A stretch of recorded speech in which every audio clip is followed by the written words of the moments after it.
所以呢，然后呢？没事，你看这03年、36个国的是吧？07年注册58年，那这个哪一年？这个11年，这块8。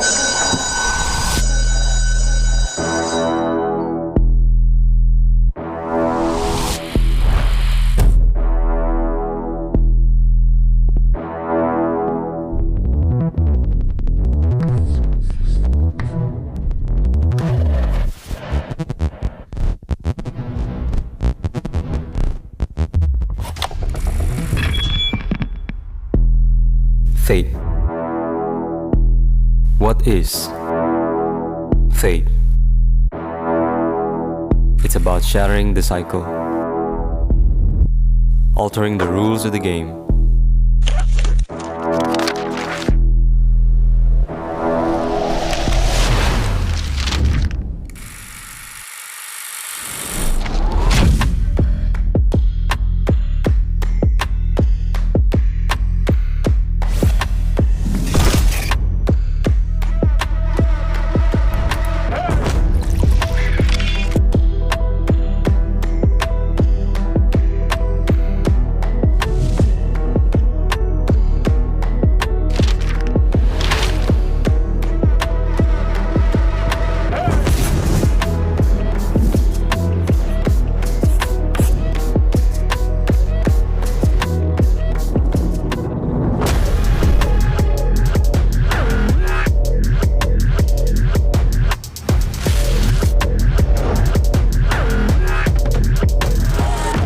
New challenges will be ignited, and a new order is poised for reshaping.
With each breath, pain and destruction, my world is broken by your seduction.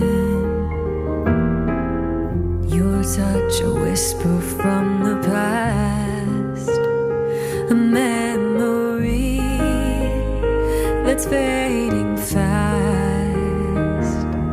So I search for you where souls go to die, keeping hope as life goes passing by. The flames of fate turn my love for you into ash.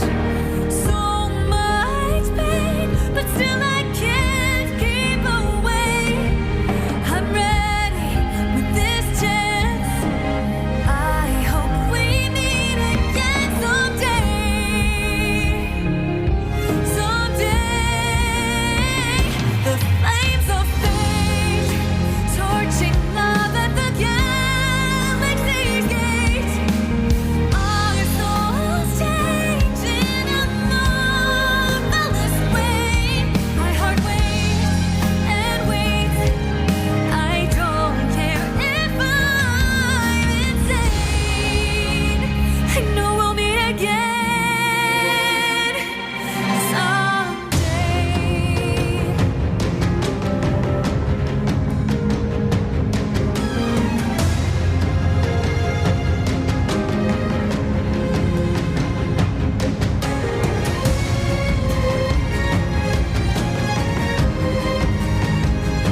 catastrophe.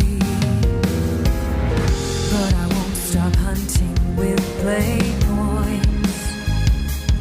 This pain, a fire consuming me.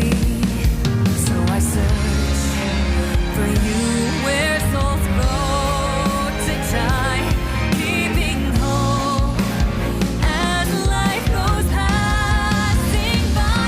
The flames of fate turn my love for you into ash. So much pain, but still I can't keep away. I'm ready with this chance. I know we'll meet again someday. Someday, the flames of fate torching love at the galaxy's gates. Our souls change in a marvelous way. My heart waits and waits. I don't care if I'm insane. We'll meet in NARAKA someday.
我是蓝小璐，我是浙江泰顺人，是写述民歌、写述分手的真心人。你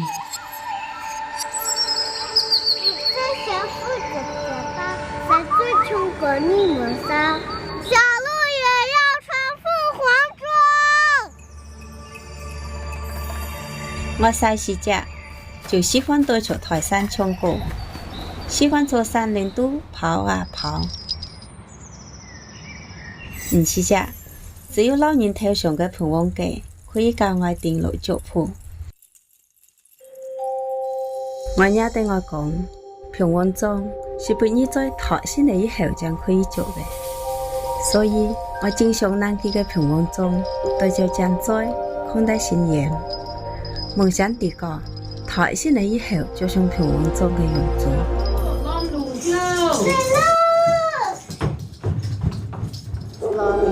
每一次以赶场走前，我都好抢着去拦路，就为了多睇几人信仰头上生好的法子。当时懵里懵懂的，本人出上嚟好事情嘅活大会，更是台人为大老都唱对歌，其实都是平王包容我人唱台，就符我人自由嘅象征。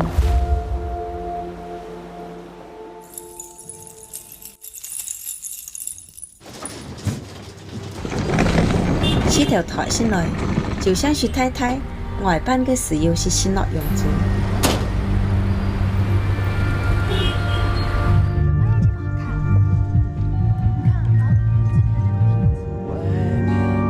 体验生活也好，梦绿也好，出台小时都当然唔同嘅生活，去了好多地方。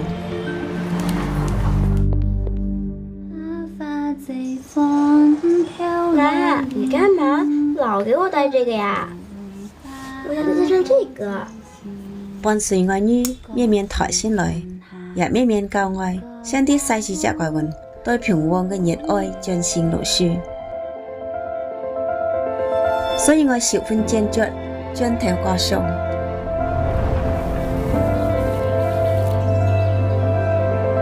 我啲過一次當作出發，我想對啲個嘅體會當作有平旺中。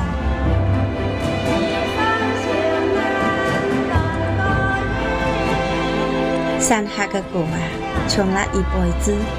現在我在舞台上唱出啲個嘅故事，啲民俗嘅進行都上了革新嘅色彩。革新衣裳唔只是俾你在相處嘅標誌，而是俾我人勇氣，讓我人無拘無束做啲個嘅披風弄開角。愛來自山下。我是熱愛嘅勇氣弄勇上，我是憧憬平旺嘅傳道中嘅一員。愛也是平旺，愛是書記，愛心無懼。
各自成家。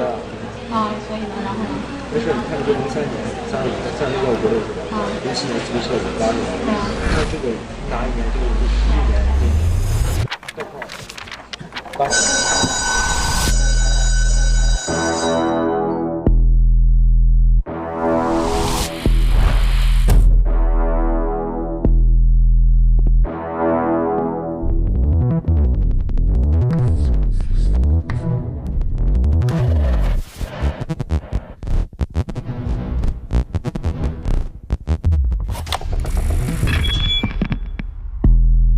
Fate. What is fate? It's about shattering the cycle, altering the rules of the game.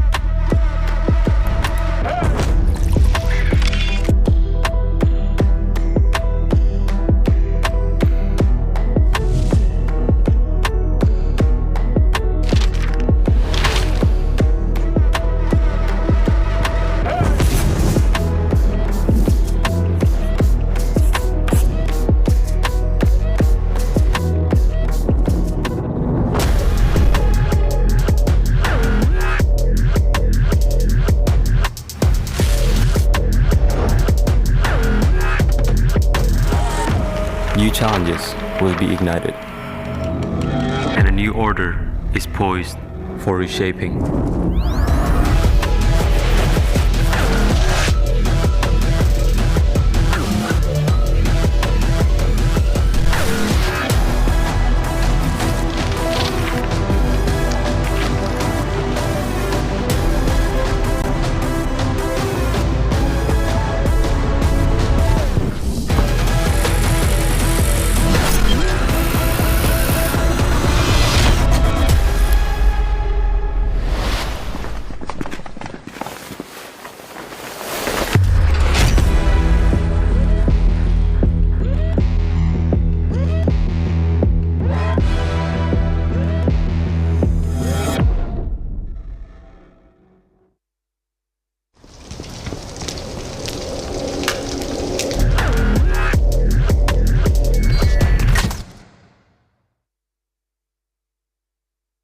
如何成为一名永劫高手？重点在于学习。我每天会花费大量的时间去研究刀法。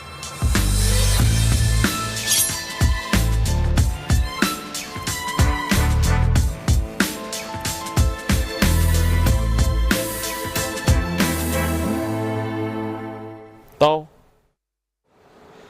不是这样用的，你这样用刀是不会有人想看的，对吧，兄弟们？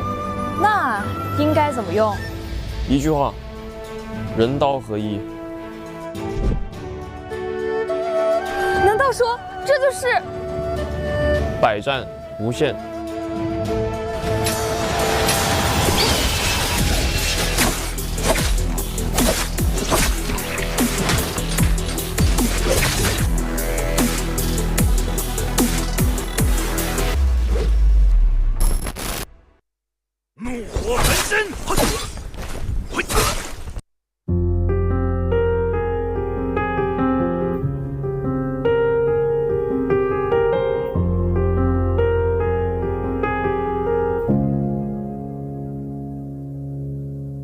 ？With each breath, pain and destruction.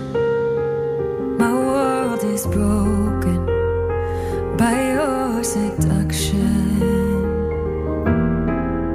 Your touch, a whisper from the past, a memory that's fading fast. So I search for you where souls go to die, keeping hope as life goes passing by. The flames of fate turn my love for you into ash. So much pain, but still I can't keep away. I'm ready with this chance. I hope we meet again someday. Someday, the flames of fate torching love at the galaxy's gate. Our souls change in a marvelous way. My heart waits and waits. I don't care if I'm insane. I know we'll meet again someday.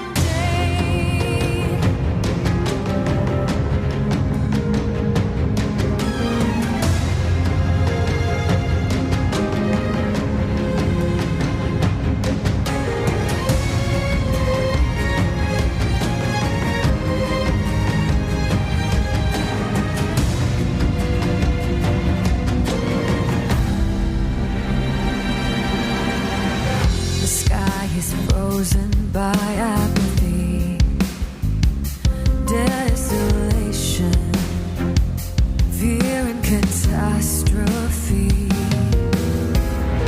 But I won't stop hunting with blade points. This pain, a fire consuming me. So I search for you where souls go to die, keeping hope as life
Did you see this coming?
Such a whisper from the past, a memory that's fading fast. So I search for you where souls go to die, keeping hope as life goes passing by. The flames of fate turn my love for you into ash. So much pain, but still I can't keep away. I'm ready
所以呢，然后呢？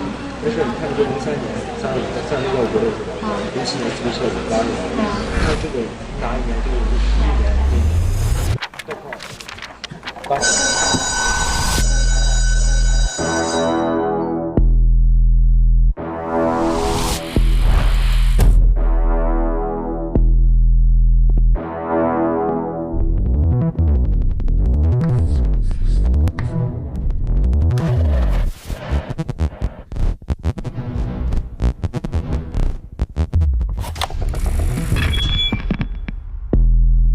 Fate. What is fate? It's about shattering the cycle, altering the rules of the game.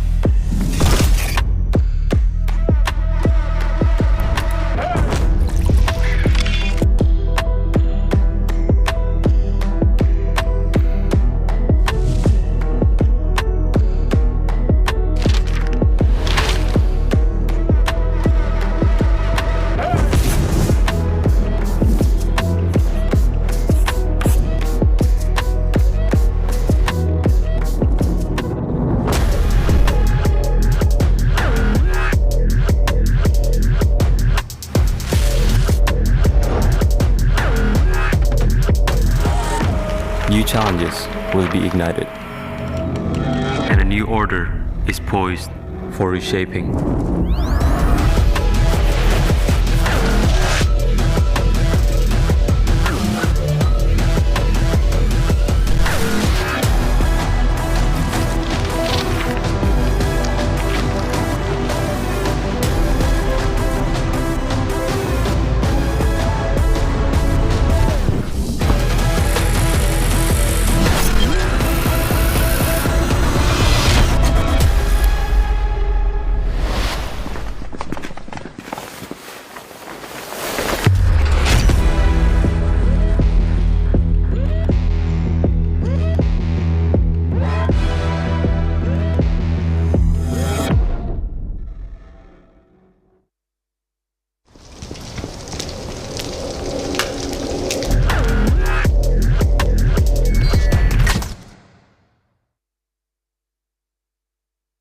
如何成为一名永劫高手？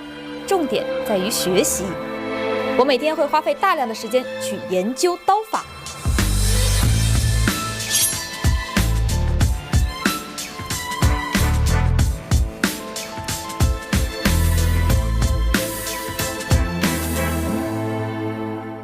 刀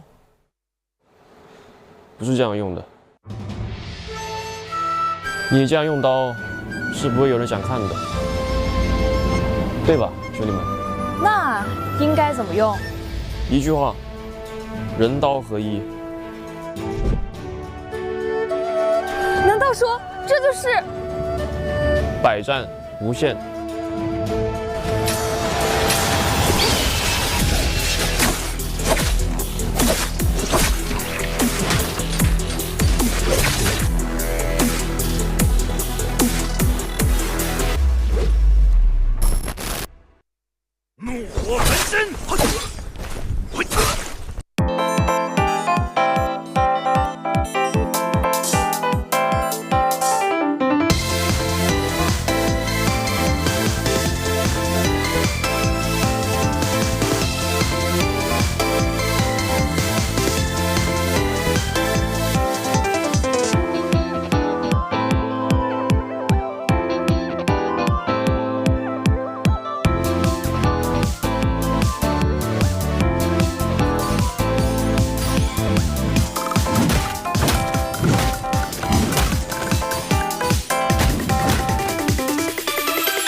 欢迎来到 Nbpl， 您现在正在收看的是2024永劫无限职业联赛第2双周的单排的周决现场。大家好，我是任栋。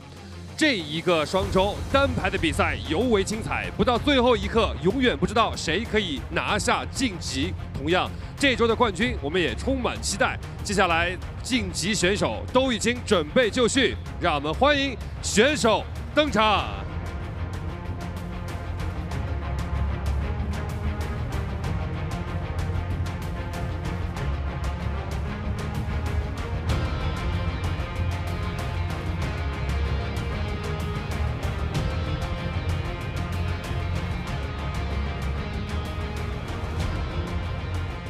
来到了第2个双周，所有晋级的单排选手也已经准备就绪了。上一周啊，有点遗憾，但是参与了最后的这个3排的颁奖。这周大麦有什么说法吗？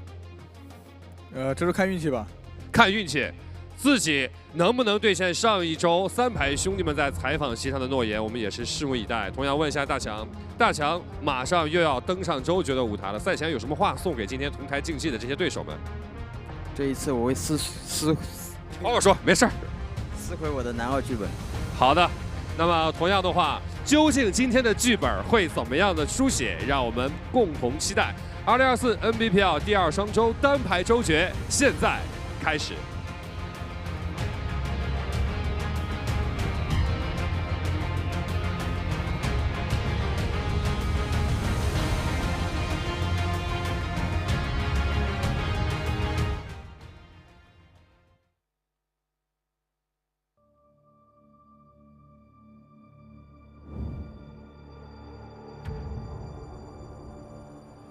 这波回不起来，上来一发没有打到，拉扯走了。但是依靠着这个血量，你真能活吗？你活不了，已经结束了。再战1分。2024第1个周冠，恭喜 Spider， 他曾被放逐，也曾被追逐，但是他用这一个冠军宣布王者归来。上个双周我错失了周冠，今天我不会再犯错。This time I have prepared myself to face the challenge again. 周决，我会发挥出自己应有的水平，拿出最佳状态，冠军我势在必得。Spider 是没有奥义的 ，F 也是刚放，那现在天2是有绝对优势的。刚才能勾走，但是没有选择勾，选择了原地反打，但是这直接一个1.0蓄力。成年人现在是这个时候压力有点大的，找机会想打中台，打伤了，抓到了，结果捕食无华，小新人居然这能反杀。好 C 阵，就是见面看你左虚我蹲，找不到人，已经来了，可以把三波推，突然反推一波，这么花能吃到，吃完花笑容活了，不吃压力没关系，尾期直接着迷，尾看到看一下，回马扫1.0直出，我回来了。S 只要存活下来，只要让这个卫青先倒，但是卫青他有夺魂，靠着破千军，他拿下了这个击败 S， 他完成了自己的使命。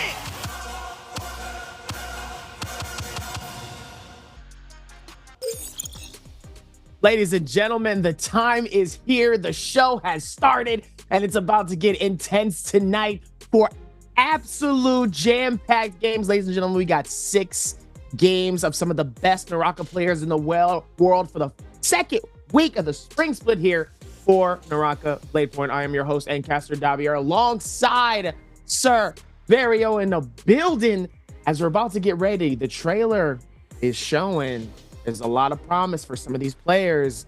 There's been a lot of back and forth, and we've seen even some of the lower tier players, AS, really pop off and really come with the surprise. Like, hey, I've been in the bottom before, but tonight is not going to be that night. Can AS surprise us all and come out on top, or is it going to be going back to the usual players that we talk about, like Mike, Spider, or even Action?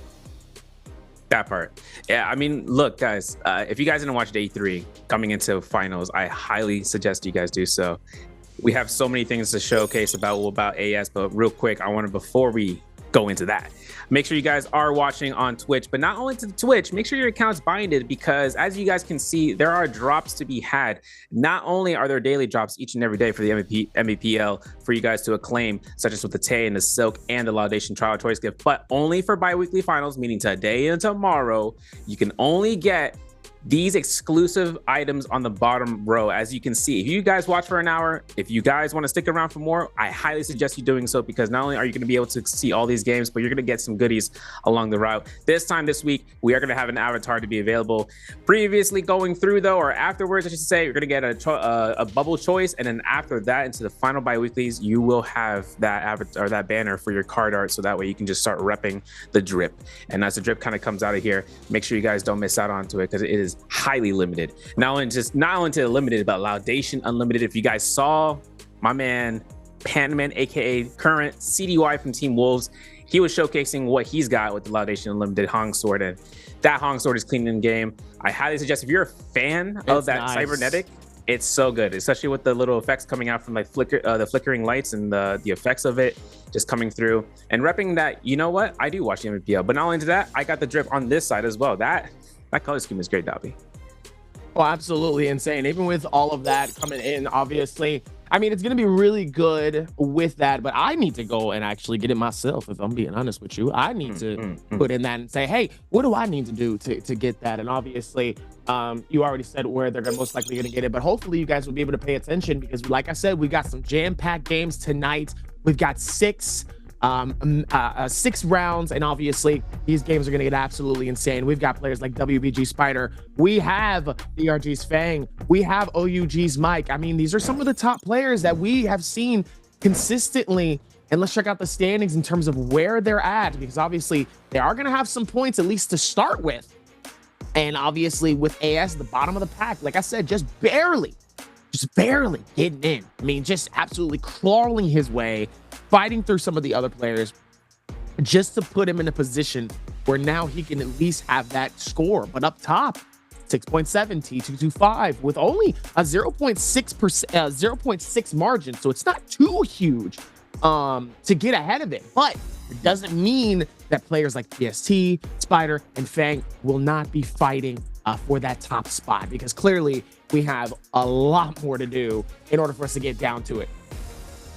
Yeah, I think one thing is coming out from yesterday, and actually coming into the roster today compared to last week's bi-weekly finals, is that we don't have a Wolves, we have JL to make it through this time. But going through the schedule here, as you guys can see, in solos, things are a little bit different. We have now starting, not Hollow Rock, but more is, we're going to hit dusk into night into dusk for the first 3 rounds. Afterwards, we drop into Hollow Rock, where it goes into sunny, cloudy, sunny for the normal 6. If this goes on for 7 or 8 rounds, due to us having match point now enabled for finals, we could end up going to Morris Isle once more into Hollow Rock for 8 games total. If you guys were here last week, we saw a possibility of this happening, closely guarded for solos, but we ended on game 6 when we saw DRG Fang take out Mike in the case scenario where it was a really early elimination. But 8 games is going to be an extensive period of time, but if you guys do know, this is where that action really kicks in, because match points are going to be a massive player, just to get the players to go ahead and see one person playing a specific character, locking them down and finding them out, whether from getting killed by them or killing them in the process. You can see that once you go into finding out what the character is and locking down that character. That's what we saw with Fang into round, I believe, 4, when it came down to where he found the Akos, which was Mike, found him again, eliminated him from the rock. And what happened? WBG Spider came back through for that 6th round and got himself MVP for the whole week, winning it out. And it is going to be an interesting kind of scenario and seeing how it's going to turn out this week. This is the week that we can see for these stats where Spider has 8 Look all those trophies he's got. Look at the tags. 2022 season 2, 2022 for I believe that's for week 2s, 3s, and then into 2023 he had, I think, week 1 and 3. Could be wrong. Gonna have to double check and triple check on that one. And then obviously with 2024. Sadly, Mike has 2 grand championships. We don't talk about that. No, we are going to talk about it, because we talk about this extensively. Listen, Spider is one of the top players. There's no doubt and there's absolutely no question. But the man just can't close out a championship. All these accolades. That's, you know what it's like? It's like having all of these top tier, insane trophies that leads up, just can't get that final championship trophy. And that's the thing that Spider keeps having an issue with. That's what he keeps chasing. But that's the thing that keeps this going. At the same time, Mike stole 2 from him, right under him. Dose. Man was like, could he do it again? Sneaky. He might. He just might. And that's the thing that keeps this whole thing going. Now, obviously, I mean, at the same time, he steady eats. The bread is still amazing. So right? bacon. Especially, like I said, he's in 6th place right now, so he's chilling. He's in it. He's in here. That's all that matters. And that was the thing that I was telling us in terms of, like, you know, last week we were talking about this. The goal is just to qualify. That's it. Now we can focus on winning and getting that top spot. For right now, though, let's focusing on the one thing that's important. That's getting a dub. So right now, we're back at it. We're here again. He's used to this. He knows what he's got to do. Some of these other players, though, they got a lot of work cut out for them. Yeah. And the grinding begins now. This is until week 2. We're halfway through until we hit into the week 3 into 4. And then obviously grand finals is that big kahuna. And one thing that comes out this week is also for my NA peeps. Remember how last week how Frostman said, I just want to make at least, 1 bi-weekly. He's here for round 2. He made it. He doubled down on his anticipation, and he got it solidified where he's entering this round for the top 12 for placements, and now taking this into bi-weekly finals again for the 2nd time in a row. So he's got a higher placement coming through in terms of the proposed points to actually get himself, getting more solidified in terms of coming into this field of play. Of course, this is also going to be coming out to the case where this is the first time we saw TTG5 outpace Mike and Spider to be in 1st place for the proposed points, right? And that's something that we were mentioning, like, and creatives and I were talking about it, where TT25 has had some run-ins of catching the end and then did not say getting stepped over, but he gets, passed by just 1 placement, and that's it. And I'm like, gosh, I want my Smirk King to succeed. It's tough. Our man to succeed, though, but here we go. Back at it for the 1st round selections. We got Shaw, Spider, Arano, and X-Jin. I mean, we have a pretty decent idea on what certain things are most likely going to get picked, but what are your thoughts so far in terms of, I mean, obviously we're back down to the finals. What are your thoughts so far on what you're expecting? Most likely it's going to be the same thing. Yeah. Shiols have been making some rounds into Holoroth, but since we have Morris Isle now 1st to 3rd in terms of the rounds, we could see those early game Shiols being held before we enter into rounds 4. But depending on if they're going to double pick Shail, right? And that's always going to be the case scenario, what works best for just getting those early game kills. And Morris Isle can, unequivocally, it can create that tension for players to go through in choosing her for the 1st round pick. And there we go. Every single one of these players choosing about his X and EWG's Arano, WBG Spider, and GG Shaw.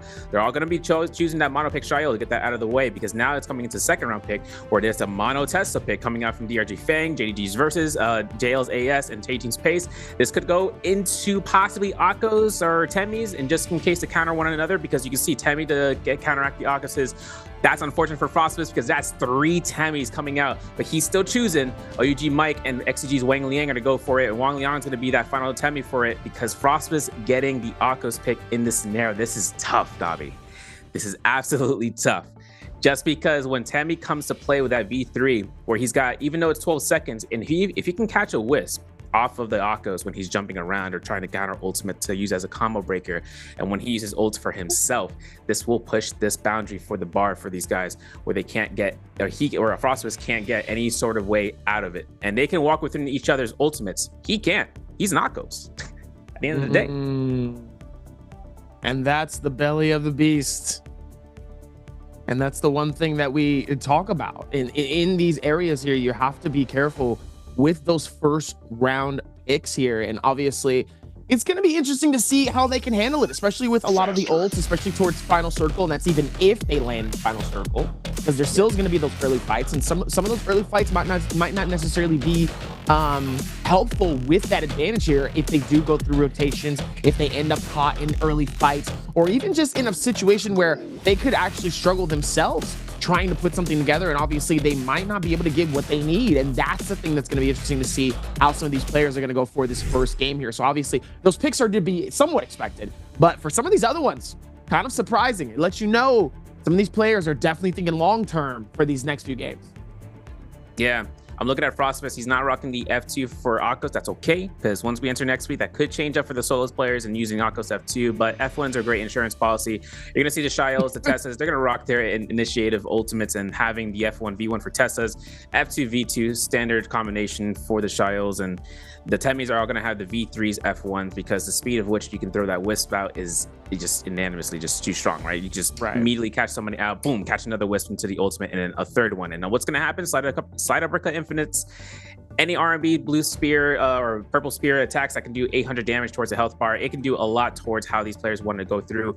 We could see some Justinas into rounds 2 or 3, but you got to remember, this could last out for 7 to 8 rounds. When we enter round 7 or 8, these picks could come out to be wild haymaker here. Here's a hottie, like just a random hottie shows up, and I'm like, what are you doing here? I saw you, Fang. Try to play that one out, and it didn't turn out right because Hottie right now currently has a strong position of not being as OP as he was before. We saw how much power spiking he was able to do into J-Cup, where he's able to just slash someone, boom, there's a third of their armor and just gone because of the weapon rarity attacks. But into this round, if anything comes out, lever tech. Besides the point, we could see into game 1 where these spawns are going to be one safety netted. I know GG Shaw loves going into the Ephemeral's cave region. He does that, and no one bothers to attest to him. He and XCG love that. XCG for trios, at least, where they just spawn into cave and all of a sudden no one wants to contest that. I don't know why. I've seen maybe one contestant in a round of 18 rounds in a week. So I'm kind of confused whether or not they're just like, I'm just not going to want to fight that in the early fights. But then again, well, sometimes it's not worth it to fight in those areas, though, especially knowing that, like, when you have to go up against a player and it's just you in a cave and there's all this loot that could be absolutely amazing for you. But at the same time, you also hope that if it's a 1v1, all right, fine. What I don't want is another third party to come in and also ruin the party as well and be like, okay, now it's going to be a lot tighter. If there's not an exit on the other side, especially if it's the one-way cave. Oh, heck no. If it's not the one-way cave, I'm not trying to go the same direction and meet somebody else after that, after I'm leaving. Like, no, I'm cool. Like, you have that cave, that's all up to you. You got it. You got it. You got it. You got it. I don't want no smoke. One person shows up like Autobots rollouts. It's like, yeah, no, I'm not doing that. I'm definitely, me personally, I'm not doing that. Like, if I go into a cave knowing that I'm the first one in, and at least you can, most likely you'll have the confidence in there to at least be able to snag yourself like at least a weapon and kind of fight for it. But especially getting the second person, now you have to hope that they don't have something that's insane of a decent one, especially shield. You better hope that they don't have anything good, because if they do, it's definitely going to be on you and you won't get caught up in the worst situation. And then let alone if you end up getting caught in a third party, or fourth or fifth, you just don't want to get caught in that situation. Yeah, you'll get a mirrored face of Donkey just looking at you once they have a purple armor and a purple weapon. You just take an R&B and then, oh wait, where's my health bar? Oh right, that's right. Exactly. And not only that, me personally, I'm good. The Ephemeral's cave also has poison shrooms, right? So if you try to contest that, when you hit one of those shrooms, where's your health bar? That's the biggest risk. So getting into Council Courtyard will definitely be one contestant of a spot to spawn. We could see that Windwhale Gorge, Possessed Winery, and into Vixen's Haven, just to get to that forest line and just grabbing as much as they can. But one other thing that I'm kind of hoping to see a test to, because considering this is the last week that we are going to have, the talent glyph builds to be made, the Soul Bloom essences to be restored or to be, kept on standby as an insurance policy for Romy Yangs. After this weekend, that's it. That's the end of story. Close the book. New chapter, prologue, chapter 1. Full rate. And what are your thoughts on what are your thoughts on it? What are your expectations coming into week 3? Yes. Yeah. So one thing I'm kind of looking towards with these new preparation glyph boards is that when we start seeing the builds to be made into specific character specifics, that's where it's going to really shine for certain characters, right? Certain characters, for instance, is like Akos, where they take a rage per second, they take that rage build and they can take damage. You see Akos mitigate damage and they still conclude into fighting. They try to lose out, into catching neutral, but guess what? With this new preparation builds, you can get maximum stamina just by default. This affects trios in a whole new light. As I don't even want to go into trios, but for solos, we're going to stick towards it. Solos has more of a chance for you to build out into the survive glyph board as well, where you're able to try to burn your points towards getting into mitigating the blue focus mitigation. That could be a really good testament toward trying to catch neutral or just mitigating and trying to push out. That's going to give the pings, money.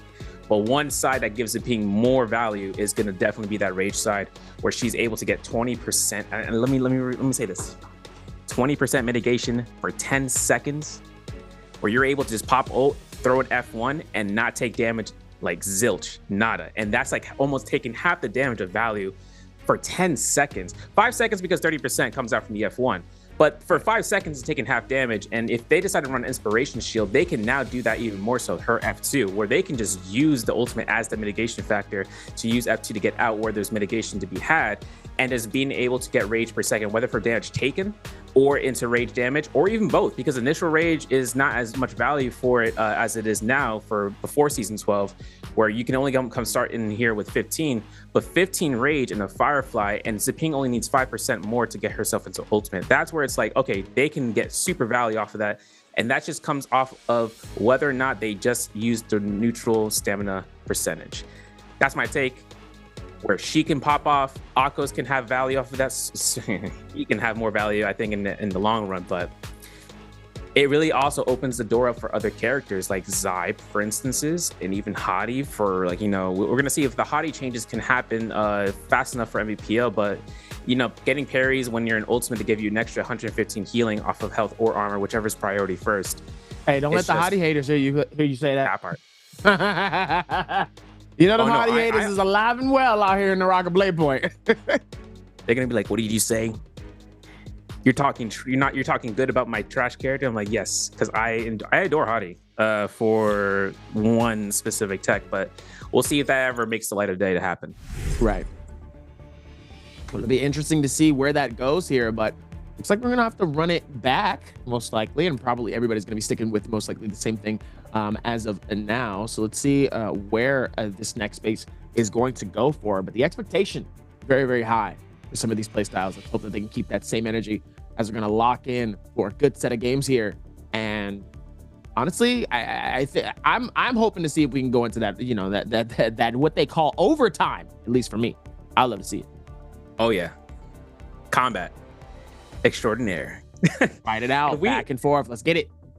I'm honestly thinking though, like once we run out of the sixth place or out of round 6, and then we enter round 7, we could get out of pocket picks. That's what I'm kind of really hopeful for. I'm like, who are they going to choose? Matari?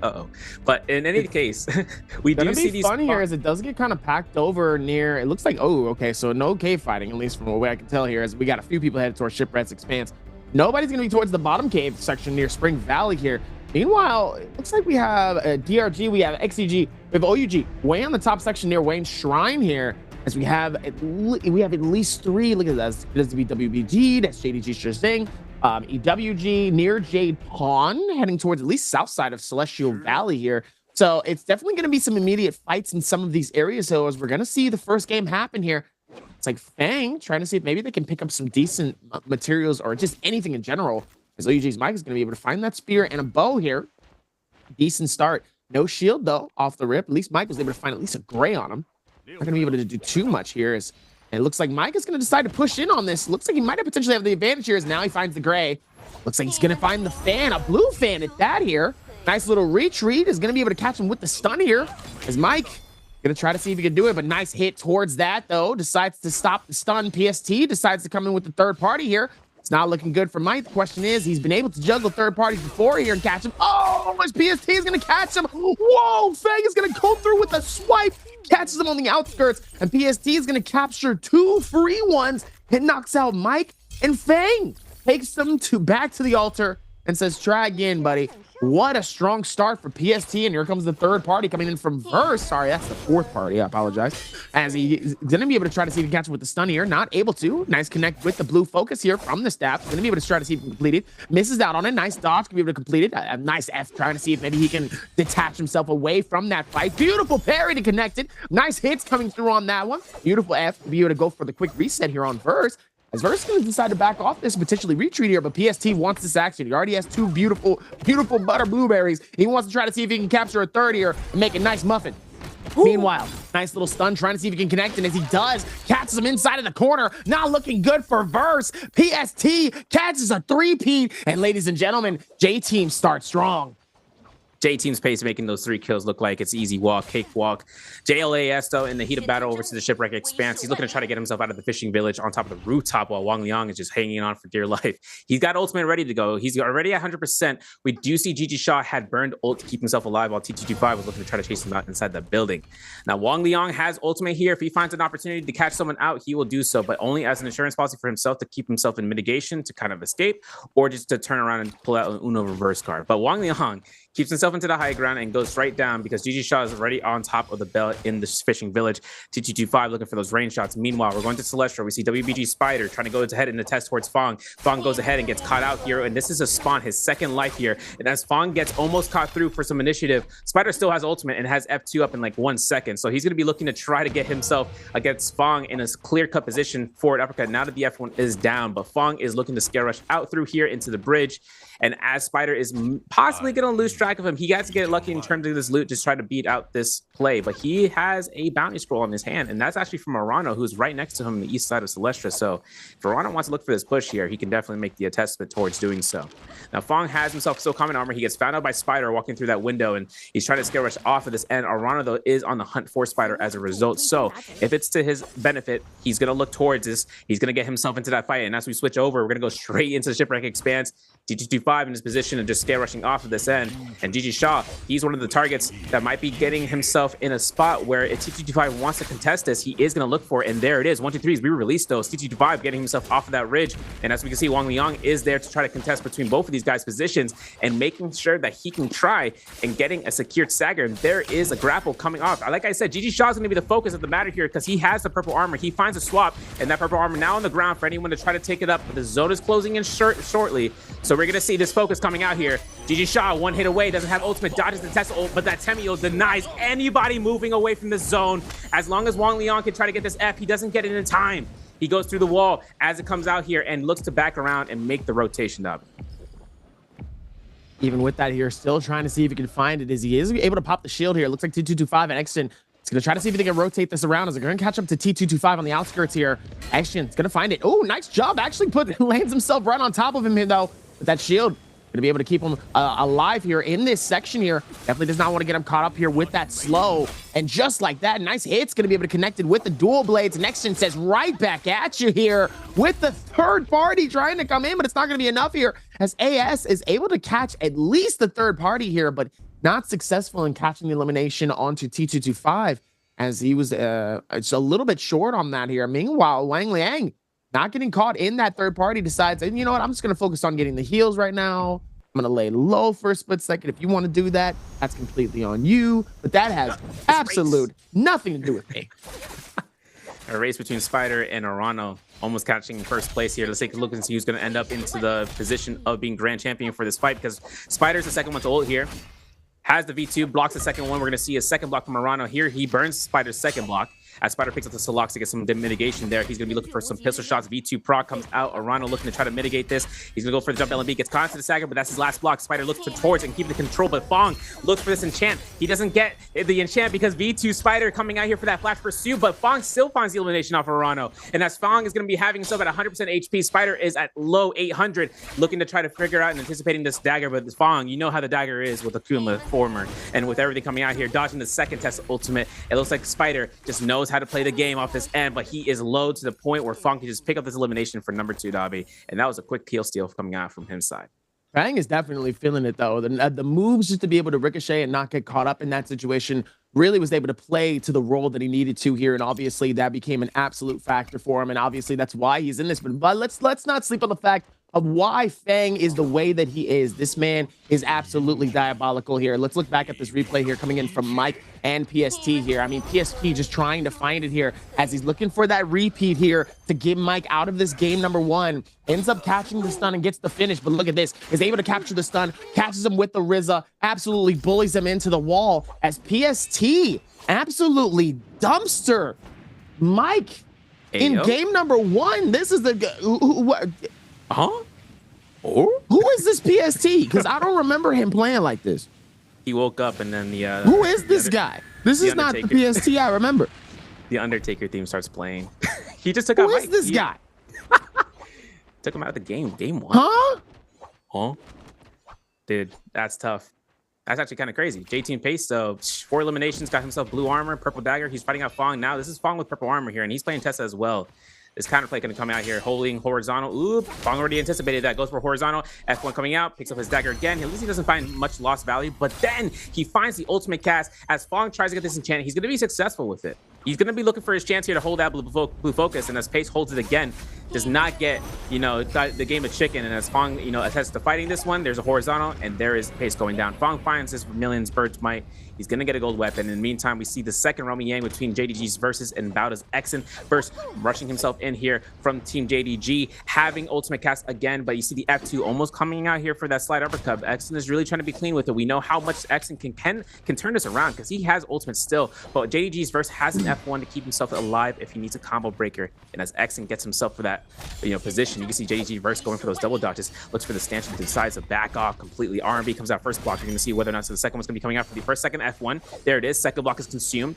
Exen looking to try to find out the timing out here. Could we get his third block? That's it. That's going to be JDG's versus timing for the ultimate, but a dodge coming out from Exen turns it around for the stagger. And of course, the blue focus, the F2 comes out. No slide uppercut. Goes for the LMB. This is going to be a mitigation game. JDG versus goes down, and Exen gets his kill elimination. Telling you, Exen is absolutely playing to the best of his abilities here. I mean, we're really going to see how much of a dynamited player Exen can really be, especially in these finals. We've seen him be able to work through so many different things in such a great amount of time here, but Exen is definitely one of the top players to make sure to pay attention to here. He's done so much amazing work. I'm excited to see how he's going to be able to balance this with a lot of other things that he has on his plate here, but it's going to be good to see how far he can go. But Exen is definitely one of the top players that really needs to make sure, like, hey, let's watch this, okay? Let's watch how well he can play this if he does what he needs to. He's like, I'm right here. He got gold longsword out of that Romy Yang, and that's good. We've seen that weapon be utilized for so many swaps nowadays, just coming out. And even not even to that, just for extensions. But GG Shaw finds this chance of finding out the Tammy Wang Liang, as Tammy Wang Liang has ultimate ready here. We're not going to see him casting until now, because this is definitely going to be needed. Kabloom from GG Shaw double jumps out from that enemy teammate from TGG5, but what Spider finds a kill off of Wang Liang as he exits his wisp wall, and that's Spider's first elimination coming into this game. And having GG Shaw stuck inside of this with his Vermilion Bird's Might, he's just going to look to try to reset here as Spider goes for that chase. Jump LMB, denies with the F1, F2 I should say, and coming out again, Spider uses his F2 in response, and there's a shield combo rush. Oh! Close enough headshot, but Spider has ultimate to deny this. There it is. First one. Second one. Going to be going ahead and initiating his ultimate as Spider looks to try to run out of the third block beforehand. If he wants to reinitiate, he's going to do so after this heal because it's a 15-second mark right there. So he has enough time to look for it. He's going to get the high ground, wait for the timing, still sees his enemy. If you guys are unaware, you can see your enemy within 50 meters if that mark is active. So that's another benefit when it comes down to making sure you can go back and reset an AS here against Exen.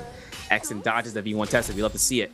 Look for the parry, not going to happen, using ultimate as a mitigation factor for that blistering edge, and goes for the uppercut. Jump LMB doesn't connect for the first, but the second it does. And as you can see, Exen is keeping this pressure here. He's got the dodges on fleek. Goes for the stone form. Going to see about an uppercut, and with this, doesn't get himself into connection for AS as he was falling gracefully. But there's the V2 block. We're going to see Foxfire be burned, R&B release, Exen third elimination.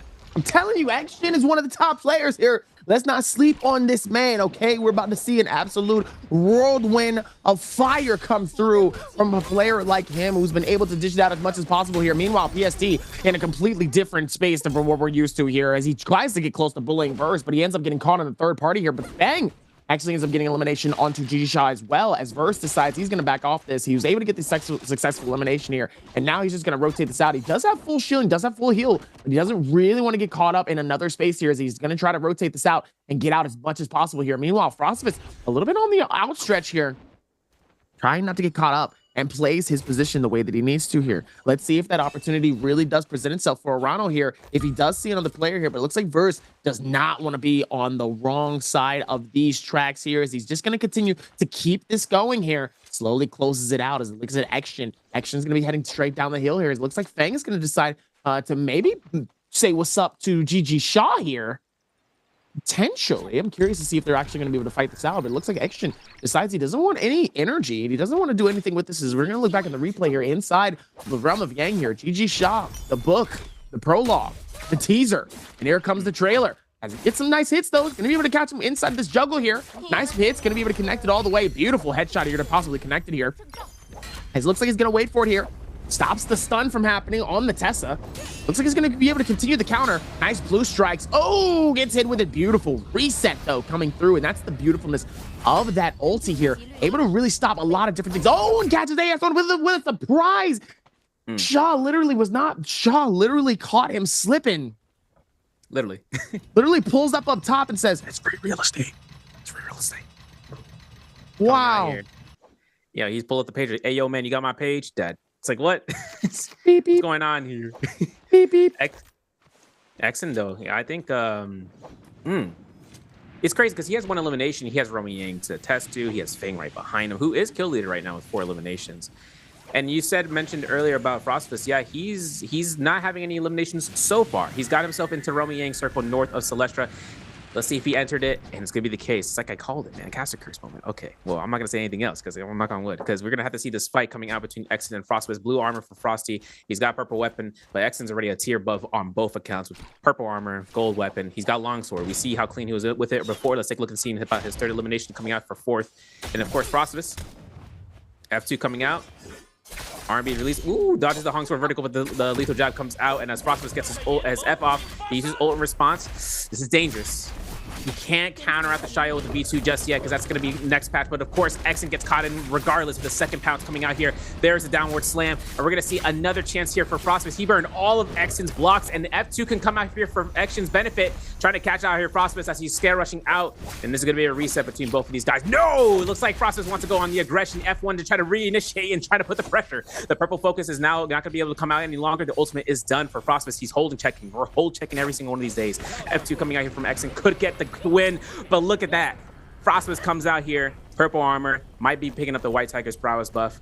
And with that, and a gold weapon on top of it. That's a gold greatsword. Could be a full sword later on. And it has himself a purple fan, though. And that's a weapon that we don't want to, mess around with, especially coming out of the gate and making sure that he can be as fast as possible in catching people off with his R&B blue focuses.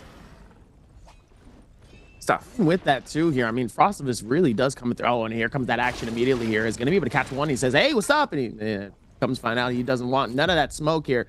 Listen, being able to, I've really gotten a chance, the last time I got a chance to look into the mind of Frostfist, and I think a lot of the other casters while we were out there in Shanghai got a chance to really see the adaptability of Frostfist. And Frostfist, his first time really being out there and really experiencing just kind of everything, and him going against all of the players here. This is definitely a different and more adaptable Frostfist that we've seen thus far here. Obviously 1 elimination, down in 9th, but obviously this is still so early in the process here.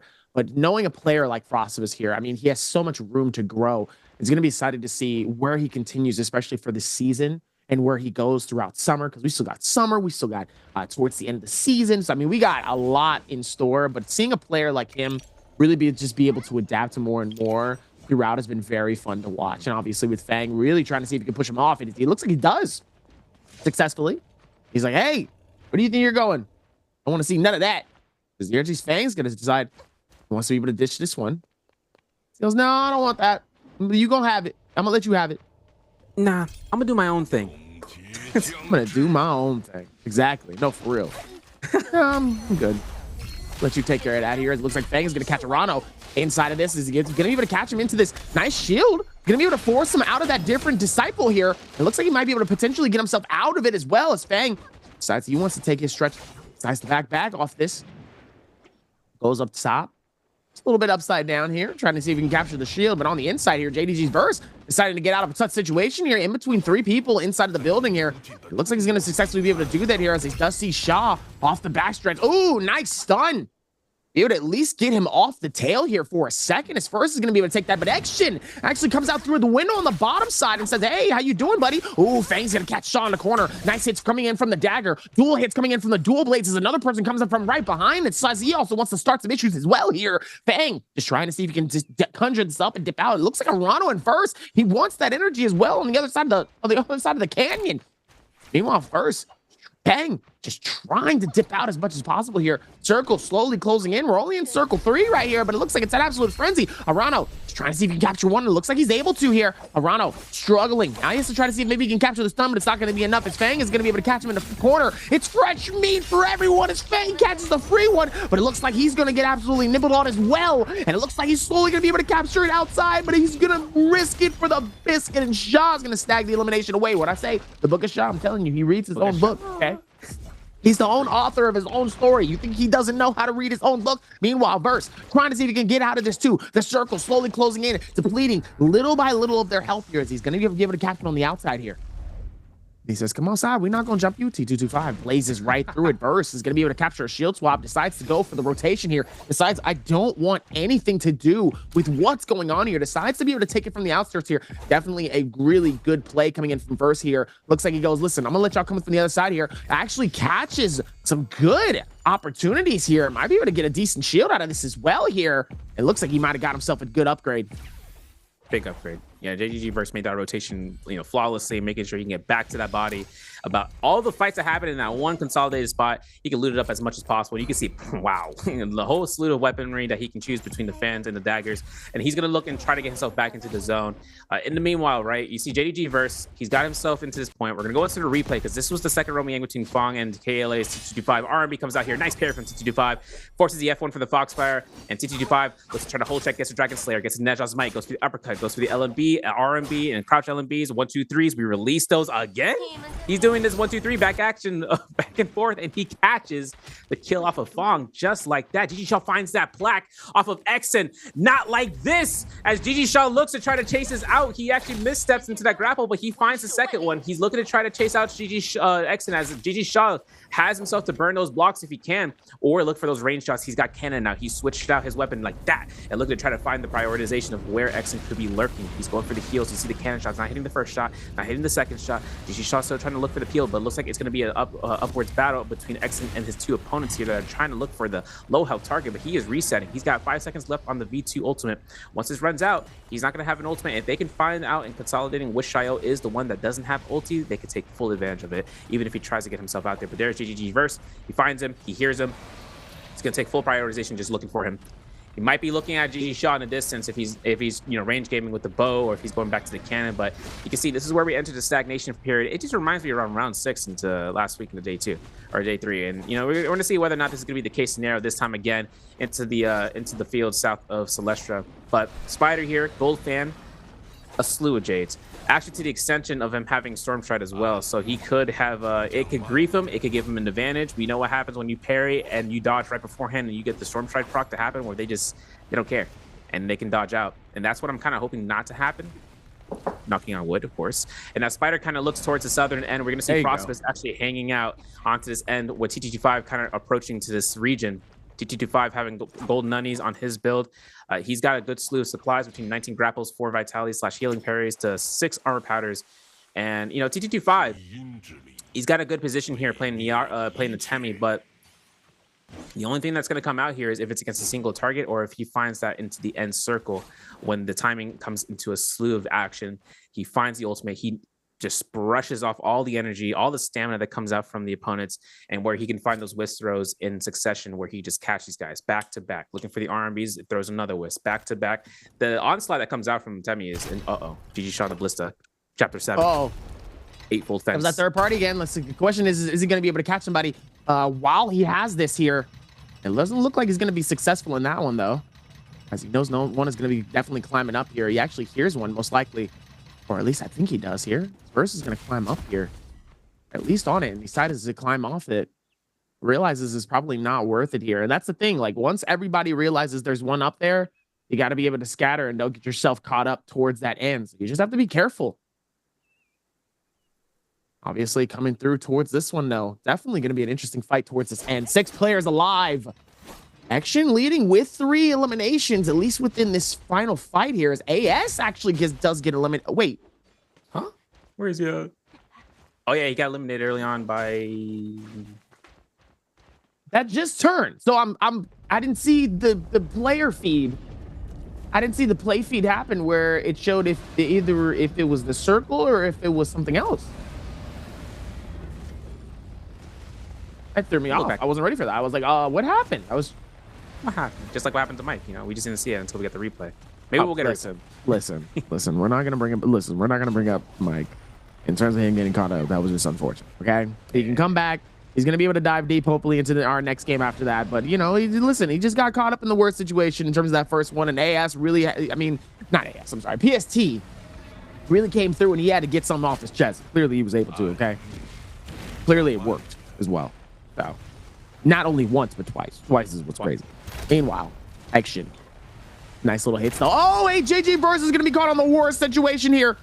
Oh, that could have been bad if he was able to double up on that next one, though, but it was unsuccessful. Verse able to save himself and save the life here. Spider actually ends up climbing down here, catches him on this. Frost is right inside of the bush. Verse has no idea. Meanwhile, the stun is able to get him, and here comes those next shots, and it's not going to be enough here towards that. I mean, Frostifus is just on the edge of that. He's going to have to move, and it looks like he's going to be able to. Oh, and catches them, at least with that pole sword here, and he decides to rotate this, but he doesn't get hit by the ballista, but the fire is able to still do some damage to him. T225 on the other side here with the pistol, trying to see if he can connect, but sadly he isn't able to here. Spider, X-Shin on this close-knit side. GG Shaw way up top. Frostifus all the way up to the top right here. And it looks like he's just trying to figure this out. Meanwhile, Verse, caught in a tough situation on the outskirts here, ends up getting hit with the fire and the bow on the first one here. Definitely does not want to get hit anymore, and caught on a burning streak as well. Looks like he's going to try to see if he can shield this out. Oh, nice shield swap coming through, finding the shield. I don't know if that was necessarily his, but whoever is going to come back there and see that purple and realizes it's not there is going to be pissed royally. And they're going to feel a full onslaught. And looking back going through here, this is where we're going to see the twin shot, bounce shot work in favor. Hopefully, I'm not sure if GG Shot wants to continue using that, but he does have a meteor. So GG Shot going to be keeping those rounds going.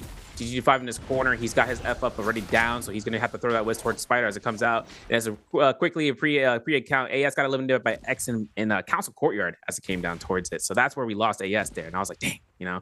But into this final six, we are going to have JDG's verse have a dreadful whale, try to lose out any range shots coming towards his direction, and just keep spamming it unless he gets caught out by someone who wants to rush into danger. 3 minutes on the clock as JDG verse is going to be in this corner. Spider finds Recluse over towards the bottom row of this cliffside, and we can see Frost was having his high ground spot, hiding into, well, not hiding, he's hiding in plain sight, coming onto this tower, where if anyone decides to go up there, he can contest it with a stone form. If he can hear that grapple coming through, he can keep his mitigation going on that stance and have that stone form ready to go with that pole sword. If he releases it, you know, maybe they won't realize it. T225 revealing he's got Rampage. He's going to be going ahead and trying to use the movement tech, just moving himself around there with the shadow steps, but just releasing a Rampage in general.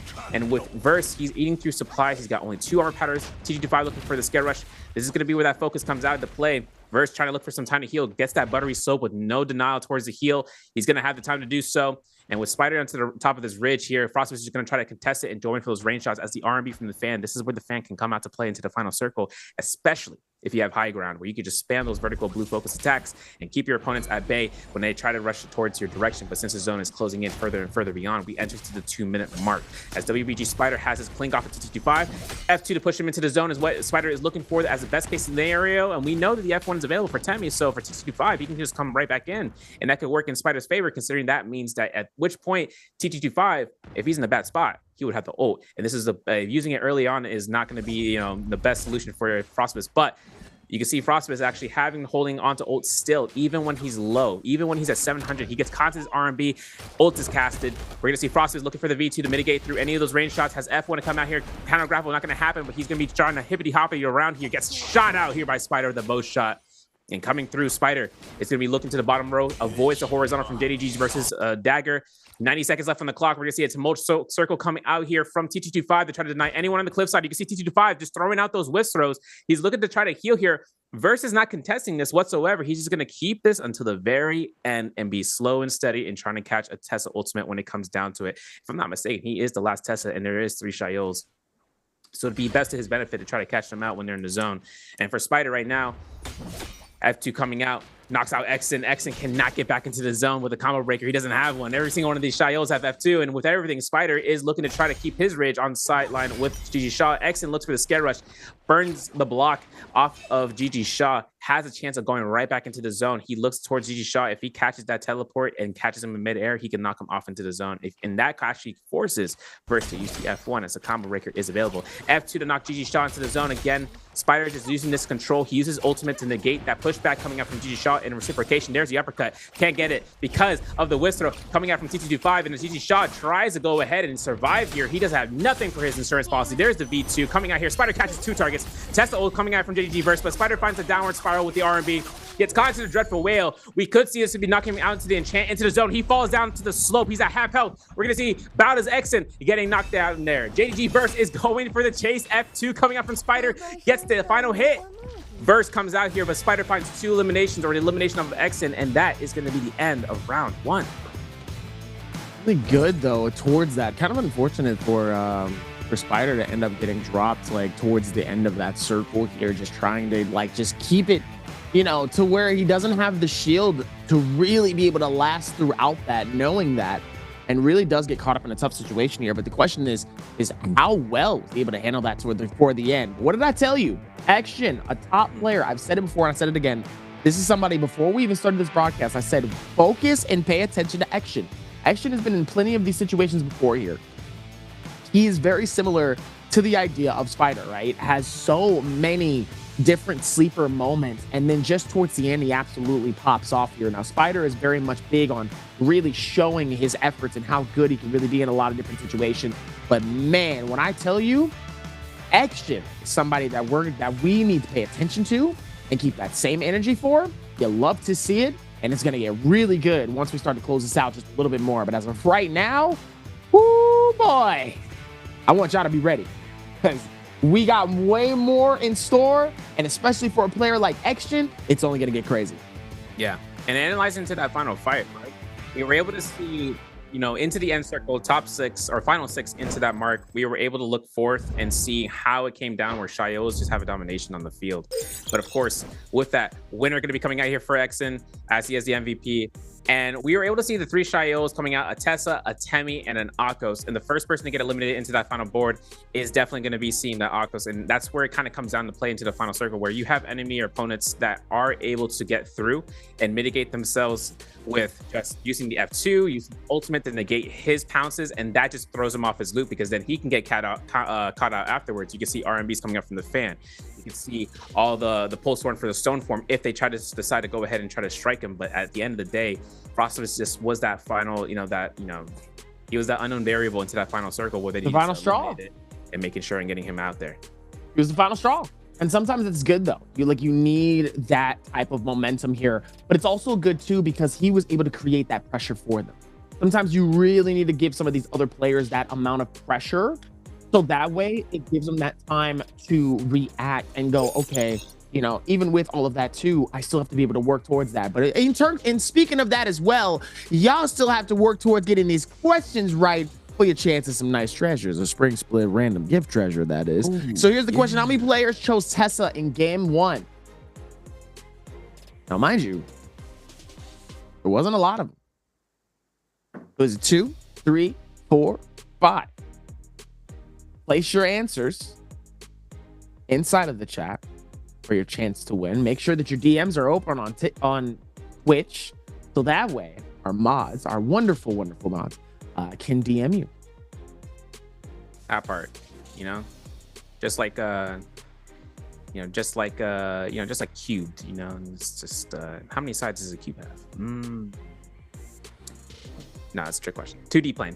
But we see these first round picks to come out for Shio. This is going to happen back to back, I think, for the next 2 other rounds into Morris. And I think when it came down to how we kind of hope to see those Temi picks also work in conjunction with the counter action that they do for Akos as well as Shio. We were actually able to see, I think it was T225 or Wang Liang, either or Temis were able to just be behind. They hid on the ends of the circle when that V2 proc happened to wait out the Shio if she decided to teleport. there was no guarantee for them to teleport in the case scenario, because you see Shayo's actually use that V2 to try to, like, if they catch a knife frame of dodge, to catch it right afterwards. Right. But if they decide to go reinitiate, thinking that they're not, they're gonna, I can catch a Temmie because he's low, he can use it as an insurance policy for catching the Temmie or the Shayo. She's like, and starts like falling down and everything comes out, and then she can throw a whisk throw, and there's nothing that they can do in that end scenario. Whoa. I'm drowning. We have a lot of things going through the scoreboard. Exon is going to be here for first place at MVP. 7.6 points going to be his initiative into this rounds for the finals for week 2. Spider is in second place with 6.7. We do see DRG Fong getting himself 6 points, coming out for third place. JG Verse 5.8 into fourth. J-Team's Pace 4.9 in fifth. GG Shaw has 3.4. KLA 625 2.8. 2.2 for Frostbus. AS with 1. Wang Liang with 1.5 for Arano. And for the first time in a long time, Mike with the 0 coming out to this round. But listen, guys, round 1, jitters, they're done, right? Mike's like, he's locked in. He's gonna go into T1000 mode and just making sure he can, find pace and kind of keep it through for his box. But standings gonna be coming out. We're gonna see EWG's Arano. He's going to be here into the final standings, coming forward 4.6 into this so far, but JL's AS at 4.6 as well into 11th. 10th has XEG's Wang Liang with 4.9, 6.1 for OUG Mike in 9th. 8th place, I'm going to have ALL's Frostbus with 6.4, GG Shaw with 8.1 in 7th place. Now, more important part into finals, rather than when it comes down to day 1, 2, or 3, especially for 3, where we see the bottom 6 or the bottom of the 6, we are going to look at the top of the 6, because this is where who's going to reach match point faster. KLA C225 9.1, 9.5, J-Team's Pace 9.9, 10.3 for Verse, Fong with the 11.4 in third, Spider hitting second with 11.6, just a 0.2 difference between him and Fong, about as Exon with that 13.5 lead. We have the match point to be 30 points. If you guys are unaware about how the match point really goes into work, we do see it to reach 30 points, and once you reach a round and you surpass 30 points, that next game, you got to be not only the game of MVP, but you have to say a lot. Well, you don't have to say a lot, but as long as you are the MVP into that next game, you will win the bi-weekly finals for that section. So it really is up to that attention of, okay, how are the players' mindset changing once we reach into games 3 and 4? But with that, we're going to have the clips sponsored by Dunder Robot coming out here for these highlights from the round. And as J-Team Pace finds out Mike, you see the first set of kills here. Mike gets a parry. Fang gets a parry. He's handing him out like candy, like it's Halloween. And of course, Pace comes out here as a jump scare coming out here for that jump LMB off of Fong. And you can see Verse gets caught into that stanchion with the LMBs, dodges the first ultimate cast. Pace gets his RMB, goes for the jump LMB, goes for the scare rush to confirm for his third elimination there. And Spider coming out to the tower north of the council courtyard finds Wang Liang as he escapes from his semicircle. And Exon finds his elimination off of AS, as I was mentioning earlier. This is where that elimination had occurred. Exon looks for the stone form, catches that V2, has himself to catch AS with that V2 proc and an RMB to solidify the deal. And Spider into the final circle here, top 6, finds that bow shot for Frostbus in midair. And as Verse looks for this Tesla ultimate, he looks to try to keep his control here for the Dreadful Whale. Catches the kill off of T225, looks towards Spider, goes for those horizontals, goes for another Dreadful Whale off into this area, into this final circle, and then he tries to chase this down as Spider is looking for Exon off to that corner. And with that, we're going to see Verse was the final one alive into this final field. He was able to play it so well towards that here, and obviously, I mean, we do have to give it up to some of the other players too. I got to give it up to PST, man. Oh, yeah. PST starting off strong. 4 eliminations, able to get some surprises. Shocks me. For sure. Shocked me. Hits me with the I didn't know he was like that. I didn't know he was I didn't know he was getting hasty already. We just got started. As we're going to look at the MVP here. Action starting off strong. 4 eliminations, 14k damage. Full sword with almost 5,000 damage. All he needed was 5 more damage. Just 5 for him to equal it out to the 5k in general. But he has First Arrow. He has Meteor. He has Blue Moon too. Sadly, he didn't have 2 of them. Oh, man. Ripple Step and Phantom Step. Blistering Edge and a melee resist Soul J number 2. I mean, he has an actual great set with F2 and V2, obviously.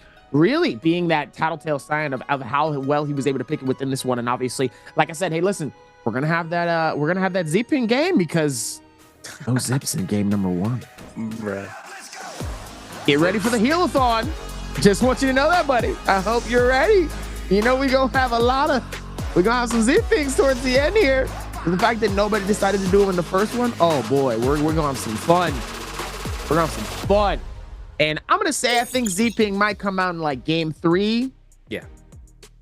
Definitely probably game 5. It's like probably game. I wouldn't be surprised if they decide to make it for game 6 to last. If I'm being honest. I want to count 7 and 8 as like, are they going to hold off on her, or are they going to have to try to double pick her into rounds now through 6? The question is how long do you wait? When do you call out for, like, so do you take the sleeper pick and wait, or do you take your main pick? Because you don't want to start with your most powerful characters that early in the game, knowing that you have most likely 2 slots to pick it, because you don't want to lose out on, let's say we do end up in that game 7, game 8. You don't want to be like, I'm gonna pull out something I don't play. I'm gonna have to pull out a Hail Mary. Zai, I don't think that's the move. Yeah, it's a dangerous predicament that you can find yourself in. You're like, should I save my best, my ace up my sleeve into the end, or do I have to just throw them in the early game and just have them down? Because the problem that comes out of that is that, let's say the other opponents are using a character that ends up being your counter. It also comes down to the first, second, and third round selection. Exactly. Because who you gonna pull out in game 8? Wushin? Yeah. Woo. Uh-oh. All the Wuchins in chat right now. Uh-oh. We're gonna have to worry about what happens when, I've seen players. Matari? Don't say that name.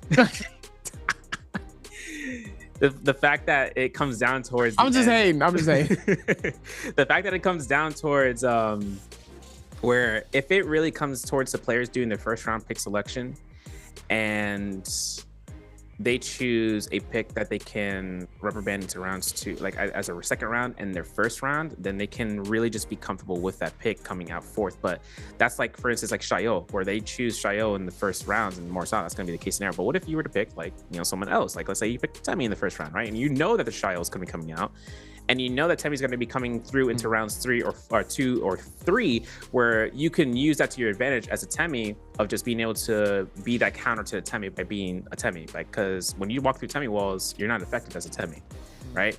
So it's like if they want to predetermine that coming off, then that would be their best case. But at the same time, one problem that comes out into this round selection, into match point, right, is that we have 2 extra games on top of that. They think about trying to think, can I, be that one person? Hit it. Let me grab you, put you in the chair of NBPL right now. Like Tianhai? Like, let me just throw you in there, right? Like, so now you're sitting there. Your best 3 picks are all gone. Can't do Ziping. Can't do Akos. Can't do. Let's do Tessa. Can't do Tessa. Ooh, okay. What are you going with for your final 2 games? Oh man, we made it to game 7, game 8. We doing overtime? Oh, OT. What we choosing? What we locking in? In that scenario? Yes, in that scenario. Shayo. For both? Oh, for both. Oh. Yeah. See, that's the thing. Okay. That's the thing. You're not gonna stick with 2 for the finals because you know you're gonna come out. It's gonna be predictable if you pick 2 for game 7 and game 8. You gotta switch it up towards that game number 8. Wild so what you switching to? What's the Hail Mary pick? Hail Mary pick in this meta? I mean, the off-banner pick that comes in this meta. In this meta, no, we have in this economy. In this economy, Wushin. I'm sorry. You telling me burger and fries are $15? Excuse me. But just like that, it does come. I think honestly, no pressure. If we can get the Wolves Kaibao energy with the F3, V2 Zai, maybe just because you can have that type of pressure into the Roman Yangs and hope to goodness gracious that you don't have Farius Shens to go up against them. So you know how that battle's going to go down. Nothing going to be working best for that pick. But in the meantime, we have second round to actually make, this is where it's like, okay, well, Exon has above 10 points. He's gonna have a full chance between 2 rounds. I'm sorry, I'm gonna have to cut this real quick because Moxie said Takeda before Wushin, to be honest. Hey yo, that's what I'm talking about. Everybody keeps forgetting about Takeda, man. Let's not sleep on the ghost. What happens if what happens to Takeda? What happens if Takeda gets brought up by TT25? Right? This is where TT25 comes out. He's like, hi. But his top 3 picks is gone. He can't pick his mains. He's a smart. Now you stuck with a Takeda, and he's on your head top. Now what? This is the thing. This is the thing about NBPL. You got to be able to balance yourself. You got to be able to look at that and go, oh yeah, you're right. I got to think about that. Are you gonna be able to work towards it? I'm gonna do. Do we go for the Jaria? Do we go for? Do we pull out of Justina? Justina's really been a top pick for some of these play styles in terms of it. But now once we get to the finals, that's when people start to get a little hasty. That's when people really start to focus on more of the end game. So now that we're at the end game, and let's say we go to the end game. Now we got 2 end games. Okay, we got a game 6 end game, and now we got a game 8. How do we do a game 8, and without game 8? You know what? Let's pull a DRG Akuma. Let's pull out a Tianhai and a Kurumi. Call it a day. All right, buddy. Okay, you're done. All right, you're done. As we go back towards verse SPST and Fang here for the first selection pick, and you thought I was crazy for the Matari. Okay, sure. Yeah. All right, buddy. Pull out the V2 Tianhai play. All right, we're done. Yeah, sure. Yeah. The day that happens, you know what? Let me not do that because watch me make a bet and like literally that happens and I'm like, okay. Well, oh man, I still gotta figure out what kind of bets I'm gonna be doing for this season because that's a bet I would have put some bread on, but that would have definitely not happened. As obviously we're gonna see the first picks here. I'm gonna let you speak on this. We were talking about some TNI. That's crazy. Yeah, so I mean, second round picks gonna be coming off of Tessa, except for Mike. First round was Amano Shayol. Tessa's now banned for round 3 selections. Justina, Temmie, Spider's hovering over it. He's gonna go with the Temmie route. Exon looking towards it, thinking, consolidating, putting it into a PDF file.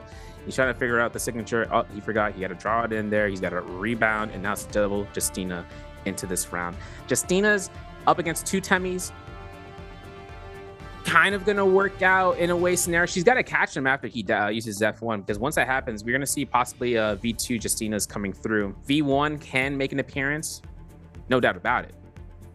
But when we see how much V2 has in value in terms of doing a shunt amount of damage, like just being able to just get RMBs off with the spear, pole sword, Hong sword, lethal jab, and just a Hong sword in general, that is a way where you can actually see how much these players aren't looking to try to commit towards like LB uppercut, grapple bump into that. They just go, okay, just get the freeze and then RMB. Just like straight chunk the damage, the health off. And she also has a great chance of actually fighting out Akos in the best case scenario with V2 because you're gonna see when Akos F1s, if she has ult active, she can capture him dead to rights. If someone jumps, she can freeze him dead to rights if they're not in a spot where they can if they're scare rushing off of and then dodging, right? Because if they jump, she gets a free. We saw that with Base into Romy Yang's last week, not too long ago, where he was able to just catch it and then to get the RMBs off. But it really does come down to the skill selection. If they are going to run it, maybe V1's making a comeback into the season, but gonna have to see. It's going to be looking around. I see the atypicals for the Tessas and the Shayols, and as well as for the Temmies. Both Justina's rocking the F2 V2 between Exin and Arano. Gonna be good to see where that is here, but it looks like Mike is gonna pick the Akos, especially with that aggression that we had from earlier here. We see some tests. Ooh. But Mike, it's like Shaw and Mike are gonna be the singular ones out, and Spider actually. Mike rocking the F2. We're taking Panda Man's book, or CDY, I should say. Which is kind of tough. We didn't see him this week. I'm not gonna lie. Kind of hits the bar. But Mike using F2 here to try to keep some consistency for the F2 roar and just catching targets in a position that they'd rather not be in, right? And just being able to either using it airborne or using on the ground unit. And these spawns, holy moly! Oh my goodness! As if the platter couldn't be any more probable. Yes, I would like the steak with pancakes. And the buffet with the orange juice and the apple juice. Because look at all of this plethora of snacks I'm about to witness here in the middle of this fight. Okay, we got shipwrecks. Actually, it's not going to be shipwrecks in pants. It's going to be everywhere but that. Cape Core, Wind Whale George, Zest Winery, Victims Haven, Alchemist College, Eslick Grayler, Daylilies Meadow. Everybody is going to be in this little spring area set. All throughout, we got 2 people headed at least towards the canyon area here, as we do see XGG, we see Alliance, we see GG, we see XGen, we see OUG, we see everybody in one stature. Meanwhile, WBG, and it looks like it's going to be one other, looks like KLA is going to be fighting this out here. Somebody's going to get caught and get eliminated because they didn't get nothing. It looks like it might be WBG Spider. Look at that. Straight fist. Nothing to pull from. Spider, why are you landing close? What's wrong with you? It looks, oh, it actually catches him inside of this, though. The question is he going to be able to get a weapon? He gets a blue. Does he get something? And that's all that matters here. Now he's going to be able to pull through with the fight here. First statue is going to be able to capture him with that same crush. He's going to push through, forces the ulti, catches T225, slipping on the outside, and goes for the quick switcheroo. And he says, come on, Verse, you want this energy? Bring it, big boy. And immediately he's going to come through, ruin the rest of his shield. Verse is going to come through, trying to see if he can close this one out as well. Dangerously low already here, but he does have the dagger, so there is an opportunity for it, though, as he ends up shredding the shield of Spider here. Spider still wanting to put up with this and doesn't really want to go through. Oh, beautiful movement coming through from Spider, just trying to separate as much as possible here. But Verse wants all the smoke. Verse wants to be able to catch Spider out in the corner. Come on, Spider. I don't need you to go out like this now. Come on. I need you to start playing a little bit more aggressive here because Verse looks like he wants all the smoke and he wants to be able to send it to your partner. How you doing? Verse wants all of it here as he decides to come through. Ooh, nice hits from the gold. He finds 2 golds, but sadly, no better shield than what he has here. And he is able to pop open at least the heals, though. Verse is able to come through, trying to see if he can close in this gap little by little here. But Verse wants this energy, though. He wants to be able to close this one out, at least for this one. It says, I want to be able to successfully call it. It looks like Wang Liang with the fan is going to capture the elimination onto Frostivus here. It looks like they're going to be able to dust this off. Spider was able to find the blue. This might not look good, though. It looks like Spider actually ends up deciding to dip out of here. But Verse wants it. He's hungry. Oh, he's going to be very hungry, though, as he catches him on the inside here. You better be very careful, though. Oh, man, it's going to go back and forth here. He comes with the ankle breaker here, as Spider's going to be able to push him out on the outside. Just like a mom. Exactly what it is. Hey, I need you to get out the kitchen. Don't touch that. Don't touch that. As it looks like Verse is going to get caught in a tough situation here. Ends up catching him standing still here. Nice hits coming through from the longsword, though. Beautiful retreat on the outskirts. Ends up catching him, and he ends up trying to push out towards it. Oh, almost hits Verse on the outside. Catches him slipping with the nade. The question is he going to be able to successfully finish off the kill? He's going to get to be dangerously close, and yes, he does. Spider is successful in getting it done. Verse pushes through, gets a little desperate, and pays the price. That'll be $7.99. He's gotta be $7.99. I don't got cash on me. We gotta have to see that parkour though from Spider. That was massive, coming out from that jump on into the scare rush out from the tree branch. That was pretty cool. It's like he's playing a certain title from a certain company. I can't say, but DRG Fong has GG Shaw in his position, his sights. He's got everything. GG Shaw's like, I'm just gonna look to scare rush out this tree if I can. And Fong looks towards. He's trying to find this kill. 1 grapple left to his name. If he could try to find 3 more, he could actually commit towards this. But that's his last grapple.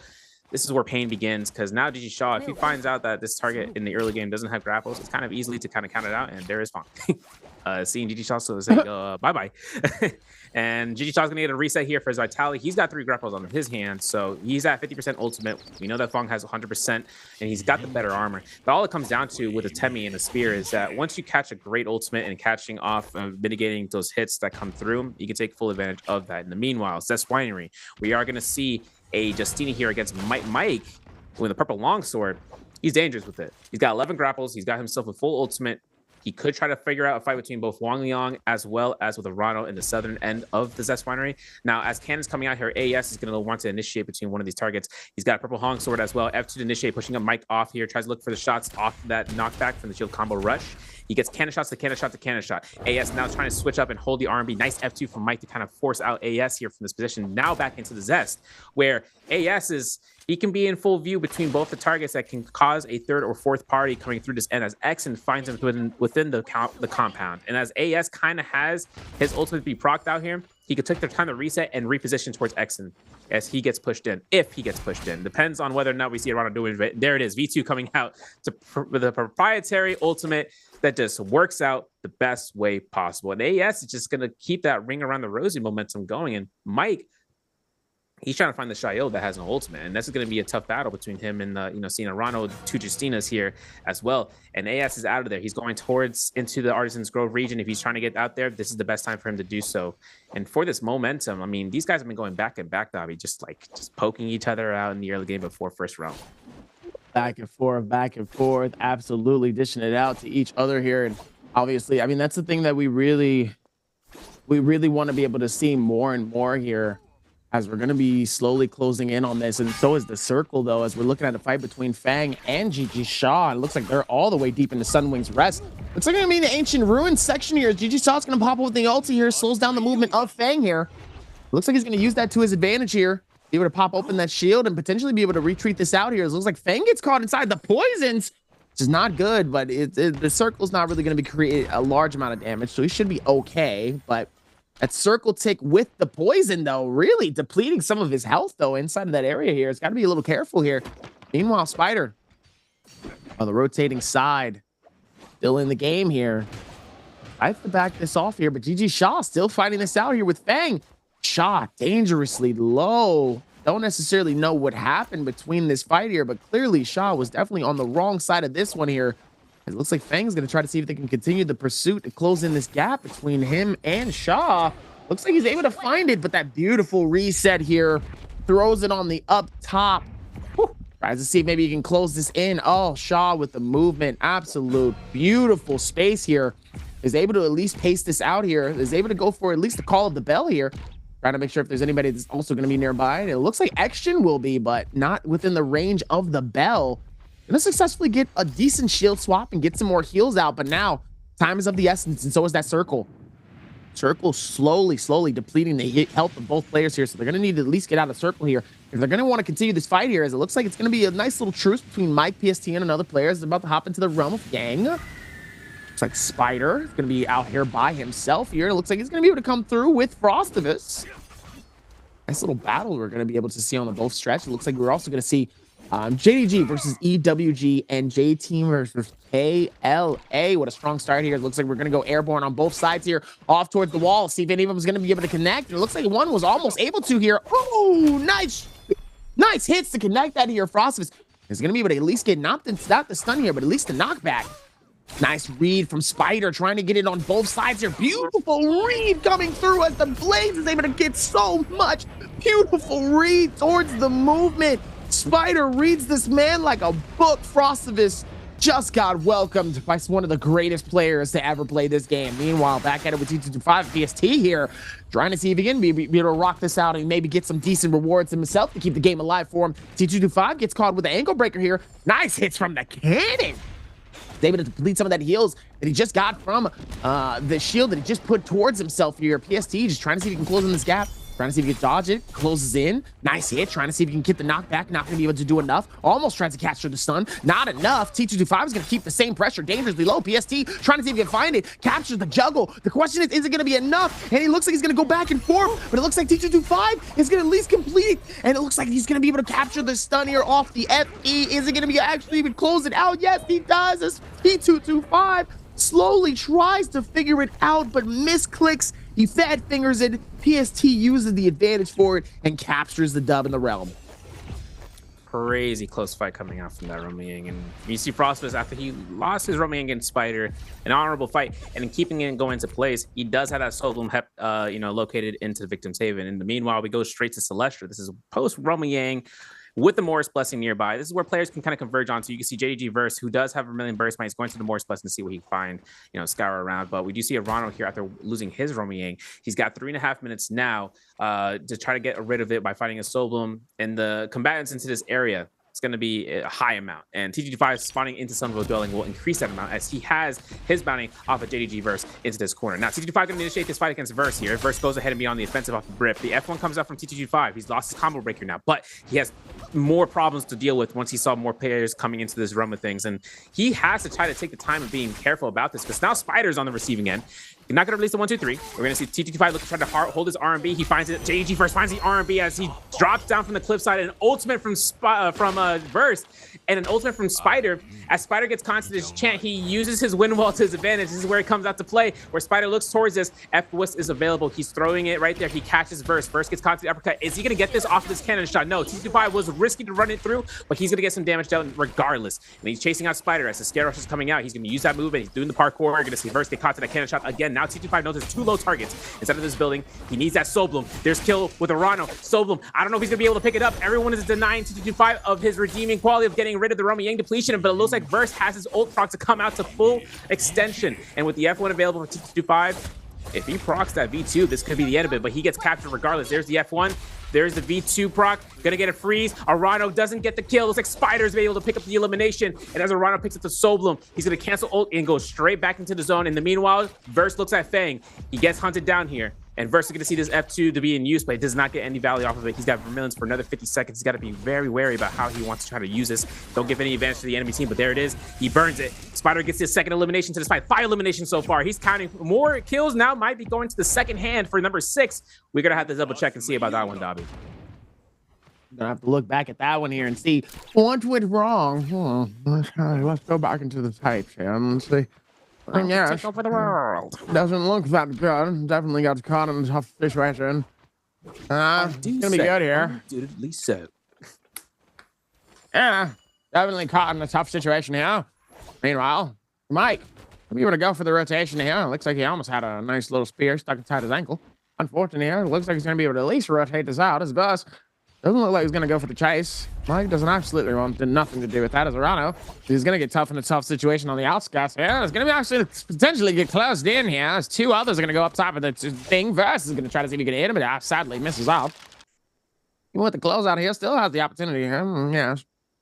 Like Arano, trying to see if maybe he can find him here, but it doesn't really look like it. As Arano's just trying to close out as much as possible here. Does not want to do anything of that nature, and it looks like.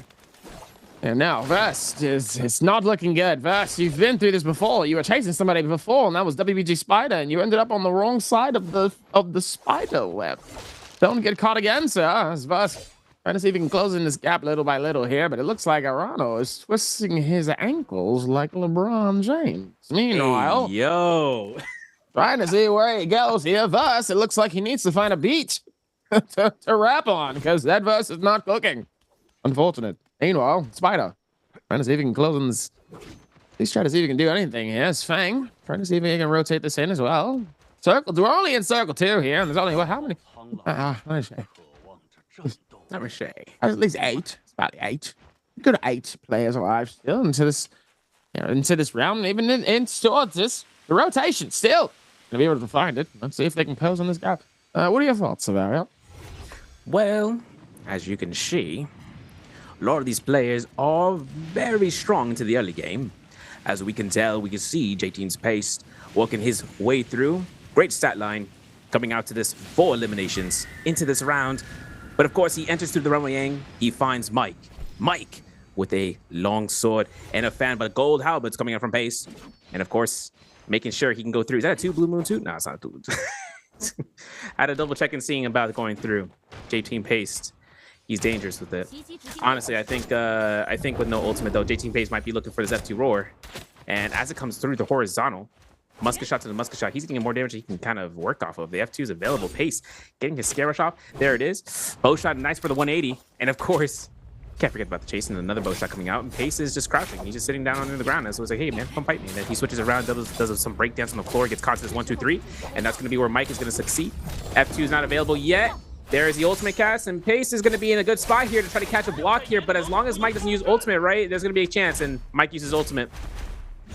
Pace, scare rushing off, still has 3 blocks left, man. He can just go ahead and, try to be on the aggression route, but Mike is just looking this time to heal. There's the first block. Doesn't get the second block. B2 is enabled. LMB doesn't happen. There's again, B2 again, and there's a roar. That's the 3rd block here. We're going to look for it again. That's it. Clean kill.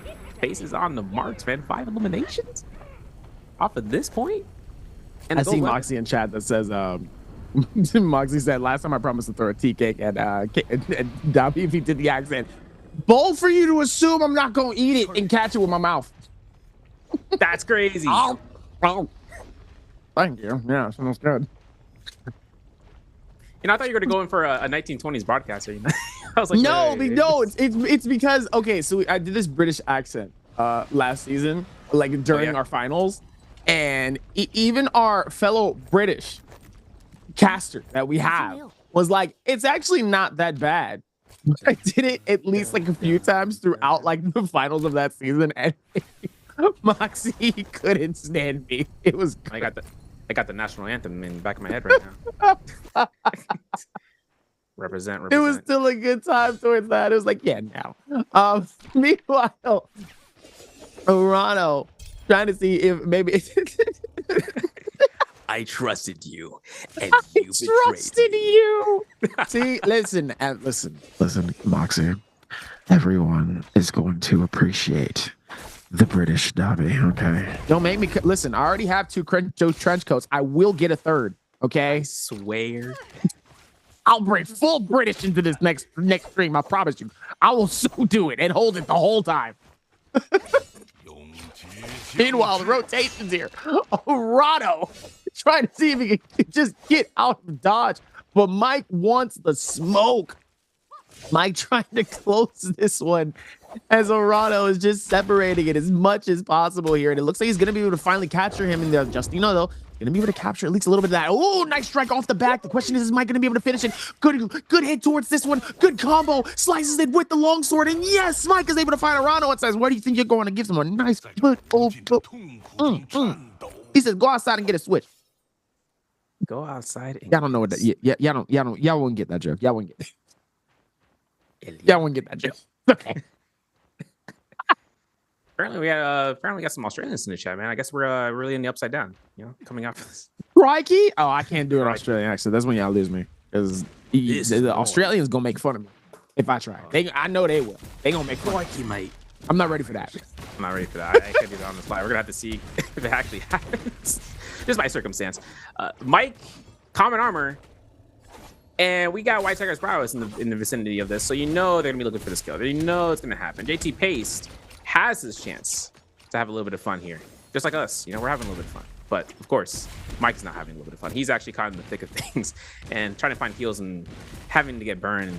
Can't find the time to get out of here. He had one elimination off of Ronald. He has ult cast. He misses it, and that's a free to see the freeze right there. The moment he jumps, it's over.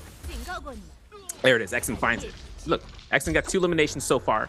His soul got stolen. You know, his car got, you know, scratched on by keys. He's just not having a good time today.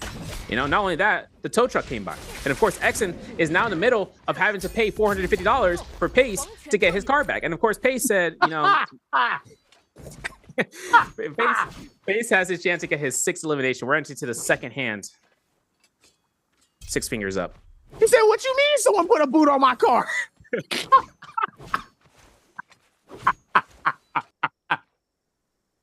What you mean I can't drive?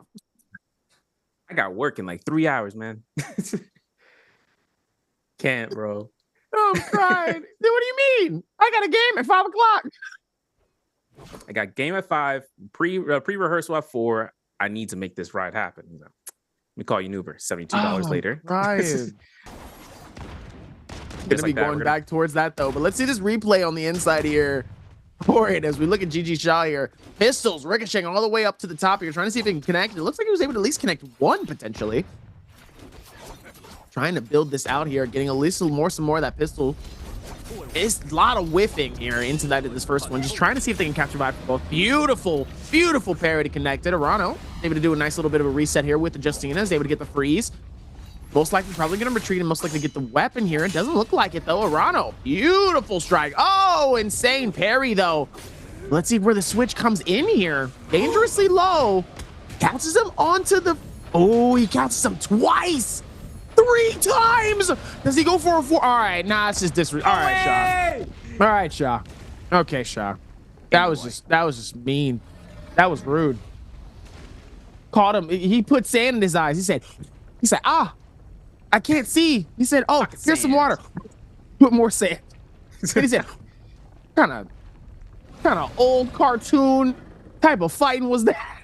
GG Shaw found the book of Shaw hidden underneath some dusty shells and said, blows on it, all that dust. Clearly, no, that was some. He said, "Hold on, I didn't tell you. Like, let me go back like years and years ago. Let me give you some of that knowledge. You don't know how deep this book goes. I got a trilogy, baby. Plus 3 skill points. Just open the book and you get it. Listen, the day that NARAKA has like a full library and it's just gonna be the Book of Shaw, I'm gonna lose my mind. Okay, I'm just gonna be like, oh my god, they listen to me." All I'm gonna say. How many volumes? It's got to be at least 5. At least. First editions? Minimum. There's one special edition for sure. One special edition has to happen. That's if he wins the championship. Then we have to have a special edition book for sure. Definitely. That's when it really gets. That's when we get deep into it, right? That's when we really get into the lore of like the GG Shaw trilogy. You know what I'm saying? First volume is gonna have 672 pages, and you're like, wow, let's run it. Read it all through. Flips a bit book. All right, pulls out a bow. I'm ready. Third party coming through here would be his best benefit because right now Pace is at 6 kills. Spider has surpassed Pace though. He's at 5 eliminations. We still got 3 other players to be on the board between 4 players between JDG's Verse, DRG's Fong, GG Shaw, Wang Liang. And you can see Pace is having this to come through in success. You know, he has dual halberds are gold. He's got gold fan. He's got, you know, pistol to come out here for pelt damage. He's got a secondary ranged weapon with that bow. And I know that I know Moxie says she ain't gonna shop with you anymore if you keep going with the accent. So she's trying to save you. She's trying to say, listen, no fit check for me anymore. You're like, whoa, hold on. Now I was getting first. Come go through. Wang Yang though.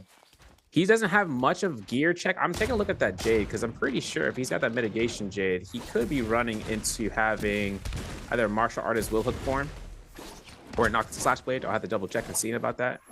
But it should be will form hook. Let's see towards this though. Wang Liang is absolutely flying, by the way, towards this. Just trying to get to the other outer section here of the circle here, as it looks like we're gonna have the Bane's Breath happening. But let's also forget. Burt's just crawling through the camera here. Meanwhile, Spider, top of the leaderboard, 18.65 eliminations. PST right below him, 18.1. PST absolutely playing the game of his life here in game number 2. Meanwhile, Verse, 1 elimination, 12.5. 12.4 coming in from Fang, and a 10.3 rounding out the top 6 for GG Shaw here. So far, some really stellar games and a big surprise coming in from PST here. Really playing his mind out. 6 eliminations so far here.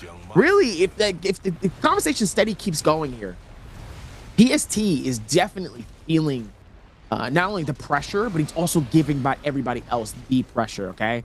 So everybody's at least decently split up here. 17 seconds left on the clock for the circle to start to close, and definitely some good looks so far. Wang Liang on the far outer level here. Down at the very bottom, 2 up top. It's going to be GG Shaw, it's going to be Spider.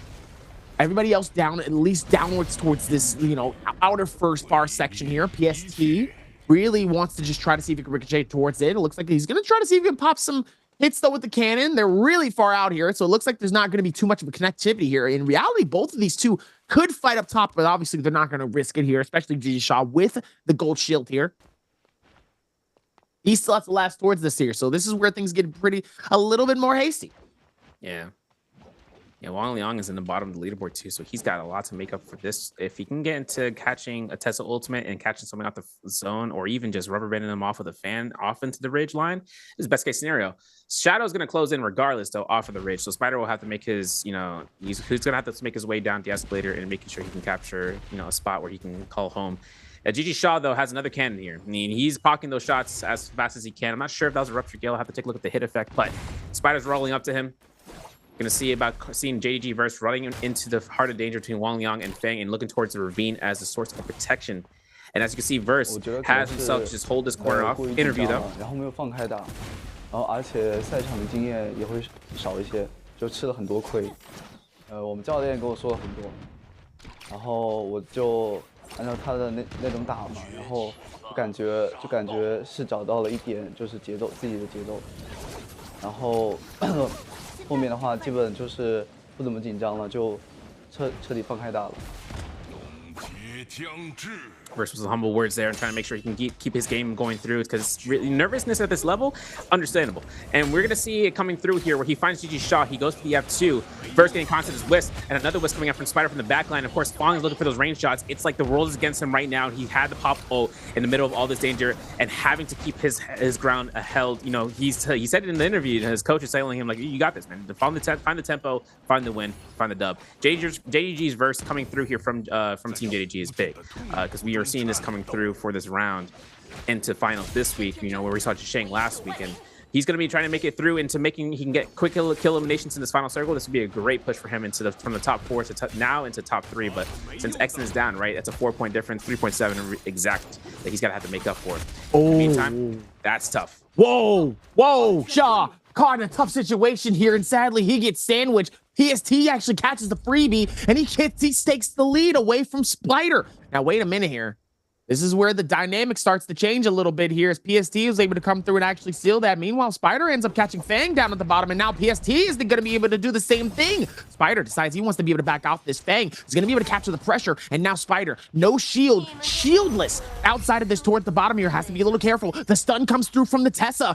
It looks like he might have been able to capture at least one other one as well, but it looks like he's going to be able to capture the stun, but it looks like he's going to be safe down towards the bottom here. Doesn't look like anybody's going to decide to contest that. Wang Liang gets flown to the other side and absolutely gets rinsed and repeats by Verse here. Forces the stun to come out, but it doesn't look like he's going to be able to connect it to anyone. Meanwhile, Spider still down low at the bottom here, just really trying to get outside and away from everyone as everybody decides they want to come down here. It's a party and a fiesta. Meanwhile, Spider decides he's going to back off this, takes his time, realizes his momentum here. Now he has to be able to come through this. Oh, nice hits coming through from the other side here, forcing the ulti here as Spider now uses this to his advantage. And now he's going to try to see if maybe he can capture the shield here, but it looks like Wang Liang wants some of that payback from last season as he comes through, captures the elimination here, and gets Spider out of this contention. 2 eliminations. He gets flung on the outskirt, dangerously low. The circle comes through. Nice pickup from the shield to at least get something to keep the game alive, but he's still dangerously low inside of this rotation here.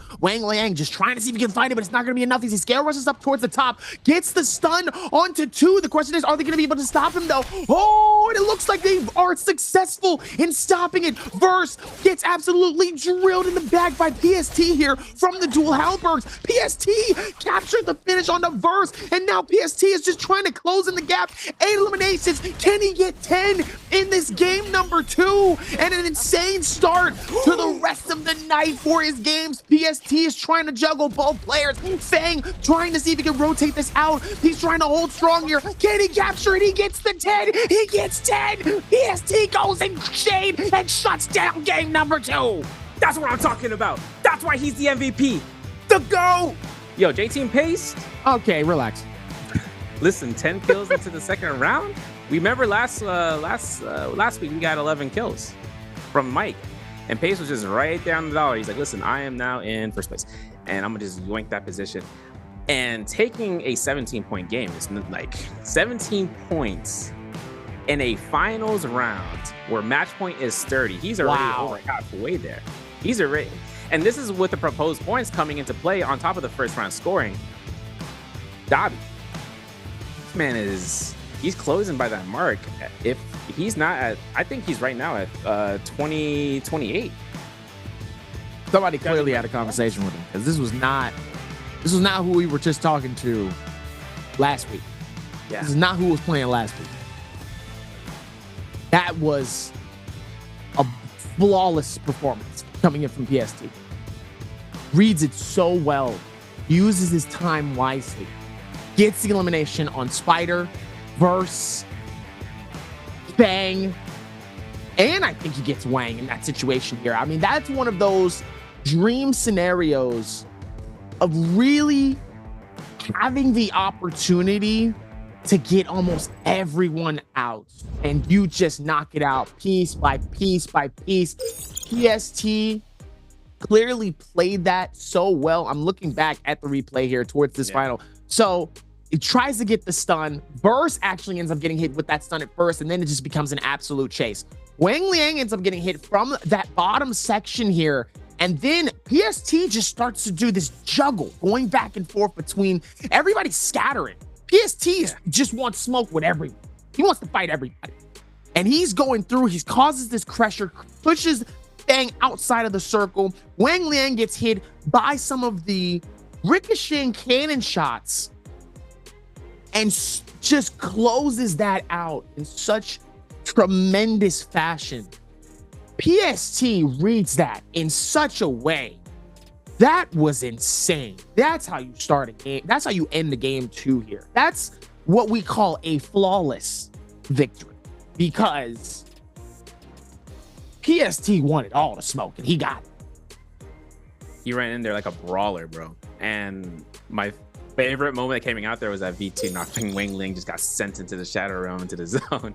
But we want to see if you guys remembered. And it's not, we called it through for Pace, but how many kills did Spider get in game 2? And this is for you guys to kind of keep track of that, because we got A for 4, B for 5, C for 6, D through 7. Make sure you guys message us into the Twitch chat. That's how you're going to be able to get a message from the NARAKA BLADEPOINT themselves in chat once you give the selection of your choice that is the correct answer. And of course, just giving you guys a chance of getting those goodies for participating in being in part with the stream and being the chatter.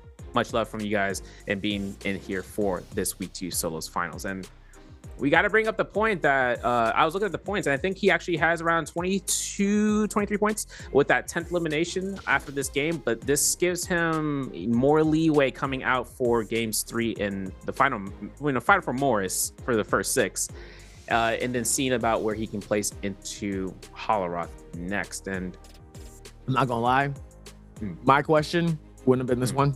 My question would have been, how many times did I'd have been like, how many times did PST eliminate Spider in game number 2? Because that was crazy. That man was going for his neck. Actually insane. As we get our first double, we got it. 10 eliminations, PST, 17 points total. I mean, it's not even close. Spider with 5 eliminations, 10 less points, 7 total, but still absolutely phenomenal game coming in from PST. Wang Liang trying to keep the game alive for himself as well here. Really able to do what he could here towards this final, but sadly just wasn't able to do a lot with it. But he does get 2 eliminations, 4.1, wraps out the top 3. And at that point, it's just about placements. He does get the dub. He gets those 3+ points. I mean, everything about that really screamed running that game here. So let's check out the standings and seeing what that looks like here, because obviously if we were to look at it at that time, you know, Arano with 2.7 in that game number 2 here. AS, sadly, you know, 1 point, you know, it's tough. Not going to really talk about it too much. Wang Liang, 4.1. Mike, not really doing so hot in his first 2 games. Kind of a little surprising. 225. Look at this, 26.9 in the lead with a very strong, our first, like I said, our first double-digit point score. J-Team, PST drops that 17. Spider, 18.6. He's got a little bit of a juggle to make. These 2 games, these 2 decent games, 1 pop-off game, maybe something small. Action, 16.2. Definitely will most likely need those 2. And everybody else is basically within them 13s and 10s. So it's going to be interesting to see how we go for these next games, because like we said before, now is where things get a little bit interesting. Is it going to be a blowout or is it going to be a close game? If it gets to a close game, then now we start talking about games 7 through, you know, 7 and 8. That's where things get really fun. Right now, PST really showing, hey, I am a problem. Y'all gonna have to deal with me. And clearly, knowing he was able to get some eliminations on Spider from earlier, absolutely incredible. I mean, let's look back at the replays here and seeing what really happened in some of these areas here. Beautiful, beautiful Arctic Wraith coming in through action as he's capturing that elimination here.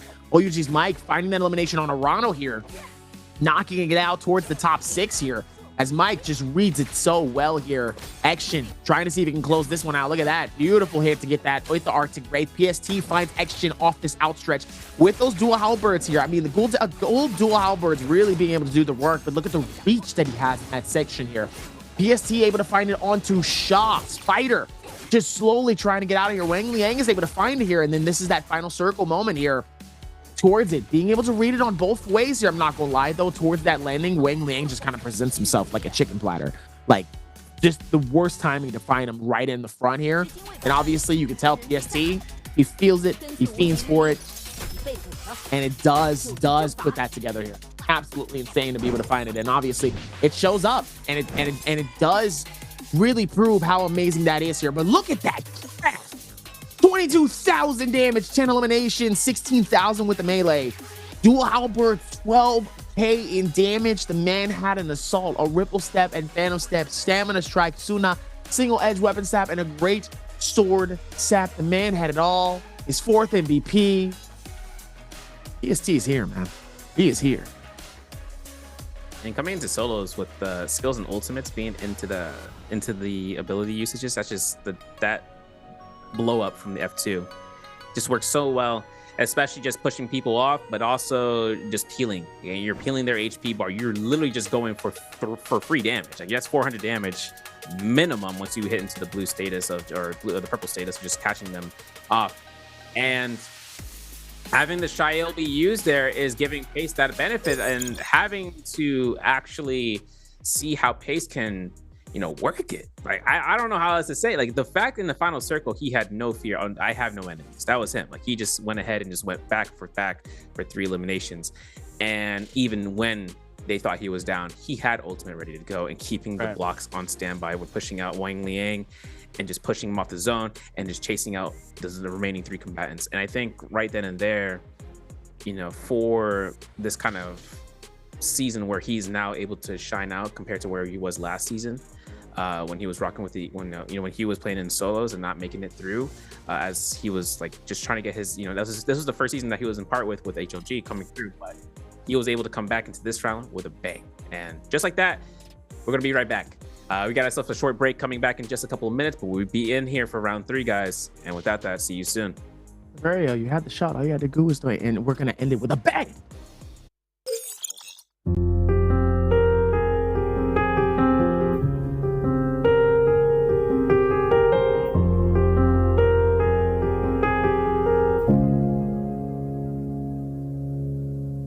With each breath, pain and destruction.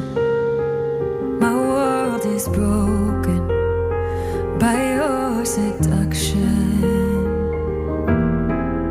Your touch, a whisper from the past, a memory that's fading fast. So I search for you where souls go to die, keeping hope as life goes passing by. The flames of fate turn my love for you into ash. So much pain, but still I can't keep away. I'm ready with this chance. I hope we meet again someday. Someday. The flames of fate, torching love at the galaxy's gate. All your souls change in a marvelous way. My heart waits and waits. I don't care if I'm insane. I know we'll meet again someday.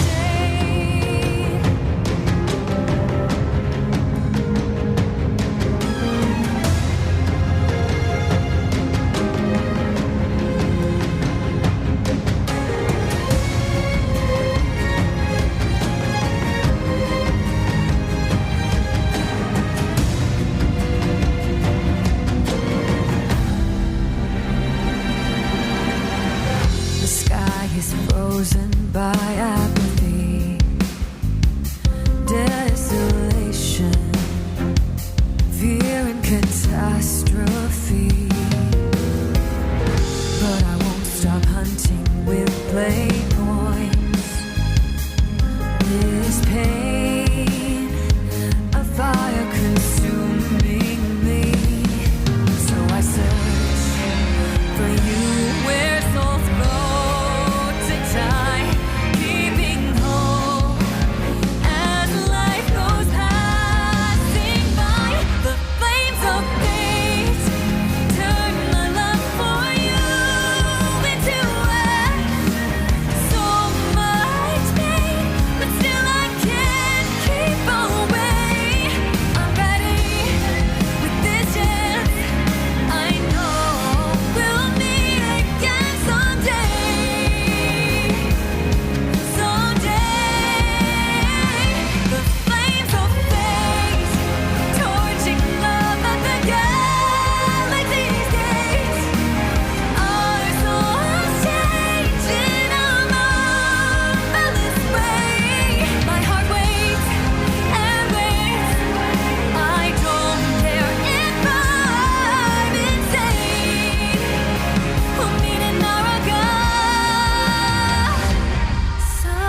And ladies and gentlemen, we are back for round 3. My name is Severio, and alongside me, I do have the great Davier, the Mr. Ambush King, coming through here for today's solos finals into week 2. And we just saw, if you guys were here, if you didn't know, J Team Space won into MVP for round 2, a 17-point game, a killer performance for himself. And also, I hope you guys got some water, got you some popcorn, because we're going into round 3, the final, for now, final time into Morris Isle, because we are going to have this be a match point day where we could go up to 7 or even to 8 rounds instead of the usual 6, unless early on we can see an early game winner with match point in play. Or unless PST does exactly what he's doing right now and absolutely putting in work, because the man got 17 points in his last game. If y'all was not here for it, y'all missed out on an absolute fire ending to our game number 2. PST absolutely popped off and decided, you know what? I'm gonna make everybody realize that I'm a problem. And clearly he did, eliminating some insane people coming into this. And obviously like I said, we're gonna be going into our game 3. And as of right now, like I said, the quest for doing more is clearly showing. With, like he said, snatched it from the top slot, away from Spider, 1.7 average kills. The average damage is within the 7. And it's going to be a lot more towards that here. We're going to be able to see them close it out. But, I mean, obviously, the expectations very, very, very high. And obviously, from what they're doing here, clearly, it's looking good. But the man's getting a massage. Yes, sir. Half coach, half masseuse. I mean, this is a little different, because I remember his coach did it one time. I was like, hey, yo, this man's giving him, you know, +3 dexterity. Where's my massage? Hey, yo. I like one. He's thinking about it. XXY, though, or AS, yeah, his placement right now, it really comes... He's struggling. Tough. It's tough, because, like I said, if you guys weren't able to watch it, I highly suggest you look into yesterday's Day 3's final 2 games, especially the whole day, but final 2 games is where we saw AS get 2 MVPs just like that. You know, he caught an 8-kill game and was able to get first place, and he got it out of the bottom rung of the 6 out of 18 players to make it into the Biweekly finals. And he's just not once he activates, right? We saw from that interview where we were able to see Verse, where once you find that tempo, right, and it clicks. We've seen it from Exon. You mentioned, you know, that's your MVP, and that's like someone who can make it happen. But right, I think Pace found his tempo into that last round, especially big time. Forward thinking in terms of using his skill, not for as much for the combo setter upper, but for just the burst damage and just being able to release those and catching them out. And this is where we go into round selection, Dobby. This is where, are we going to see any out of pocket potential final round picks for Morris Isle that could not for game 3. I don't think for game 3. I'm gonna be honest with you. I don't think it's gonna be. I think it's still gonna be kind of towards the book. I think, like I said, I think by next half, I think that's when we'll start to see a little bit more out of pocket picks. I think we're gonna see a little bit more some special ones, and I think it's gonna realistically show. But Lord, Mono Shail, Mono Tessa. All right, 3rd rounders. Who we choosing? Told you. We choosing. Yeah, you're right. We have to see what his 3rd rounders. By game 4 through 6, that's when we go and start to see. All right, let's see what by game. Listen, by game. Okay, all right. You see that too, right? All right. PST, you was cooking, and okay. All right. A little bit low. I'm curious why now though. I don't know. Is it the confidence? It's strange because we've seen Akos try to make a comeback through in the Holoroth map where he could choose him then, but choosing him now in a world against what he's up against to the state, it's kind of tough now, especially since there's 2 Justinas now. He doesn't know that, right? So how the 1st and 2nd and 3rd round selection goes is that when you're in the 2nd round and you see Shayo is banned, right? If you try to choose Shayo, for instance, like, no, you can't choose her. And it's like, okay, cool. And if you see it on the list, you see Tessa's, you see Shayo being banned, that means, okay, I got to work around and choosing my 3rd round pick for those placers. But choosing Akos in this environment against those type of characters where he can get, you know, full denial. We saw Mike get eliminated in the Roman game because of Shayo.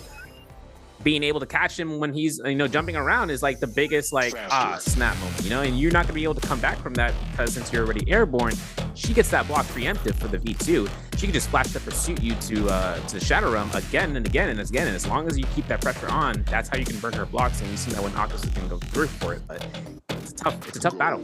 It's a tough battle right now, and Pace chose a character that it can perform admirably, especially against Tessus and burning off the F1 Foxfire, but we're gonna have to see how these skills come out, because I'm looking at this and I'm not seeing anything out of danger. Pace is actually rocking the F1 for Akos, so he's not gonna use the F2 where you can get those range blues to even gold focuses of hitting targets off from the distance and just repositioning them for, you know, for free blue focus vertical if he decides to go. So I don't know. I'm not sure. I think even with that though, I think towards the end it's really going to be able to show, and that's what I mean though by it's going to be interesting to see what these next picks are going to be. That's where it's really going to be able to show, and I think that's when things are going to get a little more fun. Yeah, because Frostbus in round 1 as playing Akos, you saw him in the top 6 into round 1 where he was caught out, and the moment he ults and he tries to V2 someone, everyone just avoids him and they just go for range shots and they hit him with the grapple staggers and everything of that sort. Oh, right. Speaking of that here, heading towards our final game here, at least in this area though, and it's definitely going to be a little bit more, very similar to the landing spots here, except for PST is going to be landing by himself here. Doesn't really have to force any fights here, so obviously it's going to be a good start for him though. Meanwhile, everybody else is going to be just fighting for as much loot and obviously trying to see if they can get to those early picks as much as possible and as fast as possible. It looks like we're going to have some people inside of the Hall of Penitence in the Eventide Temple. Nobody inside of the Sunwing's Rest here. Looks like we're gonna have some people near Lake Yellowleaf and near Servants Grounds. Meanwhile, Moonlit Courtyard is gonna see at least 2 players. We got Alliance and Extion heading towards. That's gonna be most likely. That's a little past Wayne Shrine, so towards that in between area of Eventide and Wayne Shrine. So there's definitely gonna be a lot of openings here. Spider's gonna be landing in the same spot that he did the first time. And he was able to get that first elimination, but sadly does get eliminated by another player, though. And it looks like it's going to be first. Back at it again. All right. Back to that chase that we've seen before, that cat and mouse game. JDG likes the chase. He likes it. I can tell. He's into it. Yo, Spider going to Arsenal's girl like that? Looks like he's going to go outside of the circle here. Trying to see if maybe he can throw him off the track here. Saying if he really wants this kill, you're going to have to come in here and come take it. I don't think he really wants to smoke here. It looks like Extion trying to rotate this out of here. Meanwhile, PST doesn't really have the advantage here for it. Nice slam. Trying to see if maybe he can conjure it up, but that dagger is putting in damage on towards PST here. That confidence trying to come through here. Sir, you are an Akos. You have to be careful. Ooh, nice retreat trying to see if he can close it in, but Extion just reading him like a book right now here. PST is going to slowly back off this. Nice scale to be able to protect it and connect it. Oh, nice hits from the dagger is going to be able to work towards it, but the stun is able to get the finish. PST, what are you doing, brother? I don't think he was ready for that F1 to kill him. I Honestly, don't know if that was the move. F1 is low.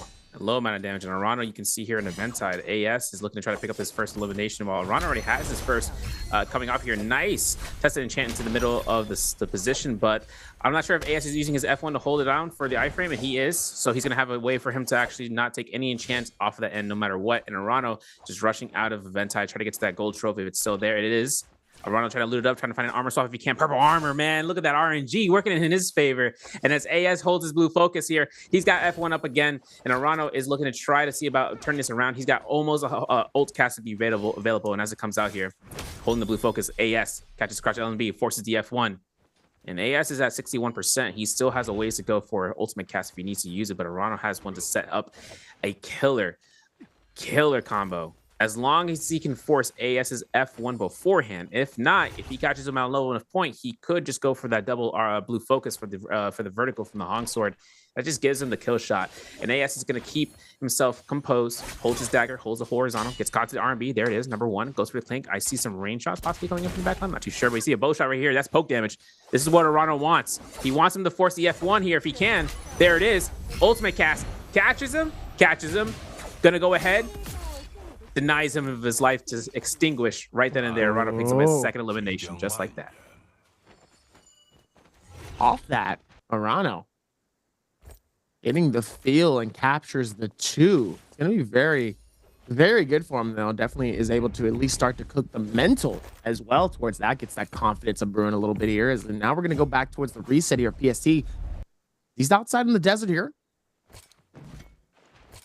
Interesting, too, because PST, when he first landed, he landed near no one. Yeah. So it's interesting to see that, once he found stuff, he immediately was about to go at it and start fighting and trying to see if he could find anything relatively to get an elimination here. Meanwhile, Mike is in a tough situation as well here. Spider trying to see if he can get a little bit of that some payback from last season here. Looks like he's gonna get some really amazing hits here. Captures the stun, but at least the shield is able to capture and get a little bit off of him and decides to back that off as well here. Mike trying to see if he can close this in. Spider gonna be able to go to the rotation here. Fang on the other side here. Mike healing. Pistol trying to see if maybe he can get something here, but it's not enough as Mike. I mean, like I said, the movement master is here to stay. And he says, hey, if you want that action, come here, buddy. I'm going to show you what's going on. What's crazy to me is that he got that trove and that was an immediate armor swap to a purple rarity as it came through. About $1 for every time that happened in this round. I'd have $2, which is strange that happened twice, but you know, we ain't counting. Spider has himself up against Exon and avoids him completely. He's still trying to find Mike as he is going to approach down to this eastern side towards the ballista tower. We could see Spider looking to try to go ahead and get the R&B. He's going to commit towards it. And of course, the horizontal gets held, gets parried.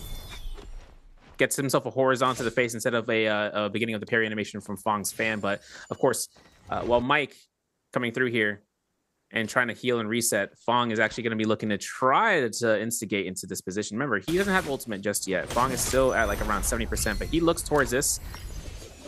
Sees the enchant, as Spider looks for the high ground. Of course, you know Spider's going to be looking to try to go for those armor swaps. And Mike sees his enchant flashing before his eyes. You know, his life is just going to go into a whimsical rotation around this tower as fast as he can. So, wow, Fong actually has a starfall as he's trying to commit towards a grapple there. So if he gets a starfall, that's an immediate kill off of Mike.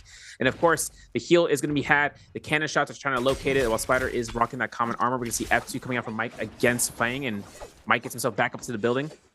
Looks to try to go ahead and reposition. This is a class act Scare Rush Tower fight that's happening right now. And Mike is now up against the Justina ultimate. If he gets caught in mid-air, it's over. So he takes the initiative and backs out completely towards this side. And Fong finds him. Doesn't even matter if he kills Noise. V1 for Fong here, and he finds the freeze and the jump LMB from X and the kill steal and getting his elimination. Gets frozen, gets a Soul Bloom pickup from Fong. Fong has another dash ready to go. And as Exon throws a Tesla ultimate, he can get punished here real quick as he's trying to back off here. Spider trying to locate this kill potential.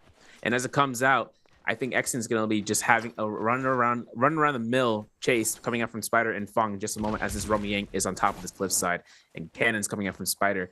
Dabi, we're entering into this fight. Exon's at a low enough point, but he is climbing through and he's now in third. He's still holding on to third place. I'm curious. It's going to be interesting to see if he's going to be able to close this one out as well there. I mean, that curiosity is definitely going to kill the cat here. Spider decide to back off this here. That stun is able to do a lot as Spider has the advantage here in deciding to dip out as Action Fang is going to be able to fight this all. As we go into our first realm of Yang here, it looks like it's going to be OUG and Alliance and then EWG versus GG, but Spider is back here, tries to see if he can close it, ends up getting stunned by both here as they're both going to try to chase and maybe be able to get the stun and at least takes him off here as Fang is going to get caught, and now it's a race. Oh, Hexton captures the parry and sends Spider away and says, no, this is my kill. You sit down and relax, buddy. I need you to calm that down. Spider is able to capture this, gets the stun. X-Jin is going to pay the ultimate price, and Spider catches them inside of the web. Meanwhile, back inside of the realm of Yang here, a strong start as PST wants a little bit of some payback here. Sadly, lost out on the first one here, and now he's going to try to see if maybe he can capture another one here. Tries to go through with the hopscotch and the tiger, but sadly, the shields is able to do a lot and really making sure that he doesn't get caught up here as T225, trying to see if maybe he can close in this gap. Using the shield, maybe a little bit towards the weapon here. Both of them is going to go through a reset, though. 30 seconds up on the clock. The time is of the essence for both players here. It looks like he's going to get caught inside of those dual blades here, trying to close it out. Beautiful hit from the bow. Not a lot of damage. Catches him, and the juggle gets the two-piece, gets the blue focus, and KT225 is able to say, see you later, buddy. Good luck. That's great. Octa/Blade coming out here from TT25, and he finds a gold fan. So this is where he's really going to be looking for those swaps if he can find the necessary position against a target that can work best for him. And then we go back to Spider. After getting the eliminations off this end, you know, JDG Verse coming back through into this fight. Verse with 1 elimination so far. Spider with 1 elimination. R&Bs from this fans coming back and forth. And as Spider has his purple fan to kind of work through and chasing this out as fast as possible, you can see him dagger dashing as much as he can. F1 comes out. Now it's up to Verse to look for this best case scenario for his ultimate to be used in conjunction against Spider with the F down. But you can't really get himself in a position due to the buildings and the terrain. And Spider activates Tuna, trying to get this armor regen. Nice scale rush coming out from that pole sword. And as Spider looks to try to do the same with his fan, you know, he's just getting time to distance out. He's got an ultimate cast ready to go here. Looks to try to initiate, goes to the lethal jab, misses. But there's a swing coming up from the pole sword, massive damage. Verse looks for this LMB uppercut, doesn't confirm it because the F1's back up for Spider. And you can see how much Verse is now switching up his play. He's going aggressive. He went from semi-passive to now full-on aggression as Spider is reaching into that 1300 health, you know, threshold. And meanwhile, we see in the distance, Mr. Micah looking a little bit hungry here in the inside. We're going to go switching over towards Lake Yellowleaf as T25 looks towards Arano, finds a V2. Arano is going to have himself to be at a low point where Pace is looking for this elimination because he still needs a soul bloom. The V2 is active on Pace.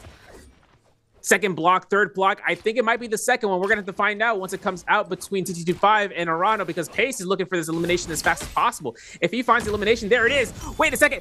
F1 to push him back. And Arano trying to get himself a distance off of that F1. And as he's low, TT25 is closer to his target than Pace is right now. 2 minutes and 37 seconds left as Pace looks to try to capture this kill. He's looking to try to find that soul bloom first and foremost. If he has to use ultimate to capture that soul bloom, let it be so. And as you can see, there's the ultimate, there's the RBs, backs off. Can he get the soul bloom? He gets it. TT25 finds the F2 to be used, but he's gonna have to use the scare rush action with the fan. And as he's looking towards his RBs are released, Pace gets to jump LMB, looks for the F1 and try to knock back, gets another set of LMBs, going for it, and that's a kill double. Or first one for Pace as he gets 2 soul blooms, not just 1, into this fight. He is good, more than ready for the next one.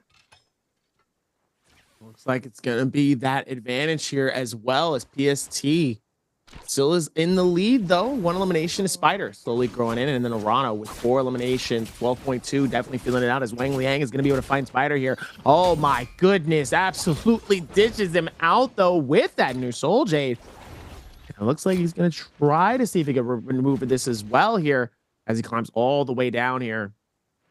It's a fight for the top slot here. Frostivus, haven't heard too much from him, though, currently within this game, and especially this game number 3 here.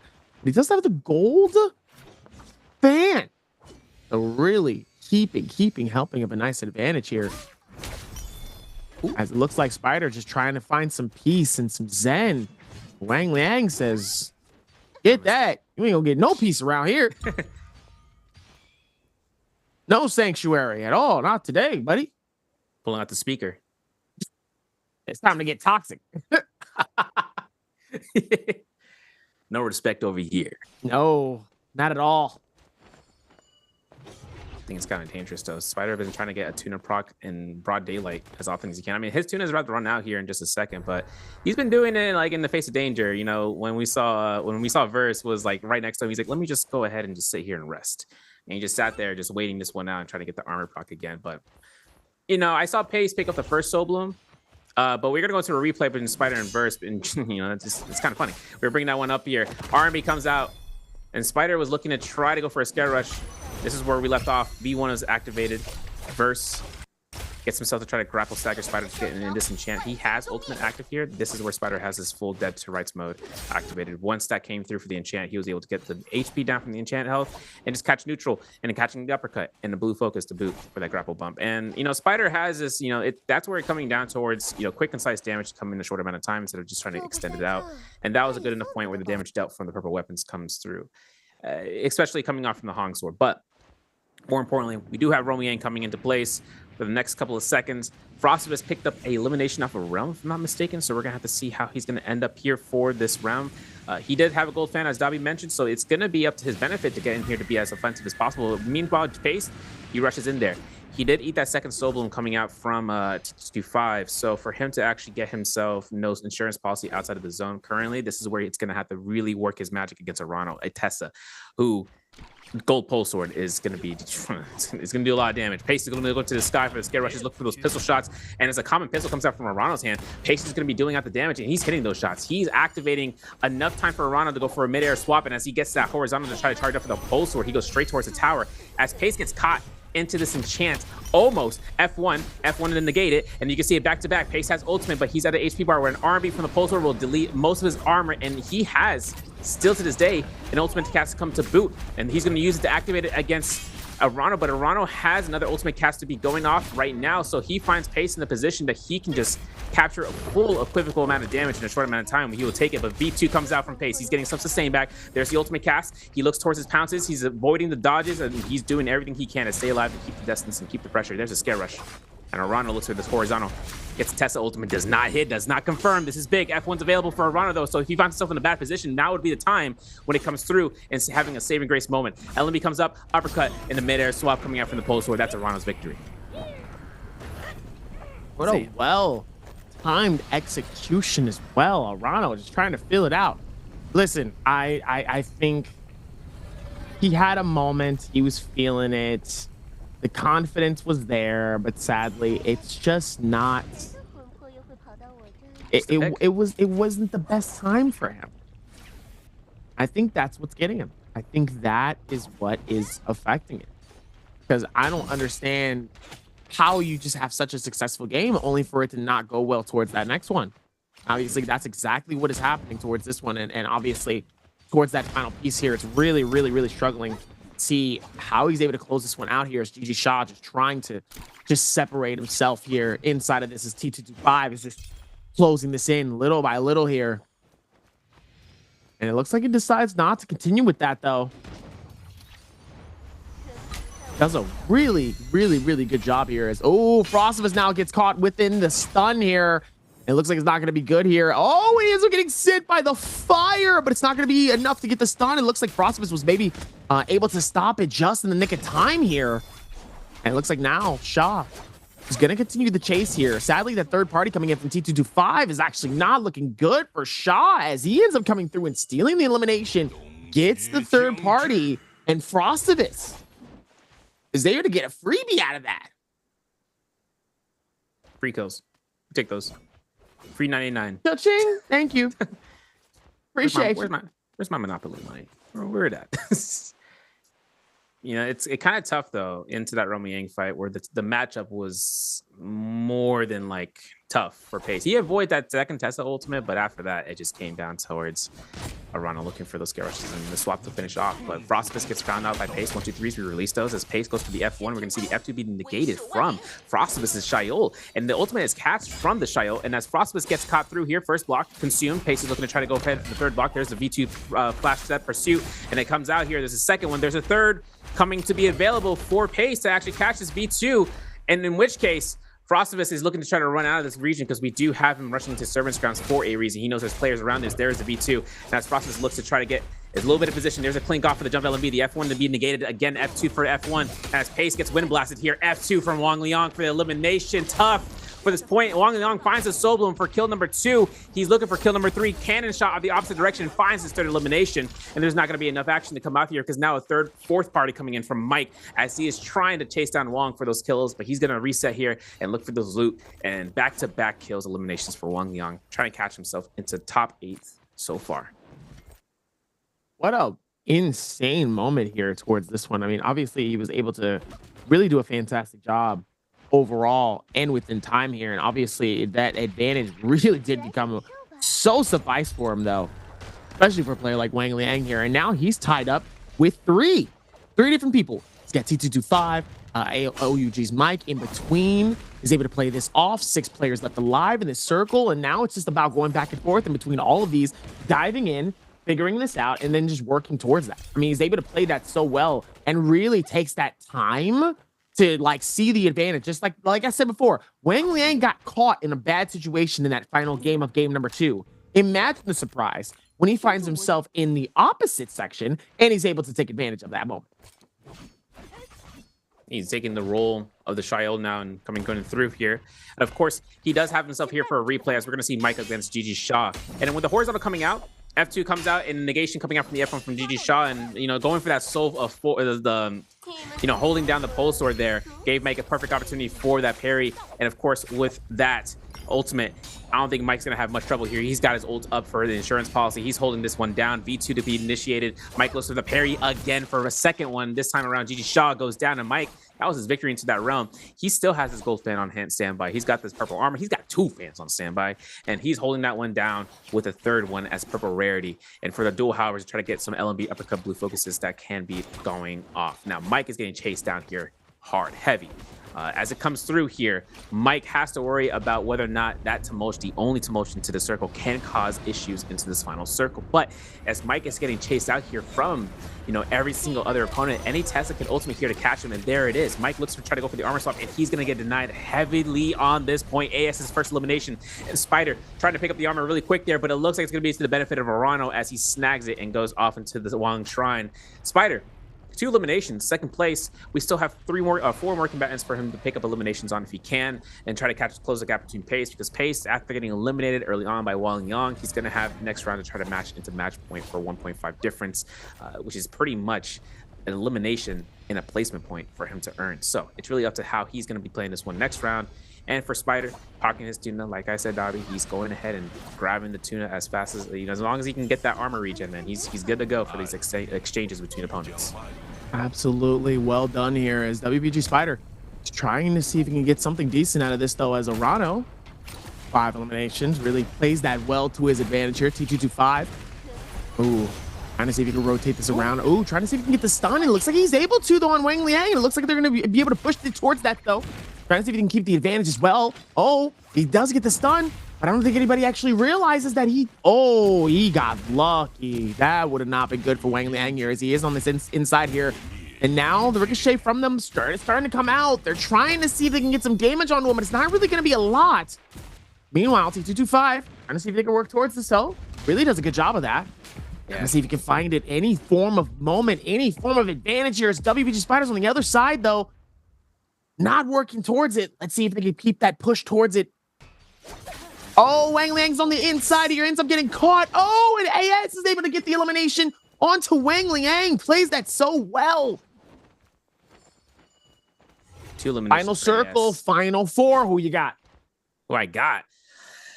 Arano's armor, that could give him advantage, but I like what T225 did, where he looked to push Spider into that corner after he saw him scare rushing. He switched to cannon and switched immediately back to the pole sword. Like, he was quick with that, and that's something that comes through, where we mentioned it last week, where cannon comes to a huge benefit in the solo sphere, where we're actually able to see where cannons are just working their magic. I mean, in the solos, right? In trios, we've seen that day-to-day by basis. If there's a game without a cannon, that's a bet I'm not taking. But if you do see how it comes out in terms of baiting your opponent to a position where they have to do a certain move, like a scare rush, that gets you a free cannon shot off that wall. And Arano finds this enchant on T225, who's at no armor, no health. He's got B2. Second block is procs. We're going to see the last proc here from the RMB. If he looks for this RMB, there it is. No more procs. As Arano looks towards his back end, he's looking to chase out T225, who does have 2 blocks. Never mind. He probably lost his enchant health because T225 looking for the uppercut, gets out the window to the wall. And of course, if T225 looks for this F2 and has this B2 to be ready for another block, he goes for the shield combo rush. Spider's up for this tree. He's trying to go ahead and scare rush off in a Moonbane off in the west. The whisk comes out from AS. As it comes out here, T225 looks to lock in a position of trying to reset, and using Storm Stride here is going to be huge, especially if someone tries to go into melee distance for him. Cannon shots off of Spider. RMB's off of T225. With everything coming out, this is going to be an ult cast for Spider here. Big time RMB with Immortal Defiance. Here's the ranged ultimate. He catches T225, who's at a far enough spot, and AS comes in with an ultimate to deny entry for anyone if they can't close in fast enough. Who's gonna get the kill? Spider is. And of course, AS looks for this RMB as Spider activates the F1. Soul Bloom pick up immediately. And as AS holds his crouch LMBs off of this wind wall, Arano with the ultimate cast as the V1 comes out. Spider trying to scare rush and keep distance across the enemies, across the board, across the area. And with this enchant not going to be taken advantage of, Arano looking to try to scare rush towards AS. As a result, AS finds Spider, but he gets to the high ground, and having to get this armor heal over the advance heal is massive to Spider. As it comes through, AS keeps his chase going here. F1's available for him, but right then and there, you are going to see it with AS trying to make sure he can keep his marks, try to hold check him if he can. And with the crouch LMBs, we're going to be looking for a chance for Spider to actually get his chance and trying to lock down this Temi when the whisk comes out, and looking for a scare rush. And of course, AS looks towards Arano as he has 500 HP. We're going to see this horizontal coming out here for another kill. There's a parry from AS. He gets out the building. He's clean with it. He could get himself out here, but this is a troublesome spot, Dobby.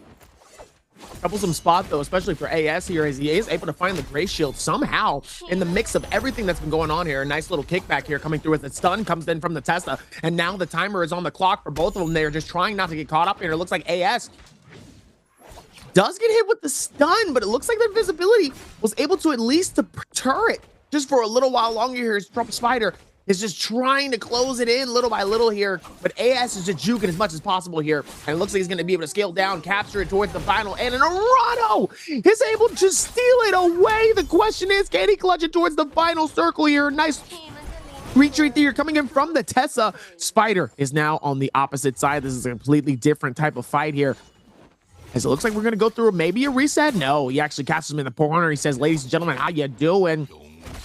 Tries to see if he can catch him within the stun here, but it's not going to be enough here. The parry not going to be able to connect it. Both of them waiting for the time strike with the blue focus. Not able to do enough. Their timing is just a little bit off on each other here, but it looks like the stun is going to be able to do a lot here, as Spider is going to try to see if maybe he can rotate this out. Goes for the shield. Arano doesn't want him to get any more shield.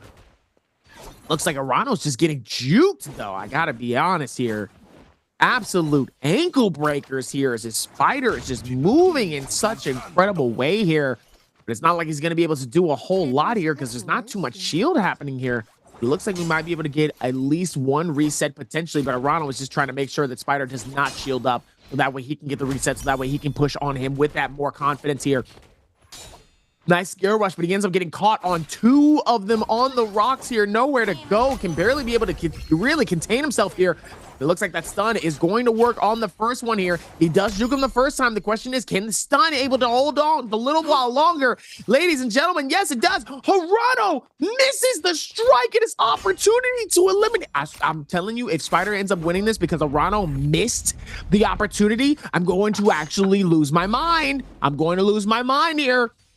The question is that going to happen? He's just trying to close this in little by little here. Oh my goodness, there's no way. Dangerously low. The strikes connect, and Arano is able to keep it alive just a little while longer. You see the breath of relief as he does successfully close out that game with a dub and with a decent amount of eliminations to capture it. Arano, you had me shaking. You had me in the first half, I'm not gonna lie. A little shook it. You know, it's crazy to think that Buttery Rocks would have cost Arano that last final kill. He would have gotten MVP regardless, but the fact of that testing chance to be confirmed and just slipping sliding off to that corner side to try to confirm and then missing it, getting a neutral and missing that again. But regardless, he finds that elimination. After he knocked Spider back and got those pistol shots and started popping off through there, Spider had 3 eliminations into second place. So this is him getting his standings back in. But I think Arano actually takes still 4th into this round, with the standings as the overall. My Smirk King coming through here, just like, oh man, you know, we're now in a Holoroth. All the Zipings are coming out to play. Yeah, we're definitely going to get at least 2 Z-Pings in this next few games for sure. At least 2. And one thing that comes into this final round, right, is that Pace didn't make match point. He only got 1 elimination, but he wasn't high enough to get into placement into a second elimination that would have guaranteed him to just get MVP. You can see my boy like, you did it, man. You did it. You did it. What? I got MVP. You know, you got a killer game, but I'll take this W. And I think Arano coming back, yeah, I think Arano taking this MVP with this amount score, it really works for him, because we know last week he hit match point at the same time that Mike hit match point. And when Mike was able to get eliminated by Fong, it was really up to him to take that mantle of winning week 1 when it came down to it. But due to, like, you know, the pushes that came from the opponents, they didn't notice it, they found him, they took care of him and taking it out where he wasn't able to catch them to rounds 4, 5, or rounds 5 or 6 to catch that win in MVP. So for him to get a climb up game this time around, this gives the envelope for himself where he can have, you know, a little more leeway. We have another round for him to earn points and catch into the top 3, because Spider is solidified there. If he can get more points to come out for top for 30-point threshold for that match point, Dobby, I think he's kind of good to go, as, you know, Arano kind of showcased there that he still got it. I mean, he's definitely here though, and obviously that definitely was huge for him. Towards that final area here, as obviously, like I said, I mean, Arano was just fighting it. Man, like I said, if he would have been griefed by the terrain, to be honest, the terrain was the real MVP of that moment, because Spider could barely move. He was just stuck kicking rocks. Yeah. And then Arano chasing him, trying not to get caught up. And he ends up getting caught up twice. Not once, but twice. Me personally.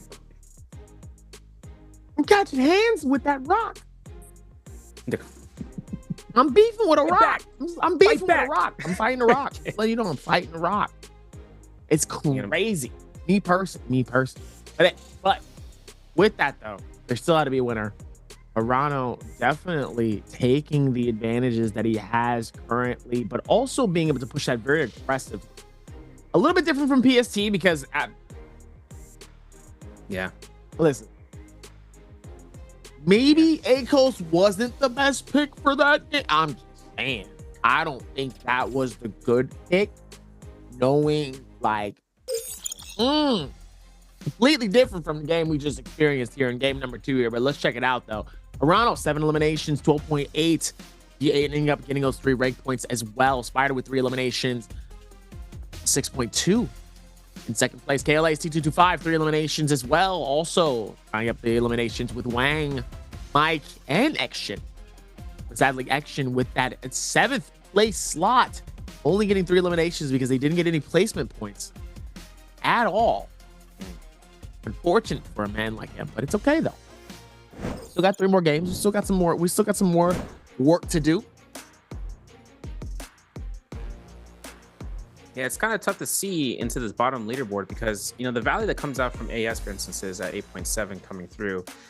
He got a 4.1 game today for that round, I should say, in terms of that value. So that's where he can kind of kick back pace. And Frostbus here in 11th with 9 points, 10 point for GG Shaw, 10th. Mike, he's still in the bottom rung of the bottom 6. Now in the top 6, we see Fong here with a 14.4 and 6. Kaylee 225 with 14.9 in 5th. Battles Exon at 19.2 in 4th, while EWG's Arano at 20.1 in 3rd, while WBG Spider is in 2nd with 24.8.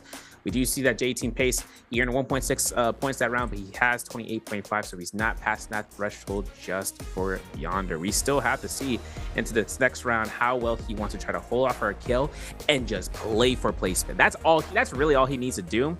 Where if he doesn't want to earn more points, right, it's totally susceptible for him to want to do that. Just hit match point and then go off in the next round. Maybe he can play a safety net character, who knows? But at the same time, where proposed points are playing through here, if we reach into game 8, it's going to change the whole game. Now, we're going to have these highlights brought to you by Thunder Robot coming into play. And of course, we're going to see these early game fights into Breezy Maze. We didn't even get a chance to see that meter dump coming out from Mike against DJ. Whoa, Mike coming out here for the baller play in the beginning, but he gets eliminated by Exon off of that end towards that ridge line. And as Wang Liang looks hard to go for the R&B from the Halberds, we saw how Verse got eliminated here by Spider. Once the enchant proc, he gets a free uppercut, grapple bump, R&B blue focus with the vertical from the Hong Sword. Wang Liang comes back here to strike though, gets that mid-air F2 into the position to catch the R&B, got Frostbus, finds that Soul Bloom, and chases out Frostbus for that cannon, but switches straight back to a Clink off of the Hong Sword, and an AS here with a massive play. You saw this bow shot to confirm a kill off of Mike and eliminating him from the round. And as AS catches an R&B from Wang Liang, Spider finds the kill off of T225, and Rano finds it off of AS here, coming in, stealing the kill with the neutral, and of course, catching a Spider with a pistol shot to another pistol shot into the LMB right before that ultimate cast came out. Just drinking away, the caffeine coming through here is gonna be making sure he can get his games on, and he's gonna have the MVP where we're gonna look at these stats and see how well he kind of go through here with nearly 22k damage overall. He had 5,700 damage off the Hong Sword, 4,200 for the fan, and almost 4K right on the dollar for Pole Sword action. Now, he had Assault Smolder. He was utilizing that to the full extent. And he also had a Phoenix Blast to work off of a Longsword if he found one, but he also had, to the extension of that Rampage and the Overlord. So that's where it came down to using the Hong Sword for the horizontal blue focus, where he's able to get that purple focus where he doesn't get parried for the position of it, but he also gets a guaranteed stagger for a jump LMB. And then we see Overlord to have a utilization, because when you're using Overlord between a Greatsword and a Pulse Sword, what will happen is that Warlord will proc a level 3 charge, and for the pole sword, if you find the opportune moment of catching your opponent when you're trying to get a disenchant as a Tessa, when you proc that enchant and they hit you once right beforehand, they'll look for using a clink off the stone form, and then they can release a level 3 swing. So long as you don't have a combo breaker, you will take that damage straight to the face. And that's a great advocate for where we can see that in being used for the Tessa build, and of course having him to reach out to MVP with it. Man, it's interesting hearing you talk. Yeah. Very calm. Very like, you look so excited when I said, hold on, I'll let that get to your head. Anyway, no, like, listen, the game so far overall has been good. I'm a little scared. What? I'm a little scared of that, but it'll be good to see where the next set of games go. Let's hope maybe there's going to be some close ones. Maybe. We're lucky. Maybe. Especially with the zips, because we definitely know we're going to get some zips. Chat, I hope you're ready. We're going to have some zip games. At least 2. Probably 3. Because not everybody's going to choose them for the first for those 2 games. They might make them last towards the end, obviously. And now with that, in terms of zips and everything else, we got another interview. We got our first interview. And we're going to catch you guys back here in a moment as we're going to take a quick rest. We'll see you in a minute. Hi everyone, welcome to the post-game interview. I'm Leah. So this time we have EWG Arano come to our interview. So please say hello to our audience first. 也是先请阿然跟我们大家打个招呼吧。大家好，我是 EWG 阿然。Okay, welcome. So you have a really good performance in the game 3, and in the last circle you have like a fight 1-on-1 with Spider. I know Spider was the like last bi-weekly final champion of the solo. So how do you feel like win Spider in the game 3？ 那其实我们知道 Spider 是上一周的周冠，上一周阿然也是非常有机会拿到周冠的，在第3把最后1v1把 Spider 做掉的感受是什么？还是比较如释重负吧。I feel released. Okay. Well, also about like in the second game and you use Justina, I heard you have a little argument with your coach about like use V1 or V2. And for the result, you use V2. So what is the reason? 那其实我知道第2把的时候用步轻寒其实是针对 V1 和 V2 的选择有一点小小的纠结，最后选择了 V2 的原因是什么呢？因为 V2 比较好打卫青嘛，卫青现在比较多选的。Okay, so because we have a lot of like Wei-Qing in the game, so I think V2 can better fight with Wei-Qing, so I choose V2. Okay, let's move on to our answer for treasure. So this time our question is how many scores did EWG Arano get in total scoreboard? I also want to say, so before game 3, J-Team Paste, he was really close to the match point. And the position he has is just like the position you had in the last bi-weekly final. So when you are like this position, how did you feel? 那其实我们知道，现在 Pace 的位置就像上一周的你，上一周你处在很接近赛点的时候是什么样的心情？非常非常的紧张，非常非常的想拿下那一把。Okay, so I was really nervous and I really want to win the game and get the match point. Okay, so please count down the time. 那也是请安给我们倒计时一下。Okay, 3, 2, 1. Screenshot everyone. Also, actually, Paste didn't like perform very well in the game 3. He only got 1.6.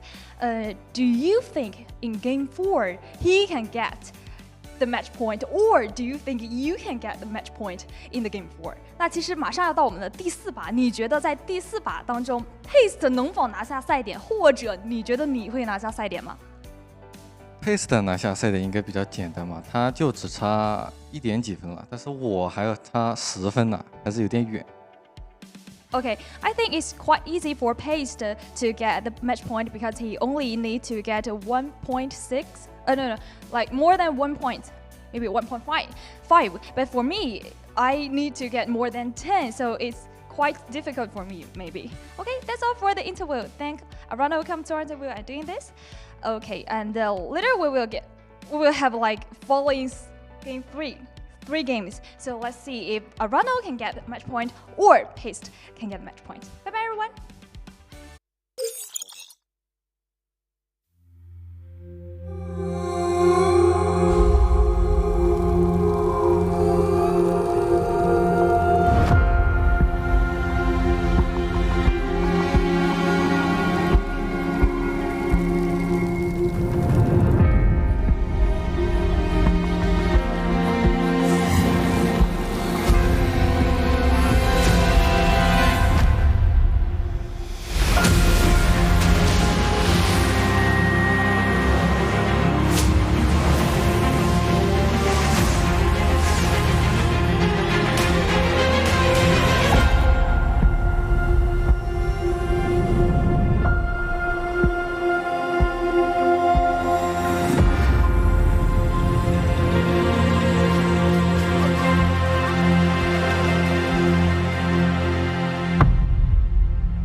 Welcome back, ladies and gentlemen. I hope your break was absolutely as tremendous as mine was.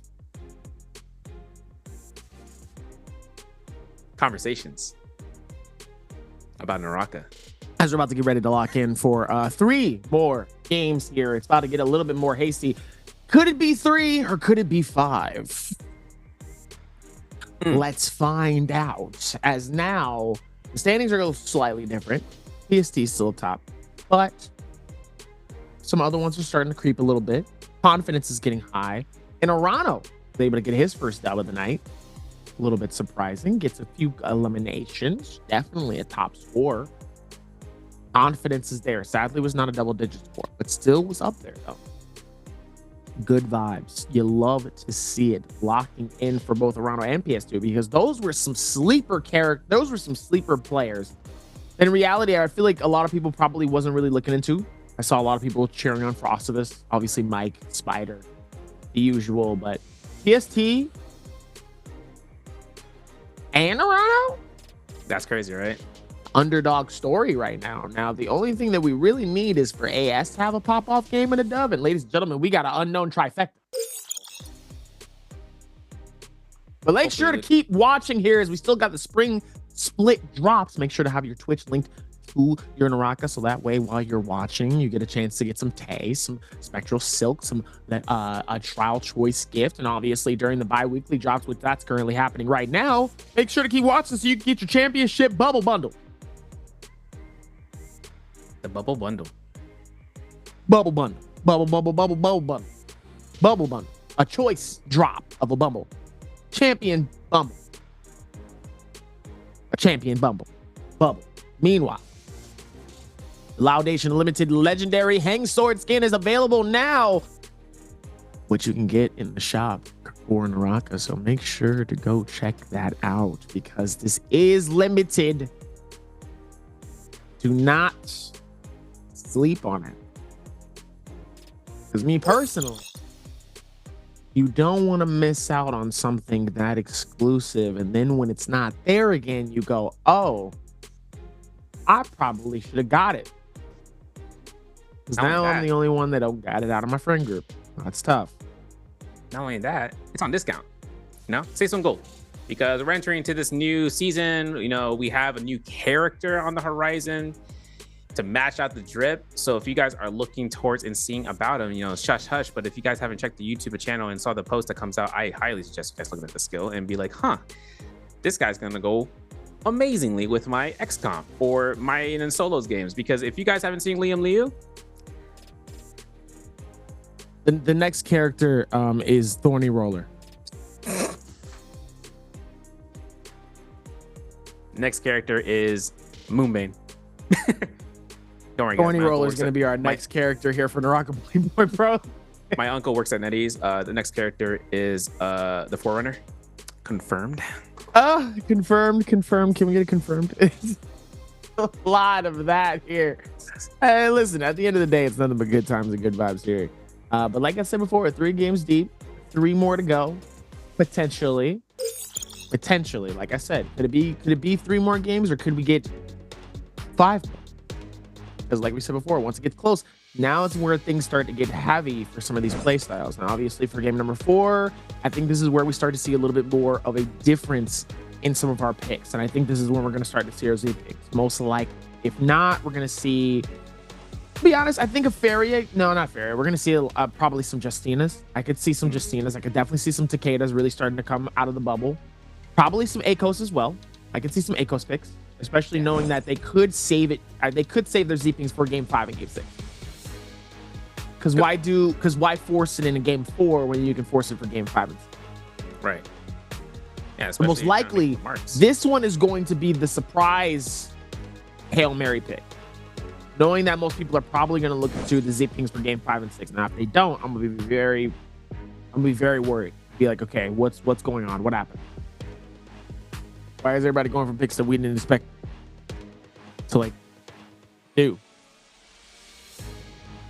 Yeah, and I think one thing that comes down to this comp with the Justina is that no irony, but between V2 and V1 and Holoroth, if you can catch a V1 Justina to find this Feria Shen, she could potentially catch that freeze for free when she's in mech form if she finds her, because the form is going to be frozen for 1.6 seconds, but she can guarantee her to exit cannon form if she freezes. So this is where Justina can really work against Feria Shens in this type of game mode, or especially in this map where the rotations are to be expected, where Feria Shens are going to make their appearance, if not later on.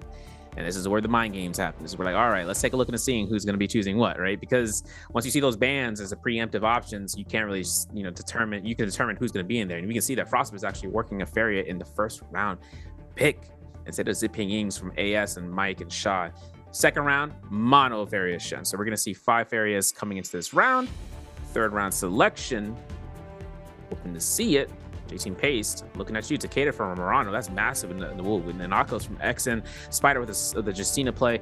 Paste still contemplating, trying to think about what he can do here for this round pick to really circumvent the game to where he can grab elimination and get out there. And he's gonna choose his Temi round pick. Spider choosing the Takeda though. Oh, I'm gonna be honest. I'm surprised by the amount of Ferias. 5. I'm a little surprised. I thought that Takedas and Akos was going to run this. I'm going to be honest. Or at least Justinas. Yeah, actually. It's kind of rare to see how it came down towards it. And, going to the lab with the coaches, like, all right, man, listen, you choose this character, get it, and do it early. And I'm thinking, he's like, well, if I go ahead and I choose that character, I definitely won't be wanting to, hold on to it. No, use that character now. And use the Feria Shen pick now. Because Paste using Intemi now, he's the only outlier opponent. And it also comes down to the players, and I made mention of this where, like, if you reach match point, you find the player, you get killed or you kill them, you know who they are, you know the role that they're playing in terms of the character. This can even be made for anyone who's at the top of the leaderboard to get eliminated early on or get killed by. So when those players see that name, if GG Shot gets killed by Paste, he's going to hunt down that Tumulch because he knows that Tumulch is right there at the bar at the top of the leaderboard. So we get him out, it's going to be the case scenario. But that's if he gets, killed by, he's got to find him out early on before that placement point starts to rack into place. He catches match point before the next round. But skills, man. F1 V2 for Exen for that Akos, and Pace rocking it. Oh, V1. So Pace using V1 here for Tumulch just to give him a chance. 16-second alteration, but not only that, he doesn't force his combo breaker. So when he passes through the barrier, he can still hold on to his F as time goes by, where he needs to get the cooldown and immediate conjunction with the duration of that ultimate to be 16 seconds. And it's going to be interesting because he's using that in particular because of Feria Shens as well, where that projectiles, they won't go through the wall, and he's just using it as a defensive measure against these opponents. And of course, now there's the Takedas into the mix. he can also just try to keep the distance between him and those, and even try to force the Takedas to use Fear and Blast. Gonna be a favorite here, but in terms of the map, though, definitely a little bit different from what we're used to. At least in terms of certain areas here, as we're gonna see DRG's Fang, and it looks like there's gonna be another player. It looks like there's gonna be XCG. It looks like they're gonna be in Salvation Podium fighting it out, potentially for the puzzle. Meanwhile, we have people very, very much spread out. We have Action all the way at the bottom in Tang Courtyard. We have EWG. It looks like we have one other player. This is gonna be OUG. Way on each side of corners of the city of Tang. We have JDG way in the far back with Shaw, way near Ancient War Grounds and most likely the Quarry. Meanwhile, we have KLA's in an entirely different situation. And then we have the Fortress of Kavani with 3 players as well inside of that little area here in between the canyons. So that's going to be potentially very, very fun. But this one's going to be a lot more widespread. A little bit more aggression, I feel like. And I think the action is going to be very, very much jam-packed as we see the parry come through immediately, coming through with Fang just trying to stay alive towards it. Oh, the parry is going to connect it twice. And Wang Liang is going to be able to shut him down inside of this game number 4. What a start for Wang. And Wang came out here for the first kill. He actually picks up the Soblin to get an immediate ult, and hopefully soon, because Pace in the Fortress of Kaviani up against Frostivus. Frostivus having purple dual blades. Pace has no F1 to come through, but Frostivus caught into that 2-1-1 staff swap, and Pace is going to keep the aggression. Releases another blue focus vertical, but a backliner coming in from Takeda from Spider and double R&B. Frostivus is going to be the first one out here. Pace looks to pick up the Soblin if he can. He's going to be able to do so. F1's up. Spider finds the F3. He's going to look for the jump LMB to continue the damage coming out, and we're going to see an F1 from Pace here. Not going to happen. Spider finds this horizontal blue focus and just knocks down Pace, and that's going to be a single elimination for all 3 combatants coming out besides Frostivus, where he is in the early elimination, so he has to find a spot where he can be safe in doing so. But Spider has the time to loot this up, keep the Soul Bloom on standby for when the Roma Yang is to occur in the next couple of minutes. Now, into this bar, we are going to switch over to Tang Courtyard, about as Exon actually over here. He finds one elimination early on. I'm pretty sure that was possibly either Mike or Shaw. Gonna have to double check and see if anyone switched out spawns into the early rounds. But we do see Exon going forth on this end, as Arano is over by the southwestern barracks. He is looking to try to keep his rotation towards the trenches,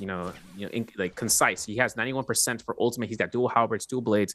That's a really good setup for Takeda's as it comes out, up until when he finds himself a fan in the future that's of higher rarity. Now, Wang Lian, he's trying to solve a puzzle. Fong hits him. Well, doesn't hit him, but he's on the ballista as it comes out. And Wang Liang finds that Salvation Podium weapon, as can be gold staff, off the rip. And just keeping the momentum going off. And hopefully we see a fight here in Grizzly Rise between AS. And it works to his attention because TT25 has common armor. And the Zipping Yings are how to play. As you can see, Arano has arrived towards a Grizzly Rise. He's looking to try to get a vertical. He gets it off. He's going to go for the jump LMB. Doesn't confirm, but he does look to try to use his timing here very sparingly for the F3. 1, 2, 3s, we release those. As Arano looks for the crouch LMBs, he's going to say run the set, run the F3 into the face of danger. And as AS gets ult proc, he's going to get this chance for the slight uppercut, and the bow shot's coming in here for a kill steal. TT25 looking for the RMB, doesn't connect for the second one, but AS looks for this F1 in midair and looks to try to back off as fast as he can. And as Arano gets himself out of here, this is going to be a reset position where AS can look for this chase in full conjunction off into this trenches area.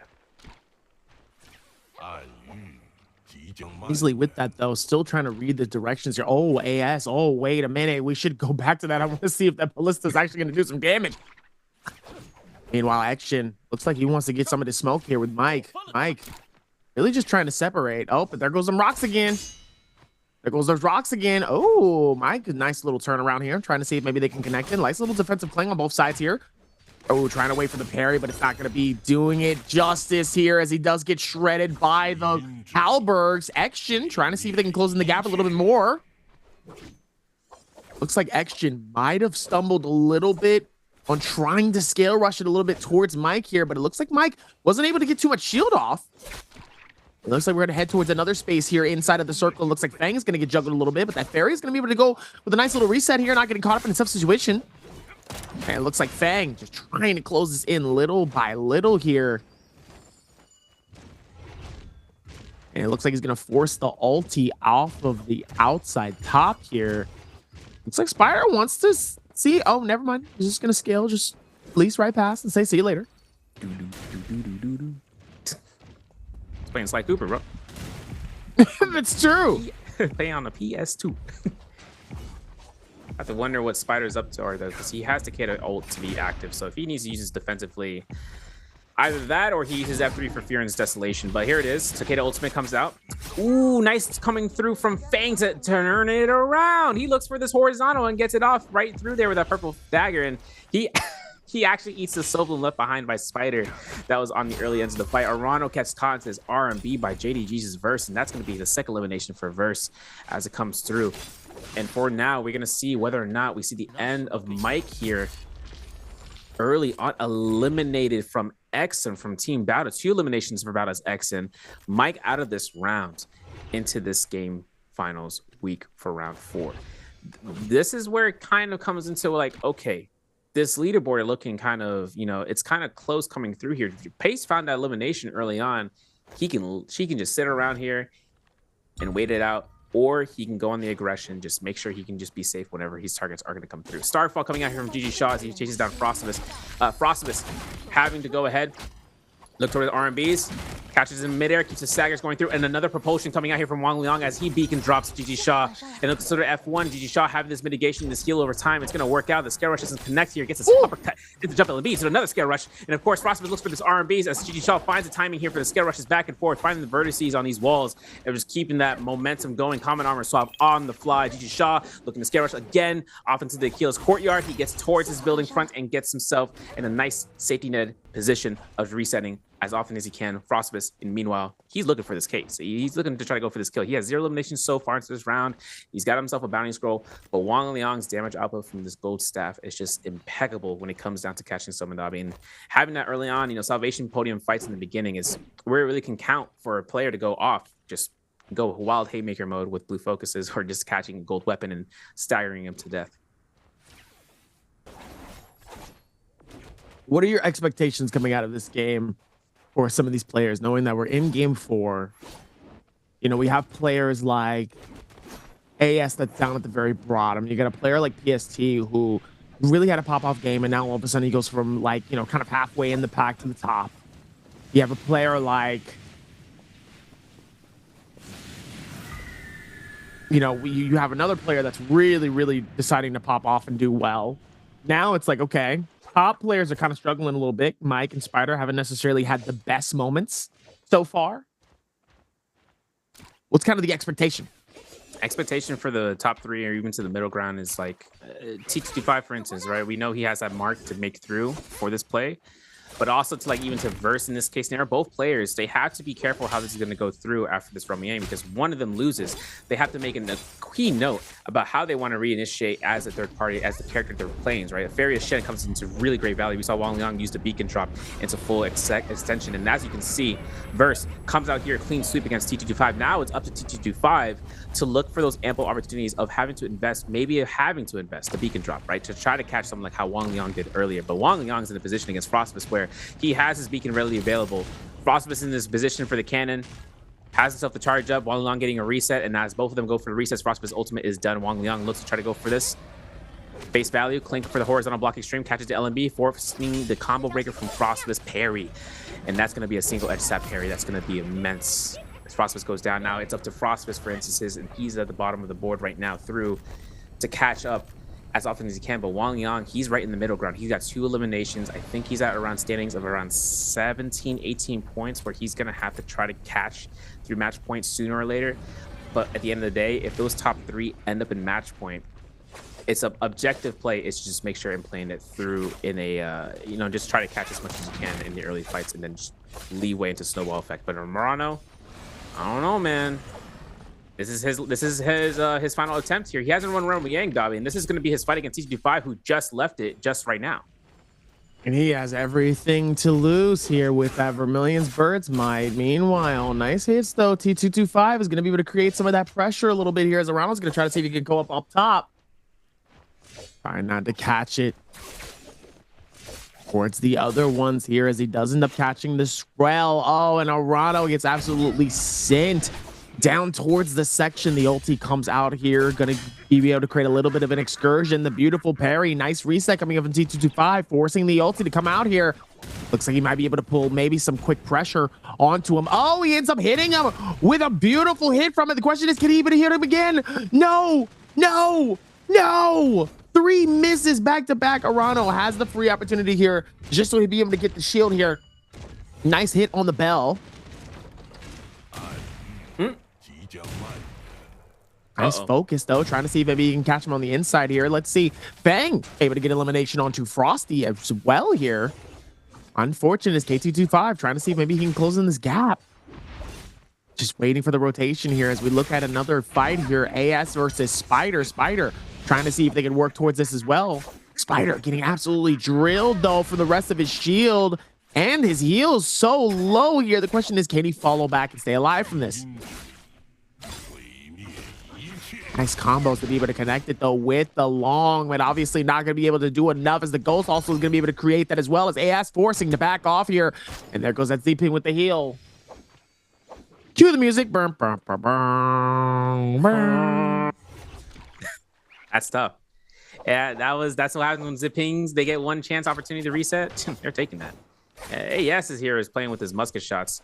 R&B's to come out here from Spider. As Spider has F3, he's just trying to find an opportune moment to really capture it, even if he's looking for the blue focuses. There it is, right? But then, of course, the beta coming up from AS gets himself to the horizontal blue focus, keeps the extension going, but the cliff side's going to give Spider enough time to kind of look for scare rushes or armor swaps. He finds it horizontal, though. Release. It's going to connect. Jump LMB to the R&B. There's going to be another clink here, and there's the R&B blue focus coming out from AS. This is close. Both of these players are really close, and there's going to be the F1 to come out from AS. Now he's at maximum potential of just rushing this one down, but he's going to go ahead and reset. Spider looks for the scare rush.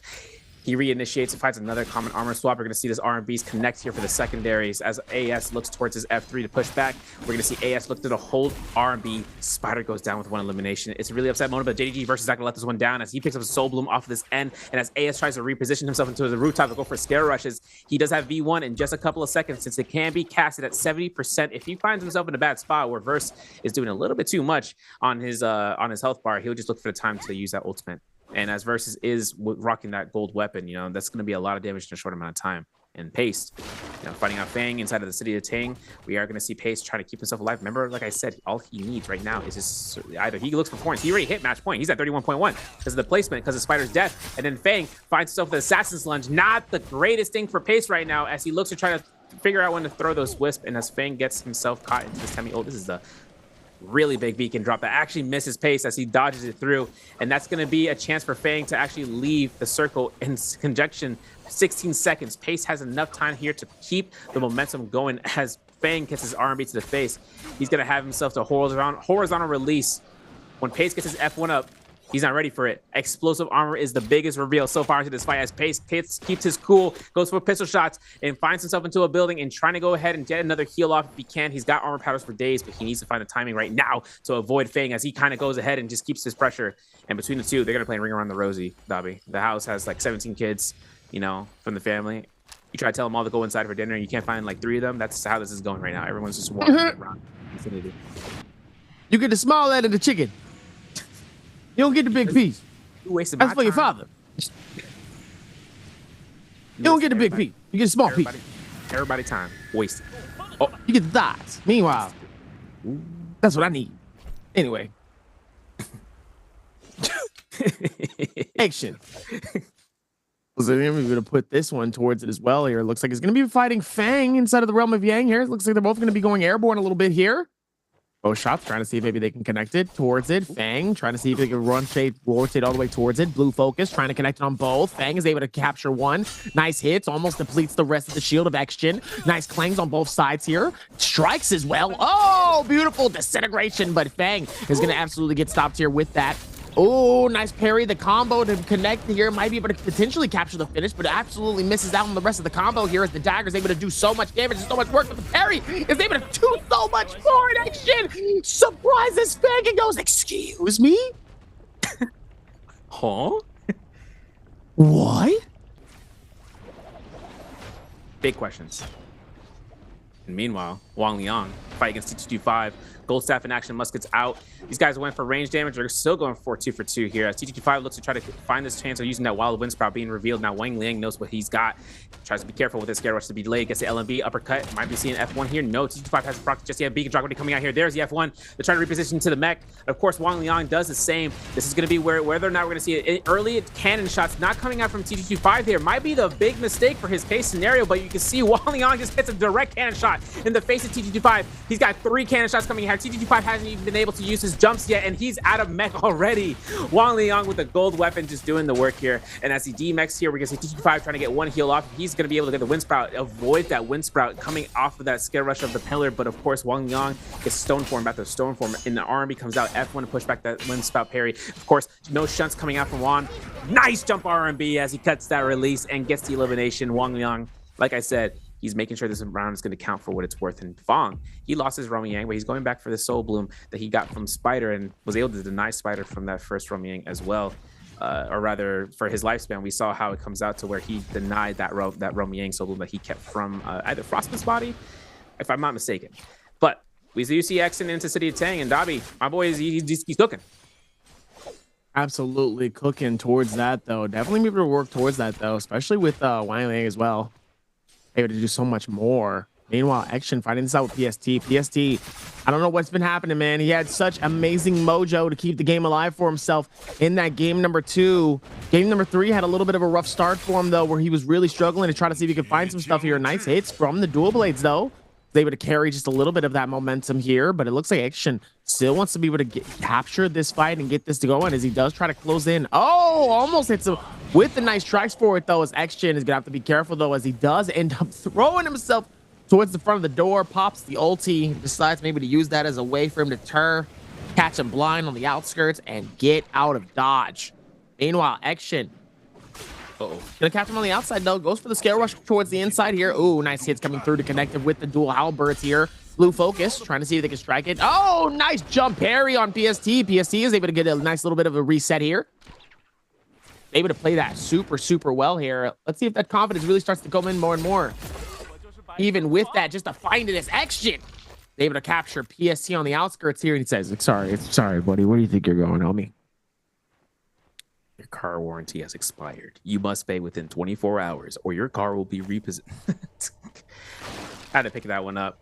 And Pace, remember, like I said, he's good for right now in terms of having now match point accrued. So once next round hits, all he needs is his MVP. He's good. Or the next round. Or the next round, right? We're kind of seeing where this kind of turns out because Spider also got eliminated early. So now it's really up to Exon to catch this bar for bar game where he's able to catch match point within the next couple of kills or placements. It's up to how he's going to be wanting to negotiate a way for match point into this round as well, and being one of 2 players into this final game. Now, as TG5 is rushing out here, he does have Romy Yang depletion still for another 2 minutes. He is going to be sandwiched in here between Wang Liang, AS, and even with Fong in the background, just dropping in here until Moonfall pass. And we do see this. This is going to be very interesting for the Fairy Shen Beacon because there's a lot of verticality coming out here for these opponents, and you're going to just try to keep each other on their tiptoes for army blue focuses from the fan and just knocking them back, or even for musket shots. As you can see, Wang Liang switching out here and having that pole sword on standby is kind of crucial here. You can see Wang Liang just keeping the moves going. I see a Tesla or Zipping ultimate coming out from JL's AS. He's looking to Scare Rush here and keep the momentum going. And this is where the chase happens. Once they hear the Zipping and ult flow, they're going to make sure in locking her down, especially TG5. 90 seconds on the clock for him as he's looking to try to lock down this Zipping. He finds her. 1, 2, 3 is re-released those as TG5 kind of goes for this RMB. He's going to be losing it out due to the F1 being cast from AS. That's going to give him a huge advantage to try to space this one out. But then a Scare Rush coming out from Wang Liang. Whoa! Big damage. Wang Liang trying to see about whether or not this Dreadful Whale can be caught out. And TG5 has a beacon still, but the White Tiger's prowess left comes out. Wang Liang loses that Soul Bloom. That's TG5's. He's good to go. After that back off from Wang Liang from that Soul Bloom, this gives him a huge chance of coming back into this game with that Soul Bloom. And now, still with 1 elimination, we still have 5 players left on the board for the next 9 minutes, folks. TG5 trying to go through here, and a replay is actually going to showcase this kill that came out from Bowla's Exon against Mike, where Mike was eliminated from this round. As he goes for the downward spiral, he goes for the uppercut, grapple bump. Even though the terrain's a little bit grief here, the buttery slope, I'm gonna pick up a pickaxe, Mike said. I'm gonna knock this stone out the way as Exon is trying to get his target into locked in position. He finds his Scare Rush. He looks to try to go for parries if he can, because he's seen how much blue focus is coming out from Mike to kind of keep himself stagger immune. But they find the ground. They keep going. This chase is just non-stop coming back and forth in this replay. And of course, Mike gets caught to his R&B. Exon baits this one through for a horizontal release. And that was how Mike got eliminated early on into this round, folks. Unfortunate for an amazing player like Mike here. It looks to see Mike and Spider struggling, definitely something we don't see often. Maybe the one-off where like Spider isn't necessarily on it, or And Spider, like Spider isn't necessarily on it, but Mike is doing well, or Mike is not doing well and Spider is popping. To see both of them really struggling, it's kind of one of those rare ones that we don't really see too often here. But it definitely does give a different idea towards all of the other players here that we haven't really get a chance to talk about too often here. Like DRG's Fang, like Action. I've been talking about Action a little bit specific. I've been talking about Action a lot more though, just because of like how his improvements is and how well he's able to run towards things, and it's really good in certain instances. Meanwhile, Action is just hanging currently. He's chilling, chillaxing. Just chilling. Ain't got to do a whole lot. Ain't got to force certain things. But meanwhile, when we talk about other people, we talk about Arano. We talk about AS, which sadly is still at the very bottom. Like, we talk about PST. PST is really starting to find it, though. Meanwhile, Action's caught in a tough situation here. The Sharks are slowly coming out little by little. They smell the blood, and they're trying to see if maybe they can get the attack going as well. Action trying not to get caught up, but sadly, all the fire, all the bows, all the fire, the cannons. Action caught in a tough situation here, trying to force him. He ends up getting caught inside of a corner here and bursts. Absolutely dumpster fire towards the center of that and absolutely gets the elimination off of that. And Action is out of this game here. They are fiending and fighting. Fire and arrows, muskets, and gunpowder. That's where this game comes down towards when someone is low. Everyone just starts releasing those range shots, and whoever's closest will just make their attempt. Fong find the amazing pulse sword to R&B, so it comes out to play where he has his pulse sword to his advantage. And we do see in his leaderboard, Wang Liang has 6 eliminations. He's now into this point where if he gets, if he gathers 3 other eliminations this round, gets placement on top of that, it will give him a good nifty, a good setup for those multipliers into the first place. But it really just comes down to that. Will he earn that first place by keeping his toes on his feet and just moving around between opponents who are low? Now, Moonbane, this is the final Moonbane that's been going through for Mortal War. It's been green. We saw that last week, or we saw into day 2 about how heavy that Moonbane kind of affected the players when they were nearby it, and they're keeping their distance now heavily so. They're not going to take any no objection in not finding near the Moonbane. Then all players just shake hands. And of course, T225, he's holding his ground here.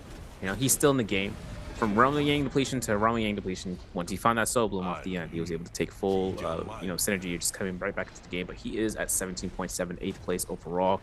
Fang's right above him at a 2.1 lead with 19.8, and then above that to the remaining, in the vision of it, JDG's versus at 20.8. So not a lot of distance between these, as long as one player kind of succeeds over the next. But right now, stagnation comes through Dobby, and I think between every single one of these variations, right? It's like the second, the third, or the fourth variation ult to come out to the end circle is just really where it kind of counts towards that type of iframe for the ultimate and going straight into cannon mode. And whoever ults in the zone dies, big time. Anyone who does that. Even towards that though, you still have to be kind of in a better area. That makes sense, right? And I think towards that, though, you really have to look at it and also kind of go, okay, there's a point where that makes sense, but you still have to be kind of wary about, everyone else around you. So that's the thing that I find, towards this ending is interesting. Yeah. It's crazy. Fong just picked up Pride's Fall. I know creators go about to go crazy. Waiting for that one to come out. But this is tricky for these two guys. Fong really wanted to initiate this fight between Wang Liang here. And I think if Wang Liang takes this chance of dropping down towards him, he could take the control where other players are now in this echo chamber, fight him, because they saw him being shot at. They might be he's low, and that kind of works out in the best case scenario for them to just make sure you're focusing one target intentionally, just so they know that placements right now is big time for the majority, knocking someone out who doesn't have ultimate or has used their beacon blast and are moving further and further away from it. Man. With that too, this nice circle spread here. I'm gonna be honest with you. I think I definitely think Verse could take this. Word. It'll be huge. It would I be see huge, this. yeah. I see the advantage here that he has currently. ALA's Fang and T225. I feel like both of them, they're really going to most likely duke it out. One person's going to come through with that third party, and then thus starting this creation. I don't think it's going to be the point where he's able to get all 3 eliminations back to back to back. I mean, that was kind of one of those where to be honest with you, I think he got lucky. Mm. So it'd be interesting to see if somehow that's able to work for him, though, and where that advantage goes. And all it takes, though, is like one person to hit him with a blue focus, and then everyone else just throws cannons and they find the low health or they find a gold armor. But Fong, like I said, low health. Advancio? Oh, he's bulling. But he almost gets caught into that Driftful Whale from Wong. So, you know, he's got to be careful. He gets caught into that Driftful Whale. He gets launched. Who knows if he has to burn his F1? And if he burns his F1, who knows who's going to want to take that full priority of locking him down? Because now it's in the final 2 minutes. Fong is at half HP for his armor. He could get caught in cannon shots, and it could just keep it going. There it is.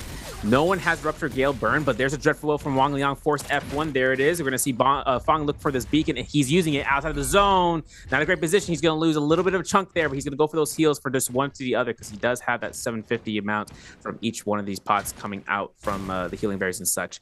Now, Wang Liang finds his rollout as he's trying to get caught into the cannon shots. You can see it. There it is confirmed, but it does not roll him off the whole side of this pillar. First, holding out for position, beacon drop coming out here from T225 as Wang Liang does the same. And both of these players now on the bottom row of this, Fong looks for this angle here, and he is just able to just keep this going through for his duration. Now it's up to him to look for Wang Liang now. It's like, yeah, I'm gonna go ahead and just preemptive charge the horizontal blue focus, and Wang Liang goes straight to the top of the point. T225 looking for those cannon shots. Dreadful Will to deny any range shots coming off this range. He's got F1 back up again. We're gonna see Fong try to keep Verse in this position. Verse strikes back. You know, episode 5, he's going to be looking to try to get himself in their sky and looking for those grapple saggers off anybody who's on the low end. And Wang Liang sees that Versus invested the F1. Now Fong looking to try to go straight towards him, and Wang Liang taking those chances for those musket shots, gets caught into the assault smolder as the burn comes out from Verse. Verse going ahead and shunting with the stone form proc. We are going to see T225 try to look for a Kabbalah if he can off a target on the ground level floor. And Verse was looking for that parry too, but it did not succeed. He did have a chance to heal here, so he's having the advanced heal proc off. Final 30 seconds here as Verse looks towards Wang Liang, pushes him out. The assault smolder keeping him to the point. Phoenix Blast launches him. This is a chance for Wang Liang to get eliminated here, but Fong is looking towards his chance. T225 looking for the 1-2-3s. He's going to see a beacon drop. Wang Liang tries to get in there. He Verse gets a kill. That's going to be the one set. And this is where it comes down to dangerous zone because Fong is the only one without the fairy and Shen mech. So he's just going to have to ring around this. As we can see, Verse is in the zone and T225 is denying it. That's going to be a kill for Verse against Fong. T225 finds his second elimination into first place, but I'm pretty sure we just saw the MVP right there who died second to last. Absolutely insane here. What a play. You love to see how you're able to really see that element and really was able to dish that out. JDG's Verse. This is such an underdog night. This is an underdog day, an underdog night. I love it. I love to see the sleepers come through, wake up, realize that they got a lot to do, and then it's time to get some action going. Thumbs up. It's great. It's honestly really great. I love this because like it showcases where our skill sets are not just to, you know, like people that can make the automatic assumption saying that, oh, it's just 1 and 2. Like these guys got here to Nbpl stage, right, to make it through, and getting these games, finding their motif of like finding where they fit best through it. Like it goes to their minds. Like right now you can see Fang, he's thinking through. He's like, okay, let me, you know, I'm just contemplate about what happened through there, and then going back and thinking about where am I going to want to go through. Verse getting his MVP, first one, if I'm not mistaken, that's his first one. We're gonna have to double check and see about it. Could be a second one, but for a finals MVP is really big. And for him right now, I'm really glad and seeing his score kind of skyrocket him. I think he actually surpasses into this points third place. It should be against with Exon, but also to the mark that Exon's at 25 points, right? So with Exon, Spider, Verse, and Wang Liang kind of holding up the position, getting his MVP right there, well deserved. And we're gonna have a heck of a match next round, man.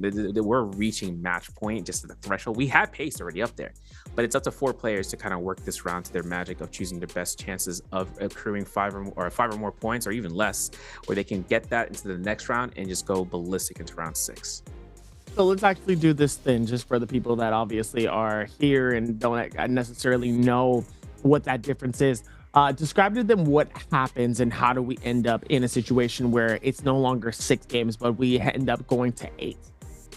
So what happens then? It's a great point to actually bring up, Dobby. Yeah. So the thing that happens once we reach into points, let's say no player wins with match point in mind. They aren't MVP for the next amount of rounds, and we end round 8 with no MVP that is a match point. We will take this score like normal and see who stinks, starks, the rest of the crowd by being in first place. Because right now, Paste, he's in the first part right now. He's in first place right now, and where he's able to hold on to first place for points, it's really up to him to kind of earn those points into that placement. But just like a question coming out here, which hero did Pace use in Game 4?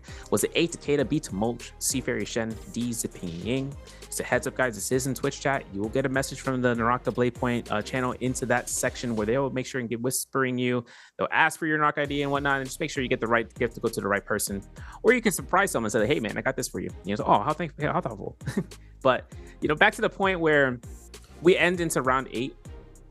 One thing that comes out to it is that if, like, for instance, we're going to go through the scoreboard here where Verse, 10.4 points, he's doing phenomenally in terms of the value, but 9.3 with the 6 eliminations from Wang Liang as he got himself into 3rd place there and one of the final people to get eliminated. With Bauda's Xen 5.8 and as well as for TT25, that 5.8 threshold, we see Fong with the 5.4 game, 3.4 for AS, Pace with a 1.6 just accruing that point threshold, and now Spider with a 1.6, 0.5 for Shaw, and 3 zeros coming out from Arano, Frostbus, and Mike. And this is where it's like we're reaching into this point where in next potential 4 rounds, if we end up into round 8 and whoever has the most score, they'll take the victory royale for the win.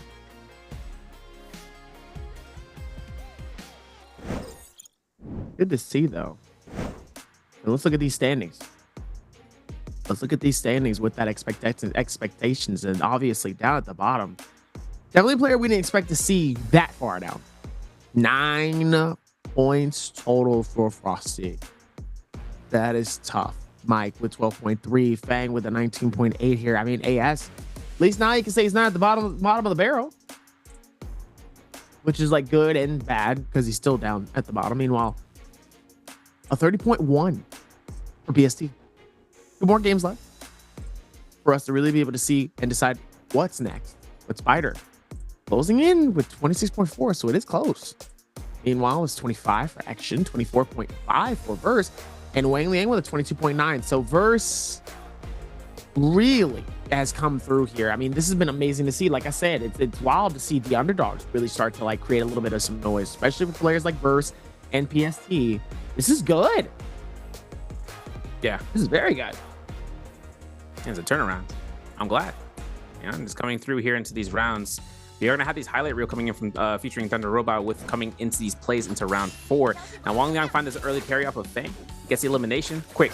Pace. Trying to find the kill off of Frostbus. He finds it, but Spider was able to find elimination off of him. In the meantime, though, Fang finds elimination off of Spider as in reciprocation. We see it going to come through here. But we see Axon rocking around the trees as Mike was caught to this horizontal and eliminated from the lobby early on. Big frustration mark coming out there. However, we still have games to go in terms of time. Wang Liang finds a Verse here in just extension, and he's looking to try to go for the scare rush. He finds a Sacker LMB uppercut coming from there. And as Verse gets eliminated, we are going to see Exen up against Paste into this elimination with his RMB release, and he had himself going off from that end. Now, Verse finds cannon shots and eliminates Exen through the wall of the cannon and finds a beacon drop and tries to go into the reciprocation of the longsword vertical. Gets into mech, gets into the sky, goes into cannon mode, try to deny Wang Liang of his placement into the ground full and finds Fang there in the final seconds for that stomp in order to get the last damage dealt. And TT25 on the top of this ridge, not taking zone damage as heavily as the others, with a great position here for this final elimination into the zone. And MVP stats coming out here. Verse rocking it. Probably gonna see 22k damage, maybe to the minimum of 18k. Let's take a look and see, because it kind of comes down towards this 14k damage. Severely under, but he does have himself for the 3rd MVP this time around. Assault Smolder actually for Verse coming into this round. It was doing a lot of burns to keep the progression going, but Staff Pole Sword Cannon, that was his main moniker of damage coming out.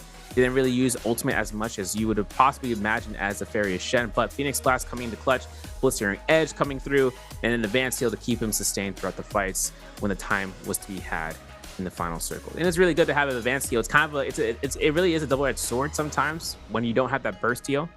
But I honestly see Advanced Heal working its magic whenever these players have their opportunity, Dobby, of just being able to take the safety netted respawn or reset when they're not being chased down. Like, but you know, Spider, he's a chaser of all downs. Like, he just chases anyone down. He's a hunter. Listen, it's not like a safe bet for running when you just hear heading full speed towards you as you're running away. Just like, no, I'm cool. You're not safe. You're not safe. And you got to be able to get ready to turn around and fight, knowing that he's going to be sitting right there looking at you like, hey, buddy, how you doing? Honestly, if I'm being honest with you, that is actually kind of scary. To be honest. But there's still a lot that's been going on. We still have more, but to see the team for JDG able to get that dub is huge. Absolutely huge, but also incredible to see. So let's see if they can keep that same energy going into 2 more games. Most likely, like I said, it's going to be probably Z-Ping filled lobbies, but I could be wrong. Maybe they don't pick Z-Ping. No, it's probably going to happen. Let's be honest here. It's the finals. They're definitely probably going to pick them. Let's be honest. That'd be a miracle if none of them chose Z-Ping at all. And they just chose like very aggressive picks for Game 5 and Game 6. But in reality, yeah, that's a pipe dream. You're getting flashbacks. Like that Tianhai pick that you thought you was gonna say. B2 Tianhai in solos. Nope. What team? Nope. You're not gonna say it. You have a better chance of. I have a better chance of seeing a Baldo. Hey yo. Like what? Water Lady? She's back? Listen. 15. Listen, I already have a quote about Baldo, and it's steady still in the chat. Not in the chat, but in the clips. In the clips. Yeah, I've been clipped about that one. I still stand by the statement. I don't change it. There's nothing that will ever make me change the statement. I just find it funny. That's it. For me, that's all I'm saying. But like I said, we still got 2 more games left. Now the question is, if it wasn't about the pain, where would we go from there? I don't know. And I think that's what's the interesting slickness about this, because some people have been getting caught up. Yeah. Characters coming into this season, or we're ending out. This is like I said, this is the final time we're gonna see characters off of this, you know, with the glyph board system, with the Immortal War changes, and then it comes into really interesting points. Now we're, you know, sprinkling into season 12 stuff, where we also have to keep in mind about the economy. In Immortal War now, or like in the current client, you're able to buy jades, gear, gold. Like you can buy gold weapons, or buy gold jades, buy gold armor at a certain point. How are these players going to translate this over where it works for their character best, you know, to come out onto that bar for their, you know, for their builds? Because when you're looking at how well gold conversion can, like once the gold increase happens where you get eliminations, and you can get a maximum, I think in solos, 18,000 gold out of a kill, or like 15,000 gold. Right. It's like you can then snowball the heck out of players on this point and be like, I am dripped the heck out, wingtips on standby, and you know, you pull out the handkerchief. You just throw it out there, and you're like, I have Dragon Like Might, I have Merciless Havoc, you can't stop me. And it's just like coming out because I got early game kills, and I'm bulling out here. I broke all the boxes in Artisan's Grove. What loot? I picked that all up, and it just really comes down to how this is going to translate to the Pro League, how the players in the solos can shape that up. Because once you see it, you know, it trickles down. It's a trickle effect. Once you see players doing this in the Pro League, players into the mindset of playing into the games as well, will say, let me take that advice from what that player had done. He's getting into your brain, man. Let the man take you down. Don't let him do it, man. Don't let him. Nah, but even with that one though, I mean, I get what you mean though. Even in terms of like placement, how things are, what makes sense. I think even with that, there's still like an area where I think with these next 2 games, there could be them both saving for a safety net.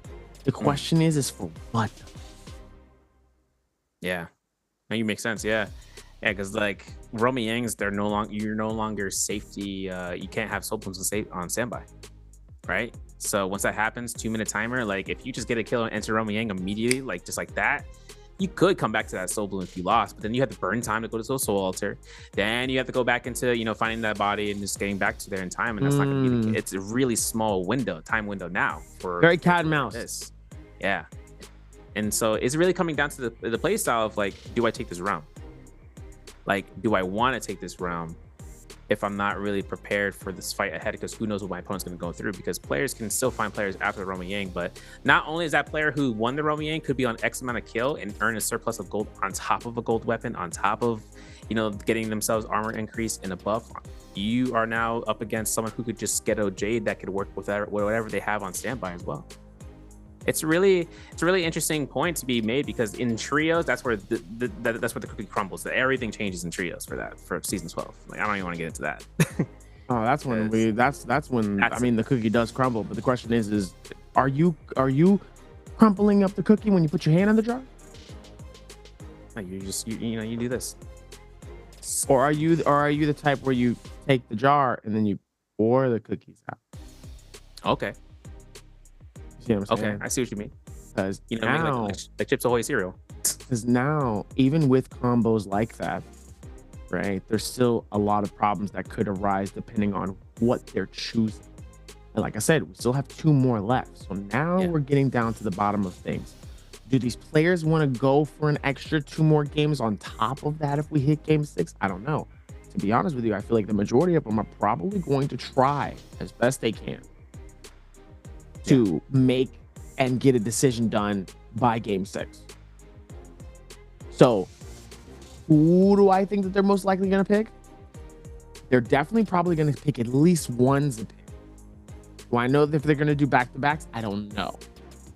The only reason why I say that is because with that amount of aggression that they've had, especially for players like PST, who had such an explosive game in game 2, just for those next 2 picks to not be with the rest of the pack, and then he kind of gets eliminated early. Yeah, because he uses to it's to mulch, right? Like, it's been utilized. Now Not looking so hot there, buddy Bucko. That's all I gotta say. It's not looking good. So, like I said, it'd be interesting to see like where that kind of like goes, but I don't know, man. I think there is a way for this to really not necessarily change, but I see it adapt. So now, I don't know. Why am I hoping for no Zapin? Like, I'm hoping again a pipe dream, but imagine. It's crazy though. J-Team Paste 30.1 match point. Mike is nowhere in sight in terms of the match point, right? For now, you can earn that into the next 2 games. That's only if Paste doesn't win out MVP. Now it's up to Paste as that only person into game 5, where his choice pick can come into play here for this Holoroth map. I think since he picked last round, he's now in first round position, our first round pick solution. So deciding which character to come in to bring into play here, this is his hero selection so far. He's got Temmie still available, he's got Akko still available, he's got Tessa, he's got Shayol. These are characters that he can still double pick into. He hasn't picked Zapin yet. He can hold that off until the end if it comes out. But who is his pick gonna be? Is it gonna be a character that can succeed in catching people out with full availability, catches out players that can, you know, give them, you know, the turnaround of catching that kill in the early game where he can kind of snowball into the mid, into the end? Or will he look to play for end game where he can get himself in a position of better chancing into the final circles where he is not going to have much of a rush issue? Because getting rushed down in this game can happen really quick. You get scare rushed by a pole sword into an R&B. That's like all your arm coming out into that end game where you can just decide on catching and snagging a kill if they don't have anything to mitigate against that, let alone with a combo breaker of that sort. But the character, the selection that he's going to be able to implement for that, that's the play. Is it going to be someone who can counter people like Tessa's, or coming, not even the Tessa, still getting a massage? Of course. Oh, pinch points. Oh no, not the pinch points too. He needs to be calm. So that's where the budget went. They said, okay, they know that he gets in his head. So how do we get him from stop getting in his head? Put somebody's fingers on your head. It's 1-1. Huh? How'd that work? Would love to know how you're able to do that. Me personally, as we're gonna get ready to lock in, Frostivus, Shaw, Mike, AS. What's the first picks? What you thinking? Minimum 2 Zippings. I hope there's no Zippings. Honestly, like I said, pipe dream. Pipe dream, yeah, but minimum 2 Zippings. And if that Zipping is 2 count, if the players in the second round see her, they're probably gonna mono pick her anyways. Where it's like, oh, she's available? Bet. I'm just gonna go ahead and run it. But this is where this is where it comes down. And verse Usa breathing in and out. In and out. Farius Shen coming in from GG Shaw. Frost was choosing the Zipping, but a Farius Shen on AS side, and Mike choosing Justina here.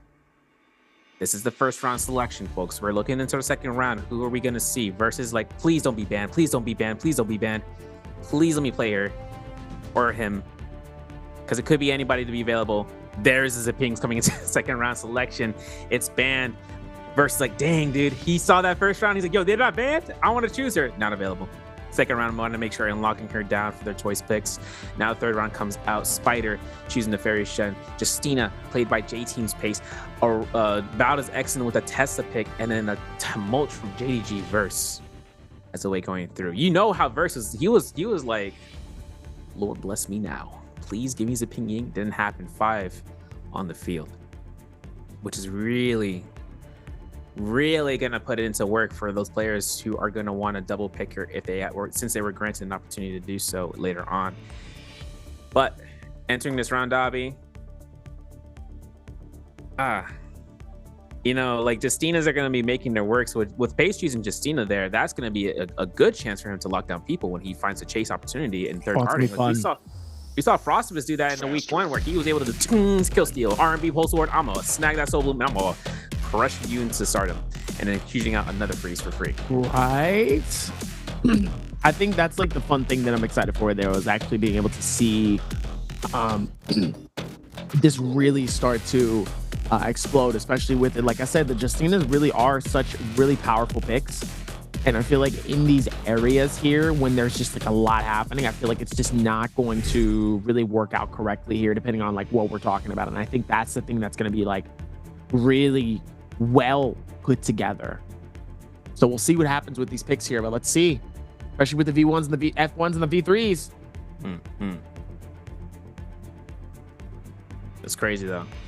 Pace actually choosing the V1 for Justina here, and that's, like I said, I made that mention before in the 4th round. Exon's actually double pick on Tesla, but Pace choosing V1, this is where he can kind of get priority off of Farius Shen's and not the word to use, but he just disables the cannon mode and gets him in frozen status, and they're open real estate for that R&Bs to be in the right position for him, but it's a 1.2 time window. If he finds the R&B, he's going to have to back off, because you know that Farius Shen's going to take the time to escape again. And this also comes down to Farius Shen's if they use boost. Like, he can get a freeze in midair, I mean, that's a free kill if he can. Could be a free kill here, but not as much as a free kill as some of these other players, though, depending on the confidence of their push here, as we're going to see KLA and EW fighting this out inside of Salvation Podium. Yet again, it looks like they're going to be surprised by one other person. It's going to be from Team JL. Nobody in the top in any which way, so closer towards that desert. Looks like it's going to be JDG that's going to be heading at least close to it. Looks like it's going to be near Camel's Hump or Pinnacle Town, either or. Looks like it's going to be actually accompanied by another player as well, although I don't see the emblem, so I can't actually know which one that is. Looks like we're going to see GG, J-Team, Xgen, and it looks like there's going to be OUG in the backside of Plum Castle here. They're going to be flying near the quarry here, so that's going to be kind of fun. And it looks like XCG all the way inside of the canyon, right in between the Fortress of Cavani and Ember Hawk. So really, the speds are a little bit more different here. So it looks like it's going to be a little bit more of a slower-ish pace, depending on what players like really are interested in trying to fight. But not everybody's going to try to force it. So let's see if they have the advantage for this next game. Dangerous area here. As it comes out, Ballista. GG shot already on the Ballista, dog? Already? In the first minute, bro. You gotta wait it out. He hits Pace with the buddy. Scorch. This is the game for Exon right now here. Forces the F2 for Pace. Exon looking for the horizontal, doesn't get the hit confirmation due to the spacing, but Pace looking to try to scare rush here, gets onto the clink, and now force engagement. R&B coming out from Exon. Big damage coming out. Pace is actually going to take in almost the position for an R&B coming out from GG Shaw from the top line, and a parry coming out here from Pace to get the kill elimination off of Exon. Sobloom pick up from GG Shaw, but he finds this kill elimination off of Pace. One elimination so far between GG Shaw and Pace into the early rounds, and that's going to be early game gold that they can take. And we can see Mike actually over by this region. And I'm not mistaken, the Camel's Hump, with Mike actually looking for this 1-2-3 re-release those from Verse. He's looking to try to avoid the secondary R&B from the Hong Sword and a Wisp throw to come out. Mike avoids it, catches his R&B again, and that's going to be his first elimination into this round playing Justin. He is not playing around. He's going to keep the Sobloom though, and coming into this fight with those early game eliminations. Absolutely well done though. Even able to see it, even towards this. Looks like Frostivus is also able to get elimination onto DRG's Fang here. He said, "Yeah, we're not gonna do that. We're not gonna let you go that far. Not at all." Interesting to see though, over time. Now, let's see if they can keep that same energy though. As it looks like oh no, AS gets hit. AS shooting him with the ballista, catches the elimination onto Wang Liang. Wang Liang becomes a free meal for AS as he catches the freebie. You got to be careful in those situations though, especially when you're outside and you're in such a vulnerable area here, where one real bow shot with the ballista really could ruin the rest of the game, or at least be able to have you thinking differently before you even push onwards towards a fight in here. Now look at X-Shin and Spider fighting this out for this gold trope, trying to see if maybe there's anything good out of it. Doesn't look like it's going to be a whole lot though, and it looks like X-Shin might be risking something bad. And it looks like they're both waiting it out with the blue focus, trying to see if they can put it together, but it's not going to be enough to jump parry, but sadly he's a little short on the call, the totem for it. It looks like the Tesla stun is going to be actually, oh no, he actually ends up stopping it as well here. Spider goes for the carry here. X-Shin dangerously low, and it's not going to be enough, and Spider does the absolute work and sends him into a whirlwind. And that's some detergent inside that washing machine. And he's going to be pushing the tide, you know, putting him around the side. We're going to see Mike, though, look towards his kill over by the Altar Tranquility against GG Shaw. A nice chance of doing some poke damage here. Lethal Jab bait out for the Shadow Step to try to get to that armor picked up by Mike. As Shaw picks up his remain of that armor that was at half value, and GG Shaw gets probably catapulted here. R&B shifting into the R&B blue focus. That's giving Mike his second elimination, rushing right near to Plume Castle. This gives Mike an actually upgrade towards his weaponry, if not mistaken, as well. But Pace, over by the Snow Village north of the Ice Shard Lake, he's actually going to have himself a purple staff, still holding on to that. He does have a bounty on his head, so whoever is in the nearby vicinity will be looking to try to confer and catching him. There's some heads up, guys. In Immortal War, you aren't able to see your target through bounty scroll. In terms of their name, it says defeat target enemy. That's it. That's all you know, right? So player don't know who it is until they get the kill. You know what I'm saying? So with everything coming out from Spider, Scare Rush is coming out from Spider here. Gets caught to the R&Bs. He's got F1 still. He doesn't have Beacon just yet, but he's still going to earn it because he's just going to be ringing around until the ultimate's ready.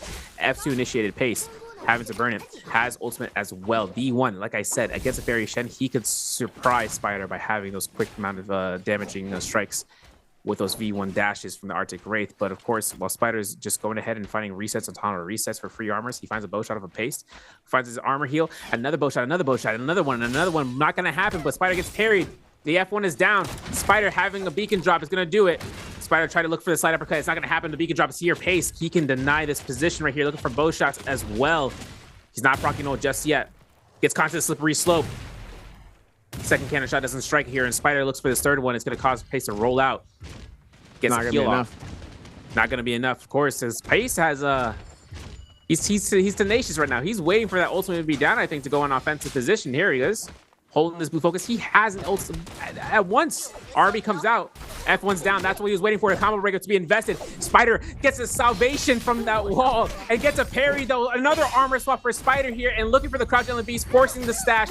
Hold checks the heck out of Spider. Pace has 2 eliminations, folks. This is his second kill before Romy Yang. He's had a Sobloom saved up for this fight coming through if he can make it in time. Even with that, though, well-timed place moment here. Meanwhile, totally different fight happening between Arano and T225. As looks like T stuck inside of a juggle. Couldn't hit him with the final onslaught. Yes, he does. The question is the heal's going to be able to do enough? No, it's not. And just like that, the heels is able to keep it together here. Fang trying to keep it alive here, even though he gets caught inside of the parry, and now he gets dusted right back. And Arano ends up coming through and stealing the elimination away with the fan. What a well-placed finish. He took that time to really be able to see the advantages that he had here, really trying to play that smart. And obviously with that advantage, he was able to do exactly what he needed to. I mean, look at that advantage he had. Once he realized what he needed, and he was able to just put it towards that timing, and was able to take advantage of it. Yeah, that was a gold fan too from T225. That's the crazy part. Gold fan from the Salvation Podium, of course. Because now we're entering a Romy Yang. JT Pace, 2 eliminations, has a solo on standby. Frostvus here next to him. We are going to see JDG's verse and GG Shaw near the other Romy Yang. Arano and Wang Liang over by the Igneous Mount. And Bloom Castle has Fang, and Fang is just, you know, strolling around, just trying to loot up, trying to reset here after he had lost that engagement last. But, of course, Pace doesn't have ultimate here, yet he is still taking this fight because he knows he's going to be able to keep that the ticker going once he goes back towards that body that he elimination from Spider. And this Romy Yang, purple weapons on everything. He's got a purple spear, a purple pole sword, and a purple staff. DPS is already out of the world. JDG Verse, though, has a purple fan, so let's take a look to see how this initiates. Now, Pace goes into range into the sky. Grapple Stagger coming out here, a cannon coming out from Verse, and as it might be coming out here, Clink coming out with his LMBs, gets a jabbing. This is the reveal of a lifetime for Verse, where he has to use his F1 as a way of defending himself. And we got to look in terms of what Verse is going to look for. R&B hits, it connects, and Pace having to really just think about whether or not this tumult is going to come out here. There it is. Holds his blue focus, gets out of the zone, finds the timing of just using the stanchion here. He gets caught into Rupture Gale Orbs. Oh, he's getting from the burn. Destroyed, though, by the shields. He's getting destroyed. First, what you got in that cannon? Diesel. Got a mouthful of almond joy. All right, let me stop. There you go. It's Frostvus trying to see if we can hold it together. Here's Wang Liang trying to see where that next space is going to come from here as he ends up getting juggled. Wang Liang absolutely putting him inside of the world blender here. Frostvus trying to see maybe he can capture the blue focus for that timing. Both of them being very defensive here with the timing, but Frostvus looks like he's going to win that fight with the dagger here. Frost trying to see if he can put it together, but he's getting absolutely sliced and diced by the many of them. Oh, and it didn't take too long. Both of them end up losing out inside of the realm of Yang here. The timing, got to be quick with it. Gotta be quick. It's on site. On site. I need right now. All right, we have to see towards the Altar Tranquility. Spider tries to make his way through here.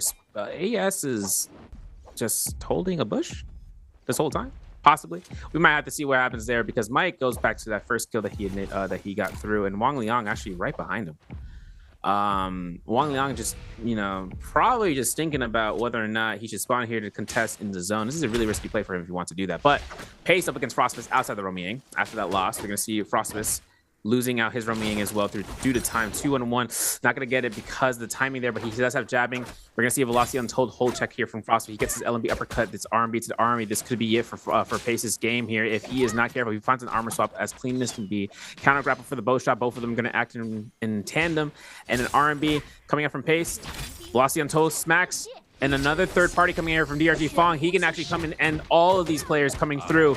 There's a bow shot holding it steady. Finds a chance, does not commit towards the kill. And that's going to be a switch over to the spear. And Pace finds an R&B. He doesn't kill off Frostvus as he's still alive. A dash comes in here. We're going to see if Pace can try to get it for a Dragon Slayer or Neja's Might, but a Dreadful Whale will end out almost. Pace finds his cancel into the F2. Pace looking for a scare rush here, scaring up here. Fong is looking for the bow shots as well, looking for one little hit damage off of this target who is escaping. Skull break is confirmed. Armor swap was had, but Pace has himself R&B to R&B. Frostvus can come out here, and he's going to seal the deal for Pace into this round. Nice focus towards this as Fang finding this out with Frostvus, though. Caught on the upside down as Fang is going to capture the elimination onto it, and Frostvus out of this game number 5 down at the very bottom here. Oh, man. Frostvus really struggling here. 11.7 here. I mean, he really was coming in with a lot of confidence here just to absolutely get finished up. Surprising, though, towards this, it looks like Verse also on the up and also trying to chase as much as possible here, trying to take its time here. It ends up still getting hit though. As first decides to back off, realizes it's probably not worth it to continue to push towards that team here. As Spider might be able to have some free time on his hand. Maybe go continue to roam and do what he needs to. Resetting for economy. I think he's getting all his gold as long as he can get Dark Tide coins. But it is interesting, you know, to 8 players here. The second realm should be spawning here in around 2 minutes time frame. We do see that Fong converted that fan towards into a purple to a gold dagger when he had that fight against Frostivus and to Pace. So we can see how much that bait out section can come through. And Fong, you know how he loves, you know how Fong, former Akuma, love those daggers. You know, as long as he can have a dagger on his hand, he's happy, even if it's common rarity. And dropping gold weapons. But we were talking about that. We won't talk about that. We'll talk about that. But Verse finds the time to go to the shop. Our players are trying to keep this. This is where it's like, did we eliminate the match point guy? You know, it's like that's what they're trying to make sure. But only Fong knows that information with Frostivus as well. So kind of can make it happen. T225 in vicinity of Spider near the Romy Yang. This is where like there's a player count that happens, so where it's like a gentleman's agreement to Romy Yang. Not necessarily the case. You gotta adapt.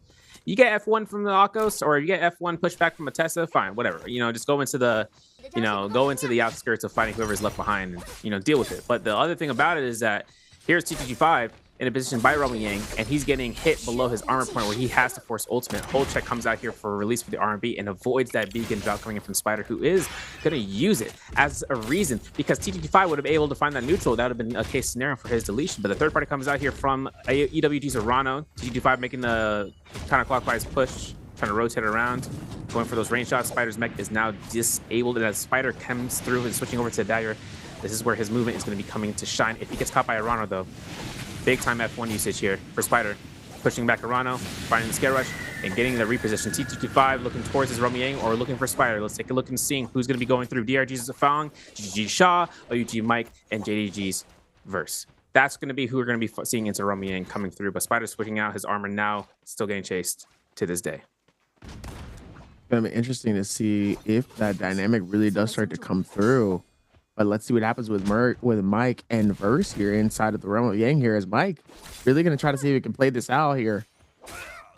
Nice strikes coming through, though, from Verse as he ends up shredding the rest of the shield coming in from Mike here. The nice hits from the fan, and now the pressure is on as now he's going to be not looking so good here as he tries to time the strike on each side. Beautiful kick is going to be able to dust it. He pops the ulti here just to try to see if he can slow down the movement here, but that Arctic Wraith being absolute... Oh! Ooh, wow! Clean with it. Cannon mode engaged. Wow. What's crazy to me is that, that's how he won the first time too. he won the first round with the cannon, and did him dirty into the under end because he found that wall and just slapped Mike out from the sky. And Mike now at 3 eliminations, he has Romy Yang depletion, so he could find another body to go through. And it looks to be like he's going straight back to where he first got the elimination. Actually, he fought Wang Liang in the zone because Wang Liang's body is there. He'd been eliminated from this round. So that just comes back to, I want to see a replay. Because what happened? How fast did Wang Liang spawn in? Or how fast did Mike get the elimination? Because this zone damage, coming through is a passive amount of damage for these players. So, depending on how long the duration of the fight went, it could have been a clean sweep, 1, 2, 3, and then that would have been it. Or it could have been, to the full extent. But JG Verse winning his getting his third elimination from that Romy Yang, and also picking up White Tiger's prowess, will have another weapon to his arsenal, Dobby. And I don't know. I mean, he's climbing through. He's now second place. He just passed Spider with that kill, the third kill. So it's going to be an interesting round. If he can get him to placement to 30 points above, this will be 2 people to contest for him, or 2 people to contest for match point. And then we still have Spider with 1 elimination. He's at 28. But we lost X into this round. We lost Wang Liang. We still have T225 here. He's still in the game. He's still got 1 elimination. He's at 22.3. He still needs probably around 4 eliminations into first placement to secure match point. But who knows what can happen even below that board, because we still have Arano and Fang still in the match. Right. It could be interesting, though. Towards that. And now, even with that here, this rotation is going to be very, very helpful as well. WBG Spider just really trying to separate himself. Looks like WBG Spider is going to be able to get the heals as well towards this.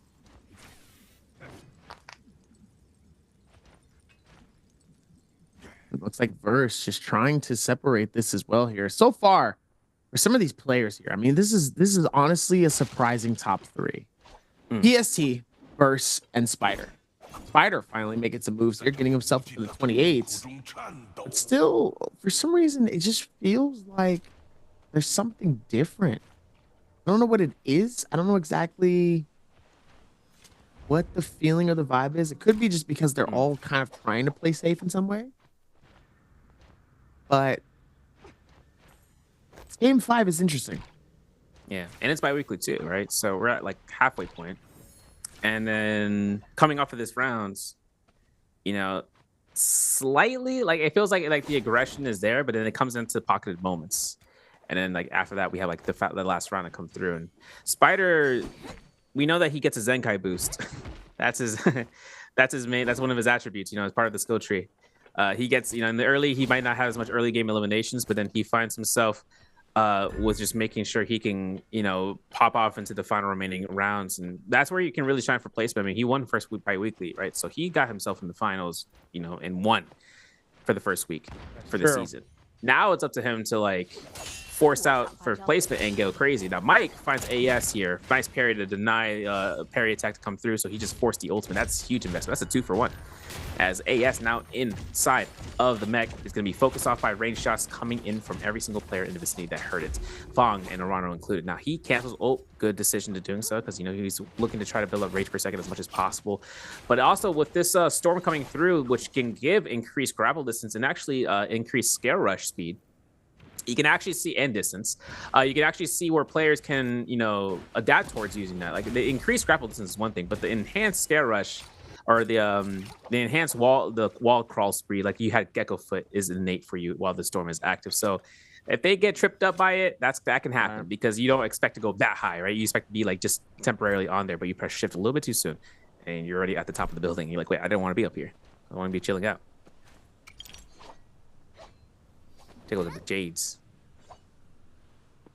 Even with that, though, it looks like Valiant Challenge is going to be taken from DRG here. A little bit more of a slower pace for this fight thus far here. So far, it's been pretty decent, but kind of slow. Look at that. He's got two fans. Wow. One cannon, one pole sword, one long sword. Versus stacked. Yeah. 2 golds, 1 purple, 2 blues. Actually, sorry. 3 golds, 1 purple, 2 blues. That's a stacked set list of things overall here. You know what's crazy too? He's got repair roll too. So that cannon can go really crucial for that. TFT225 gets a little bit faster. Oh no, it's going to be Arano that actually steals the gold shield away. Oh, that could have been very, very hasty, though, for some of these other players, though. I'm very surprised that Arano was actually able to get out of there alive here, knowing that his shield got absolutely depleted. Meanwhile, it's Mike who looks like he could get the short end of the stick here, potentially, as he's getting pushed up from all of the players. Mike just trying to run, ends up getting doused by so many different people, but AS is going to be the final person who's able to at least get an elimination off that 14.8. Meanwhile, Shaw also caught in a situation here, forced to use the ulti to back up, but it looks like there's going to be, I mean, look at everybody. Nah, it's just, they're all pushing on him like an absolute group of hawks, and Shaw's just like, oh, leave me alone. No, you can't have the graham crackers. I don't want to do that. Playing that flightless bird action. Whole lot of momentum happening here. Your GG Shaw also getting caught with it too. It says, hey, wait, listen, hold on, I'm sorry. He's getting jumped like it's back in high school. This looks like an actual plethora of absolute monstrosity of fighting. This is what happens when a brawl comes out because somebody ended up talking to somebody's girl and the hot Cheetos is gone. I can't, bro. Someone bought the last bag of hot Cheetos and now look what's going on. This is a mixed bag of absolute monstrosity of problems, okay? You see so many, I never saw so much destruction and healing at the same time. Like that was crazy. I wasn't ready for that. GG shot dangerously low, trying to see if he could get out of here. Ends up getting kicked in the back and the front and said, oh, he went kind of crazy. You saw that? He kind of lost his mind. Yeah. So, no way. you know, losing out the hot Cheetos, all you got to do is settle with the sun chips. And of course, you know, when one thing comes out here, Spider looking to try to lift his body, finds a gold armor for Rano. And he finds double R&B, pole sword action from Verse. You remember what I said, right? The pole sword, all he needs to do is look for the kill confirmation with a pole sword swing, and it could happen. It could happen if the timing is impeccable. Of course, Spider finds CTG5 in his chase. Gold Hong sword, gold armor. He's settling. He's looking for the scare rush of TG5. Finds a kill steal. There it is. F1 out the building. Spider getting his placement for match point now with that elimination. So it's up to him and Verse to really go toe-to-toe here for the final rounds for placements, of course. But, of course, Verse finding out whether or not he can find AS's mech speed. You can see cannon shots with the burn could cause a little bit of trouble for AS. Backing off here completely and trying to go for some resets because he knows the moment he takes a cannon shot, it's not going to be a fun time. But you can see AS switching over to cannon mode, and he's shooting down towards any targets on the ground level. If AS looks for this last heal for this armor, it would be at the very last second, but he's doing it right now. He does have one more boost for his mech, so he can get to a high ground position for that reset. There it is. Looks towards Spider's direction, has level 3 cannon, or has 3 cannon shots to go off, but he's just going to look for the chase underground units or an honor repair and let the tuna rest, because you know, because this is Moonbane. Remember what I said, right? It's an honored agreement. Shake hands. You know, this Moonbane, let's not fight, because if we get pushed into the Moonbane, we're gonna end up like Mike into round 5, where it just it feels bad into day 2. So let's take a look. Like, hey, listen, let's not do that. let's not get too ahead of ourselves. You know. Let's try not to be a little too hasty here as Verse is caught in a tough situation. Ends up getting parried. Oh, ends up getting out in such a good amount of time. Spider does get hit by that Bane's Breath here, but not too much here. Verse ends up going for the shield here as AS is going to be nearby. It looks like they're going to force the fight right towards it. Trying to get nice hits coming in from the longsword. Trying to see if he can send him on the outskirts. Trying to time it right here, but the totem's going to send them both off, and now they both get juggled. Okay, that's just crazy. That's crazy. Nuts. That's just crazy. Getting jumped mid-air while you're falling is crazy. I'm not going to lie. I would have had an issue with that, knowing both of them both hit me at least twice while falling down. Like, can my body at least hit the floor? At least? Before y'all start jumping me? Fight back. I can't. That's what happened there. Verse had no opportunity. I'm falling. What do you mean? I'm falling and I can't get up. Big chances here for Verse to get caught at a storm tries. Fong find his 3rd elimination. Big horizontal forces the F1 to get right back to the ground. And R&B coming out from AS as he looks towards Fong as a target selection here as a Siping Ying, who is now an ultimate. So AS is like, I'm gonna still try to keep this fight going through. Meanwhile, Spider looking for a scare rush to enter this building. He finds his chance here and is gonna cancel it as AS looks to reposition towards his zone. This is gonna be a big one. Now it's up to Spider. Oh, Fong with an immaculate parry, and this is gonna be a Hong Sword pick up first Spider. He goes straight to Fan as a secondary option. Nice soul break coming out from Fong. He's keeping the pressure. AS wants to drop back in here and goes and sees Spider's mech. Mech cannot get out of that hole, but we do see Fong getting another parry. Stormstrike griefing. ICASA cursed it. But of course, with Fong looking towards his chance and just trying to catch a soul break, this would be huge. Scare rushes off this end. An ultimate cast coming in for the backline. Who was that? I heard it. I don't know why. I just heard a little audio glitch from there, but Fong finds himself in the spot where he can look for this horizontal and keeps himself positioned, catching into the scare rush, hoping to see about the light of day and catching Spider off with his position. But Spider, you know, he's just trying to survive at this stage. Fong getting these eliminations would be crucial for his placement points and for the multipliers as well. He's keeping this action going. AS looking to try to keep that momentum of pressuring out the Ziping Ying. F1 to iframe through the lethal jab as Fong looks to try to hold horizontal here and catches him in the stagger. Crouch horizontal into a beacon drop. AS now looking to try to keep the pressure off of Fong into F1 to mech. Fong gets himself into this corner. We are going to see this chance, man. This is tough. Big tough. Don't get caught up, Fang. It's not looking good for you here. Absolutely getting pelted, though. But it's okay, though. They still have AS, okay? AS is still, like, trying to, like, also try to see if maybe they can find enough. But it's not really going to be able to do too much here. Spider's still going for the chase, though. Oh, no. Ends up getting caught in the corner. He actually ends up getting more shield towards that. Robot trying to find it here. Both of them fighting it out right in the front here. Now, how you missing Rocket and it's right next to you? That's the crazy part for me personally. How you going to allow that to happen when somebody misses you? Top 4 in the situation here. Fang fighting this out with Spider. trying to close in this gap little by little here. I have a feeling somebody is way up in the air and just isn't trying to contest the fight. This is a back and forth, dog. I feel it. This is that back and forth that we talk about, especially from two dangerous players here. Fang is probably one of the most versatile players of NARAKA BLADEPOINT. Mike is one of the best players in general, right? So now it's like, okay. And then AS is just here, just trying to figure it out. Bale's got 2 eliminations, 16.2. He's down in 9th place. He's like, I'm just here to figure it out, bro. That's all I really care about right now. I look at the math, so I did the math. 10 plus 9 is not 21, right? I'm just wanted to double check. That's where he's hiding out. He has no armor, though. He's killing noise by now. Well, you know what? Finds an armor swap. Has no supplies in the first place. That's actually kind of tough. If they realize that he has no more supplies after this stage, Spider or Fang will just look towards us. There's cannon shots coming out from below. They both peek out and just turn their head. They did what they did to AS earlier, or to Verse earlier. Okay. Interesting to see as here comes that bottom section here. And it looks like AS is going to fly in on the radar, trying to see if they can punish WBG Spider here. Might not necessarily be enough here, and it looks like it is, as AS ends up actually getting the finish. Fang down below. 1v1 situation here. The moment that circle turns off, it's go time. Spider getting caught with the parry. Beautiful retreat off that with the F key. Immediately gonna hit him with the longsword here. Nice retreats to be able to take it. Fang! Oh! Good timing. Fang tried. Definitely put a lot more effort into it, especially with that latest elimination here, trying to hold on for as long as possible. But DRG Fang is going to be the one that stays alive and keeps it going for a game number 5. Dub reigning blue and green. Fang is back at the podium. It's good stuff. Good stuff. I'm not sure if he's at 30, but I really hope he is, even though he was right at 26 at the end of what I saw.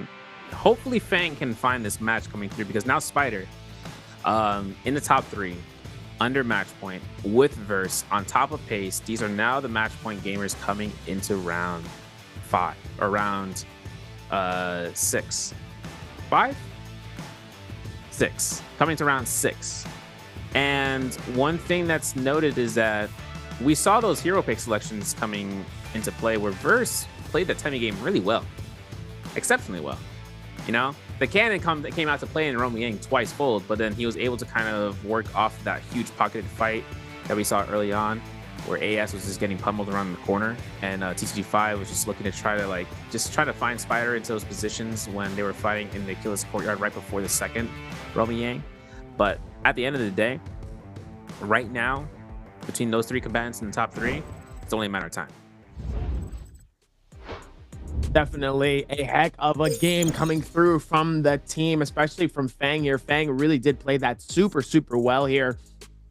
Very much a huge a 1v2 moment here, just trying to balance both of them here and just trying not to get caught in a tough third party here, and that's the thing that we talk about. It really does take that one hit, and just like that, now you're in a dangerous situation where you got a bunch of sharks around you. They're wanting to capture the elimination, and you are the favorite and most likely the high pick for you to actually get eliminated. And that's the thing that you really more than anything have to be careful of. And that's the thing that we talk about when it comes to that. But you know, in terms of that and some other things, we got a question for y'all. Hopefully y'all been paying attention. Which player killed OUG Mike in game number 5? Now, mind you, if you missed this one, I don't know what to tell you, because we just went through this type of conversation in terms of what was going on, who was fighting who, when, where, and what.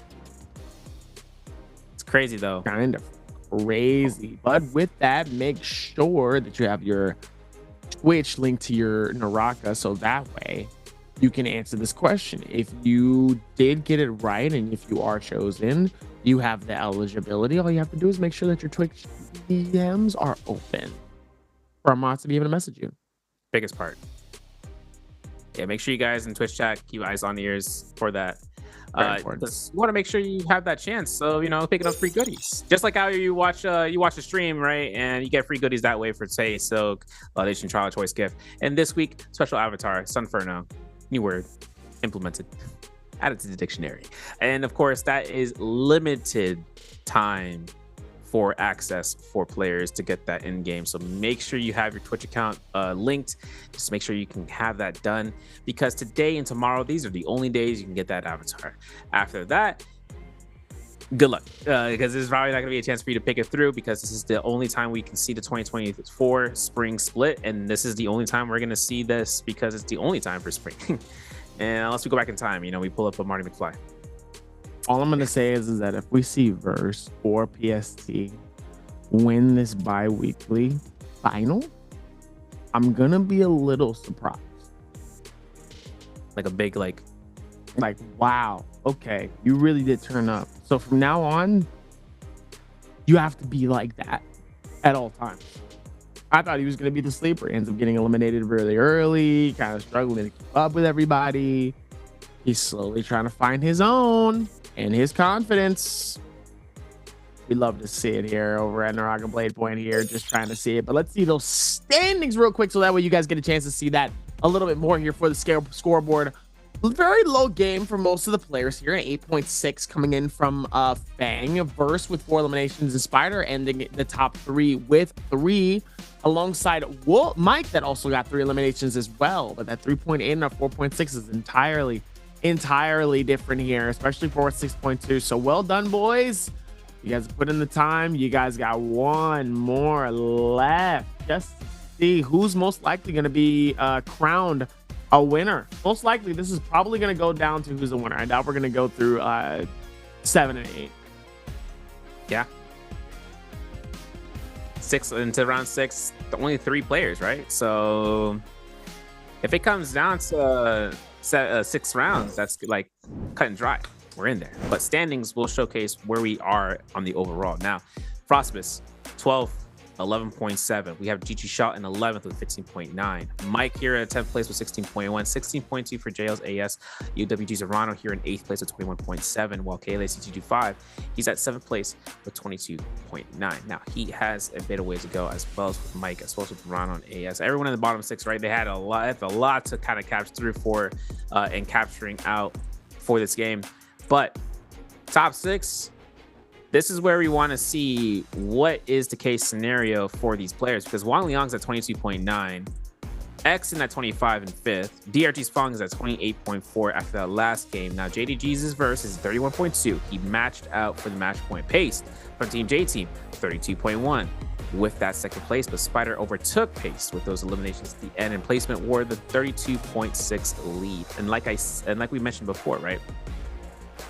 If we end up going to, through 8 rounds, all it takes is for whoever's the highest placement to win. Now, that's the end of the case scenario. But between now and then, it's up to the match point gamers.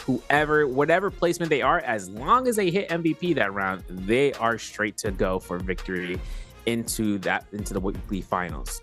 And it really comes to the cost of that point. Now, we're going to have some highlights coming out here brought to you by Thunder Robot. And of course, with everything coming out at the beginning of this fight, where Pace got the parry off of Exen and an immediate elimination from GG Shaw, but this Ballista shot from AS was a vacuum. And Spider finding Exen out into the Icy Shard Lake is where he finds his elimination for number 1. And Mike finding out GG Shaw for his elimination, where he just goes ahead and locks it in once those shifts come through. Now, Pace finds Spider into the zone, right? Connects towards it, goes for the dash, and goes ahead and hold checks out Spider for the R&B and releases it. Now, Mike in the boat against Wang Liang gets his elimination. This is where that elimination came through against Wang Liang in the zone. That pressure. Yes. Creates that expansion. I think right there, Arano getting full sword swipe main, that was what AS was, that's what Verse was looking for the whole time. All those scare rushes coming through, and Fong finding out Verse to his demise with the sword strike stagger, and of course AS finding out what is the deal with this Farius Shen and Spider. Okay, makes sense. And of course, Fong looking towards his end as he survives due to sustain for the final kills into that round. Big time MVP though for Fong. As his opinion surviving the final zone, 26k damage, 20k healing. nearly 20k damage with melee weapons alone and 7 parries to come out, and 18k damage on the dagger alone with a heavy detach on standby.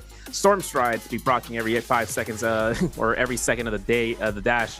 He also came with a martial artist will form hook with an assault smolder, siphon technique, and a splitter to boot, as is it being. This is his 8th MVP for this season, Nabi.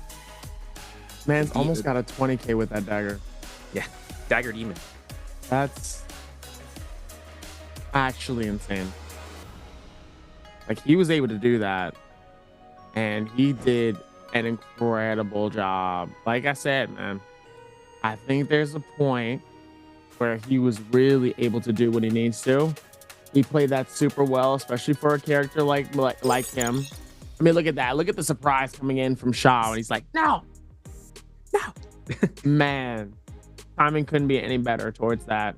Even where he was able to piece it together was just really well done. You love to see it. Yeah, played that well. Played that very, very well. Now let's see how they can continue to keep that same momentum going. But at the same time, still got more to do. Yeah. One more game, though. One more game. What? One more game. What? One more game. It's crazy to me, too, because, you know, Moxie's in chat saying it's a massages. 100%. Spider's going to win this one. He gets a massive, you know, favoritism. All right. I'm in there. I'm winning. And then, of course, you know, pulse sword swipe from Mike. I haven't seen any today, which kind of surprises me because we've seen pulse sword Mike in the past just being able to scale rush, ching, ching, you know, just doing out the works. But other players are taking that to their consideration of doing that themselves too. And for that, it works in their favor, even to the last round where we saw Versus just swiping here and there into the building over by the Falcon's Perch, west of the Plume Castle. So moves like that, really quick, concise, you know, shots of damage. You'll take that into any game, regardless, where you can take that really quickly and just get in and get out, right? Just a straight shot through. And there's a lot of chaos happening over in Falcon's Perch, like we saw. We saw that whole pocketed fight in the corner. You know, he's just like, I didn't take the hot Cheetos, I swear. It wasn't me. I take the hot Cheetos when I was to fight like as if I did. What's up? Wop, wop, wop, wop, wop. And that's the thing that you have to be careful of a little bit here. But we still got some more to do. We still got one last game left, at least for our games, at least today for the bi-weeklies. If this goes well, then we could see even more stuff happen on top of that here. But until then, one of these players is going to walk away a bi-weekly champion. Can one of these players hold out just long enough? Can we see an underdog for our first one? Let's see what happens. We'll be right back for game number 6.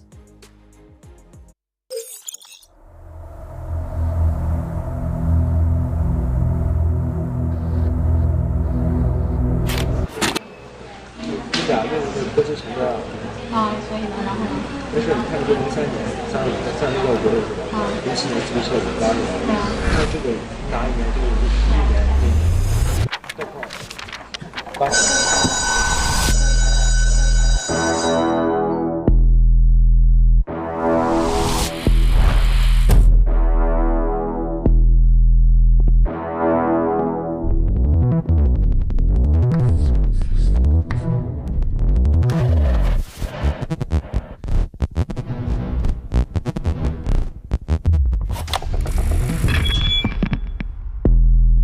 Fate.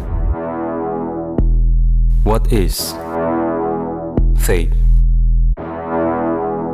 It's about shattering the cycle, altering the rules of the game.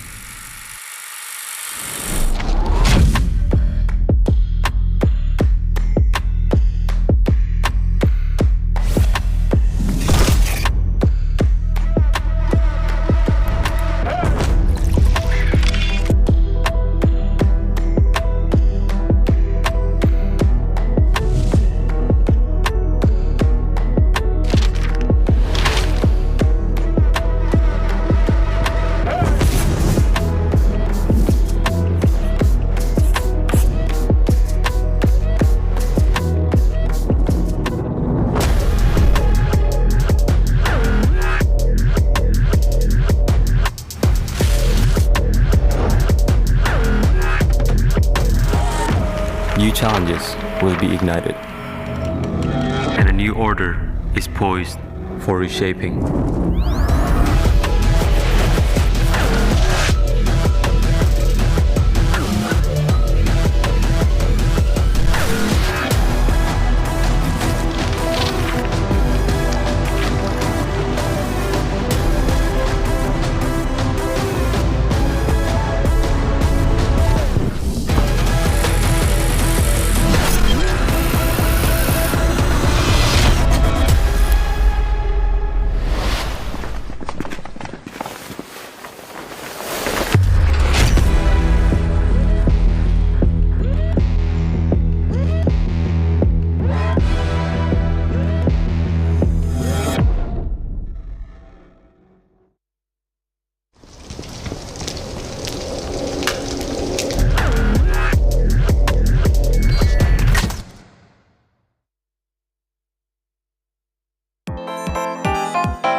Ladies and gentlemen, we are back for our 6th and could be potentially our last game of the night. The reason why I say it's the last, could potentially be the last game is because, you know, why don't you go ahead and explain to me what happens if we don't end on this game 6?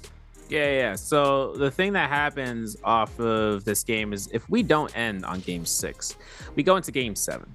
And into game 7, we go back to Morrisile for game number 7. And off of that, if we don't win, if no MVP, no match point gamer happens to be MVP in the game 7, we go into game 8, which is Holoroth. And we're going back to Holoroth for game 8. If no one wins out of game 8 as MVP, miraculously, somehow, you know, because that's where more and more players are entering into match point threshold, we then just go by calculation of points. And this is how the system is going to be in place, not only for solos, but also for trios. So keep that in mind, where our choices to be predisposed for those characters, that's that conversation we were having earlier, you know, like, are they holding this one down? Are they holding Let this me character? ask you this then. Hit it. What qualifies as the match point? Match point, you got to be MVP of the match. Even if you have like a surplus of 15 points on the leaderboard, if you aren't playing that game to become MVP, you're not gonna win that match as a result. So you need to try to consider how that placement works in your favor, where you can hold out towards the end and becoming the MVP of the round, just like how we saw in the previous past matches.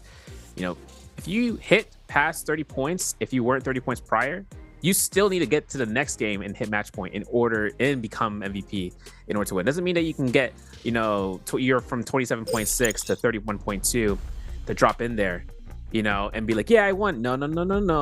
You got to go into next round and then win out MVP. It's but this is where we stand for the top 3, guys. This is the match point gamers. Spider coming through in that last round, securing that spot. Paste already been working through 2 rounds worth of just trying to catch, you know, the MVP, just can't get it going through. But Verse is able to secure 3rd place into that round with those eliminations, and now he's in match point, repping Team JDG. Because now, so even with that here, so both of them are in contention for match point. So does that mean they have to get over that certain amount of points, correct? Right. All 3? No. Whoever comes through here on top is the winner. You know, and Spider won last week, guarding himself when match points were had by Mike and Arano through rounds 4 through 5. And then into round 6, once he was able to secure match point, he won that game out. By doing so, and being in match point threshold, or have already passed match point threshold, he was able to grab MVP that round. He won Biweekly 1 finals, as we saw. Now it's up to Paced and Verst to be on that same board, like how Mike and Arana were, to where now they're contending between one another. This is where it gets interesting, for the say the least. Absolutely priceless is what we say. So it looks like it's going to be very, very helpful for them, though. But knowing that we do have 3 more also means that there could be some more good stuff happening, towards this final one. So let's see what happens. That really gives that opportunity and what makes sense towards this game. Now, obviously, like we said before, we've seen many of different things. We've seen how great things could go and the advantages. That makes sense. Now, it's all about confidence coming into these next games, being honest with you. I'm being honest, it's really about the confidence. I mean, confidence comes in it comes in many forms, right? For these players, right, confident in their skill set, right? That's one form. Confidence in, game sense of just finding out where to start and how to progress your map rotation. That's another thing. You just know you just know where to go from here to there. But the most important part is like the tenacity that comes out of that. You just have to not find yourself in the bad spot, maybe placement points, but you can see players, like I said, right? Even if this comes out to not be in the final game, this means that the other players below match point still have a chance. They're pushing through. They're just cleaning. They're washing through the lobby to get themselves off into the 30-point threshold, and then they can end up winning and taking that as well, so long as they keep that tenacity. I want there to be some good picks. I want there to be some surprise picks. I'm gonna cry if this is a full Z ping lobby. Please. Oh! Very nice. That one's a ping. Whoa! Whoa! Whoa. Okay. Tess. Jess. Okay. There's 2. Jess. Wow. Variety in the first picks. Hottie! He's doing it. The Hottie shows his face. Come on, somebody pull a Tark out just for the fun of it. Just cause. It's like PST. No, double pick. Of course you're not. That's actually double. Double pick though. So this is where Pace is going to try to make this into it. Honestly, if I see a V3 Hottie, I'm gonna blow my mind. I'm gonna literally lose it. Really? Live broadcast. Because if he chooses V1, the amount of damage that's lost is there. But if he uses V3, he's using it as a utility aspect, where he can set up a teleporter, cancel it, conserve rage, being able to build up rage immediately after ending it, and just being able to go right back into fights like that and having a combo breaker for 20 seconds. An additional combo breaker. Let me rephrase that. Double combo breaker for Hottie is a skill set that he has in his V3. And just having that on standby for yourself is kind of huge, because when you go right back in, right, you're going right back into ground unit duty, and you have a combo breaker to get you out of nearly anything that is to force your progression, whether you're trying to get frozen by Justina's trying to freeze you or not, But let's just take a look. He's going for aggression for V1, just going for those placements and just catching that in the beginning, for sure. It's going to be a very stacked opportunity here for this final game. Definitely some confidence coming in, especially for some of these players here. Final predictions for this game. Knowing our top 3, knowing the consistency of some of these players, and knowing that some of these bottom teams are really struggling. Mind you, Spider is in 3rd overall. So that means that he could creep up and end up taking this away from the 2 players here. But we still have Verse. We still have a few players that could definitely have the opportunity to snatch this dub away from some people, and especially from some of the people that I feel like a lot of people just didn't really expect to end up being in the top 3 currently. Yeah, you can see that. You can see that on the cameras when they're like, oh, like they get jitters. They're shaking their chair like, oh man, we're in there, And it's really good to see that coming through Dobby.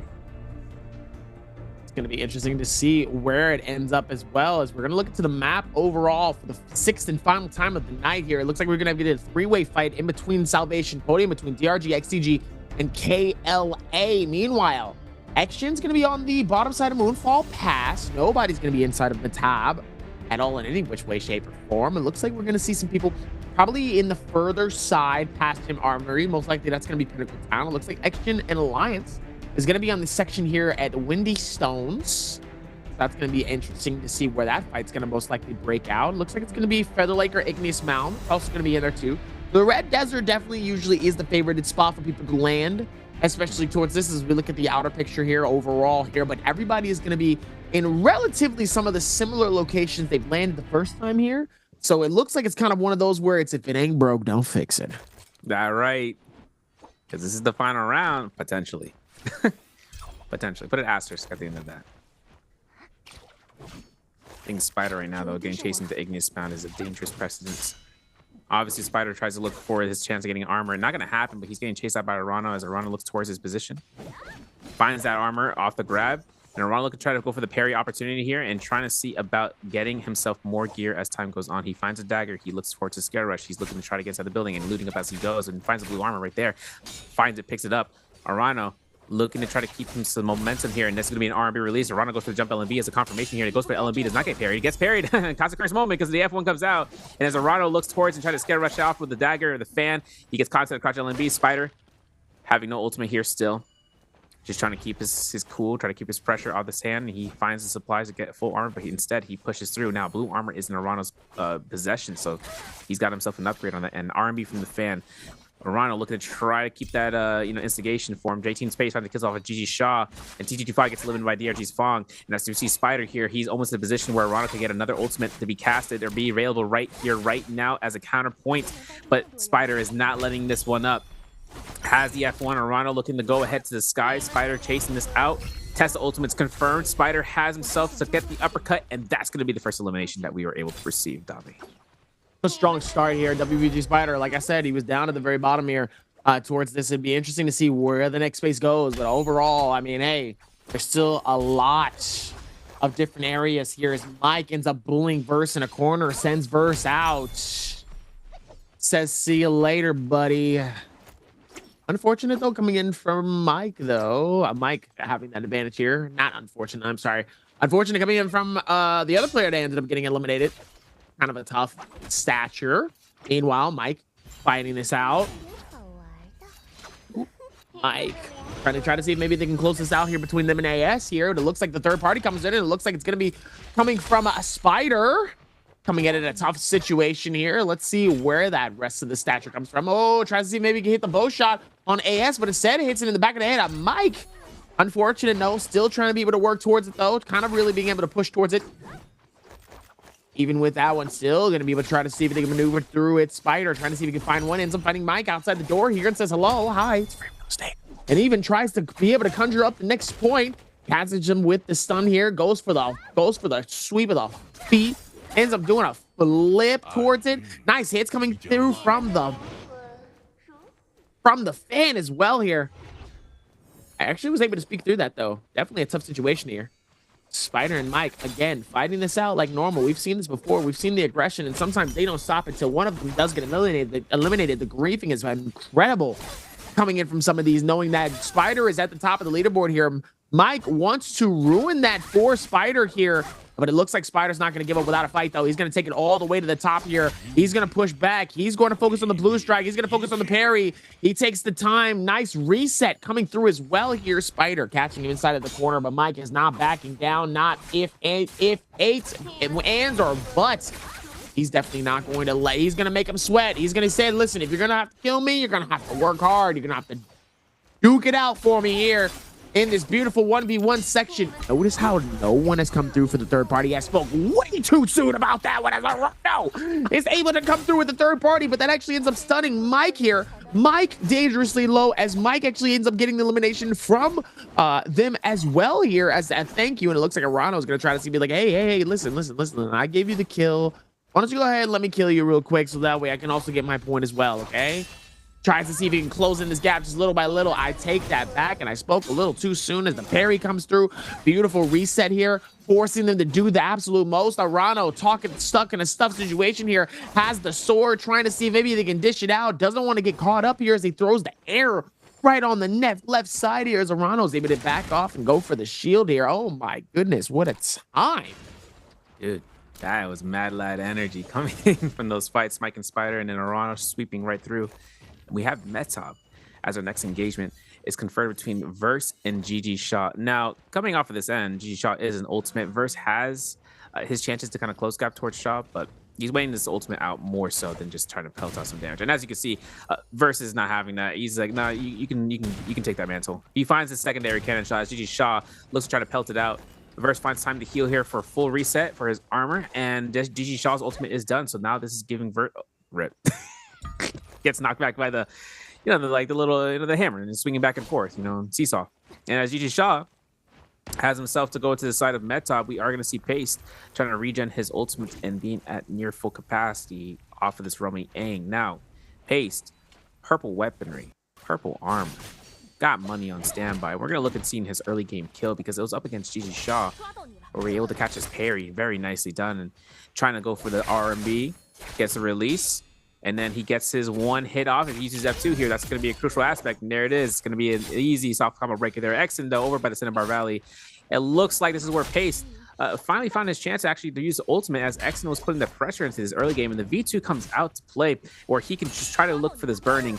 But a parry like that, it's going to be clean with that extension, baby. And there it is. The flash step pursuit forcing the third block because of the V1 Seping being an active status. We're going to see Pace look for the third block to try to commit towards the flash step, but finds another parry. And that's going to be his second elimination there.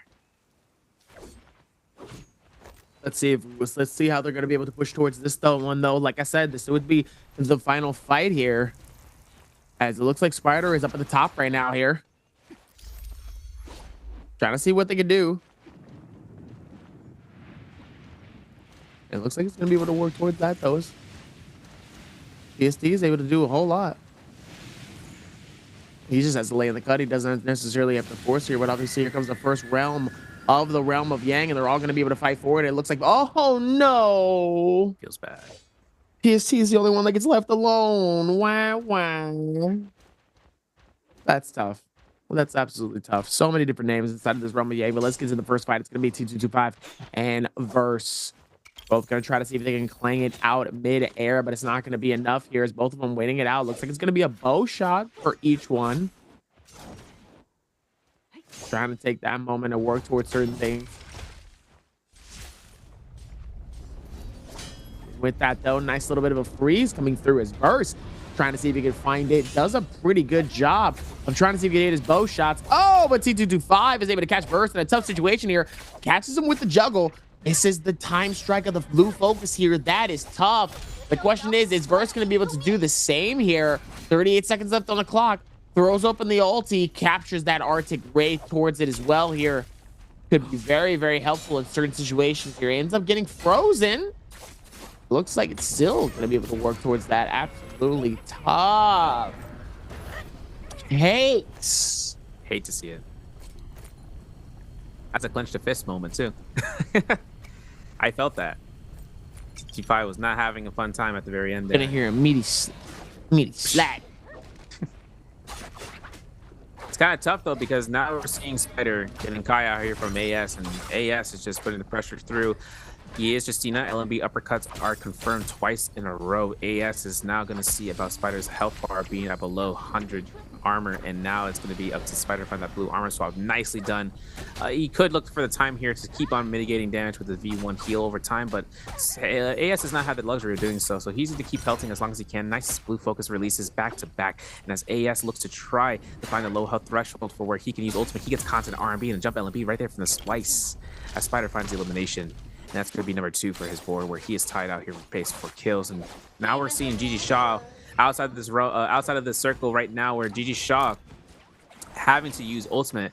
Verse has Vermilion Birdsmite, OUG Mike is looking for those special shots, and the enchant is confirmed, and the D-Mech is going to happen. Who can grab this elimination faster than the other? Because F2 comes out from Verse as he picks it up and finds a Soul Bloom initiative and going through here as Exton looks towards his position of trying to focus down this Shiol, who is at 500 HP, but does have Vermilion Bird Smite, and Verse uses the opt-in for the ultimate cast. Of course, he's looking to try to burn out the meter dump if it happens, but range shots from the back lines is giving Verse more trouble than he can handle, and as he gets into the Scarab's position, he finds RMB's V1 coming out from Murano. Pistol shots from Murano is going to confirm the kill. Exton is still the lowest health target here, and he's got Vermilions as well. These guys are looking to try to knock out these guys early on and getting those eliminations for their Soul Blooms if they can, because everyone got rid of the Roman Yang depletion, so it's now just up to kills. And Exton has the F1 to give himself some mitigation, putting out the pistol shots back to back, coming in from this backline. Fong is going to be the one person, but the horizontal hold check coming in from Wang Liang, and that's going to be giving Wang Liang a little bit more time here to just look towards backing off with that gold dagger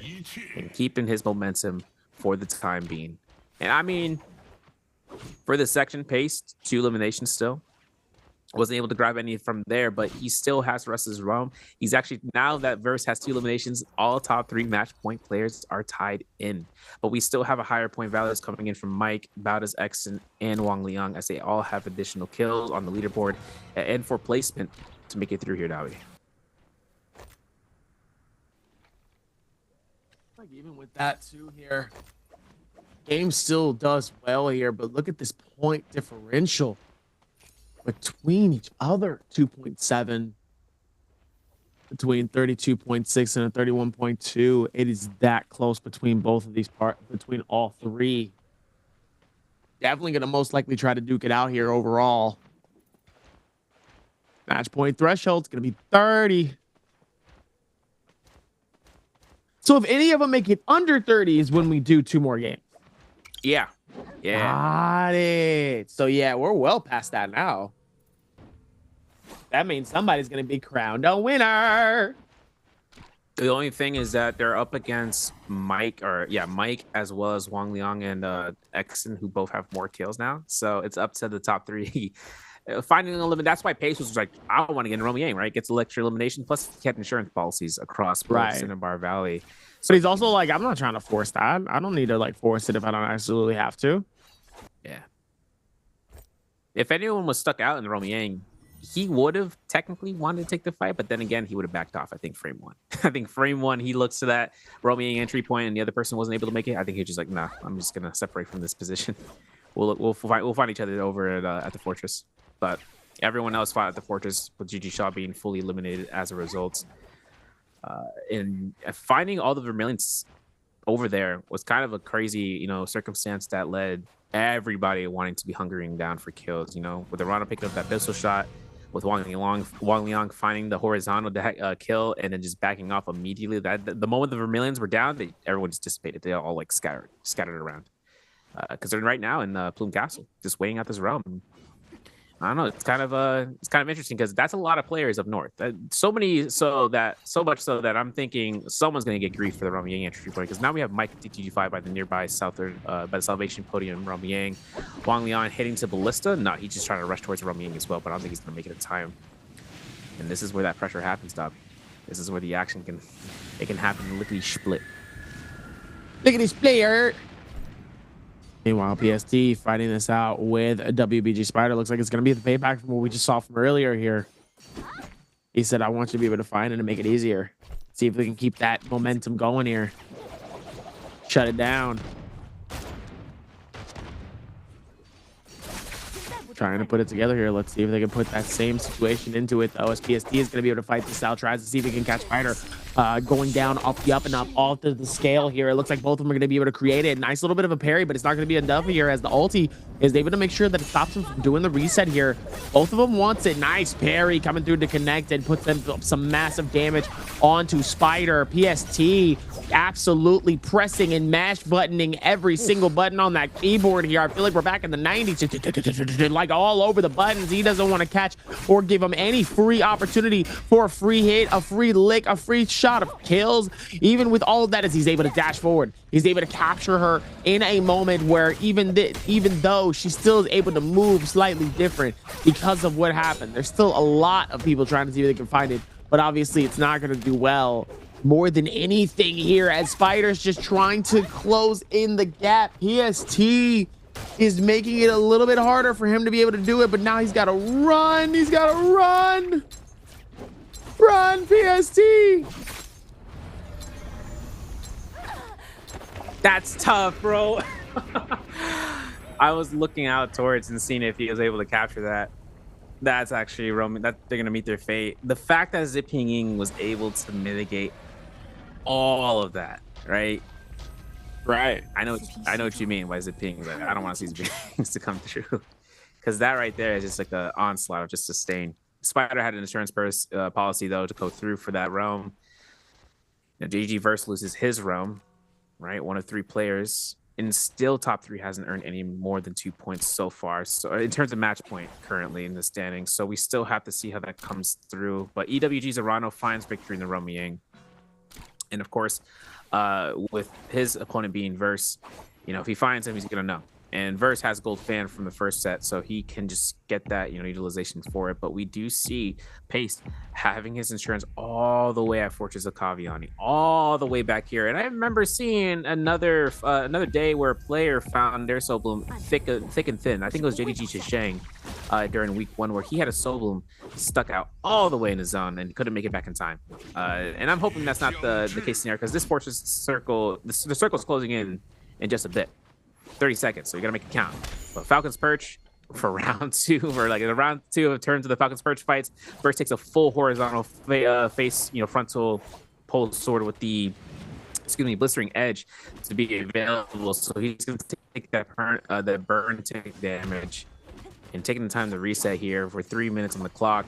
R&B is coming out here from Arano.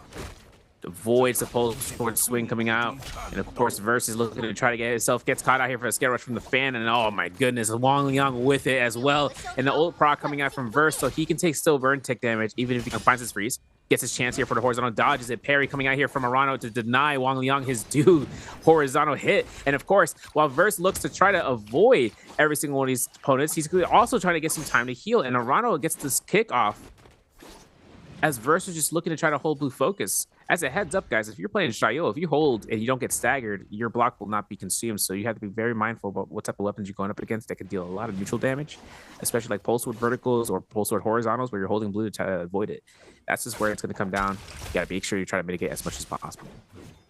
Even with that here, T225 trying to see if they can fight this out. Spider realistically wants this dub here. He's really playing with a lot more aggression. This is probably the most aggression I've seen of him thus far here, even though it's not looking good.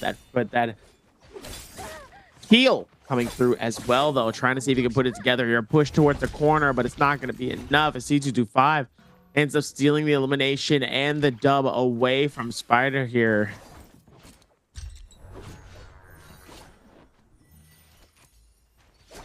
Not the best look for him.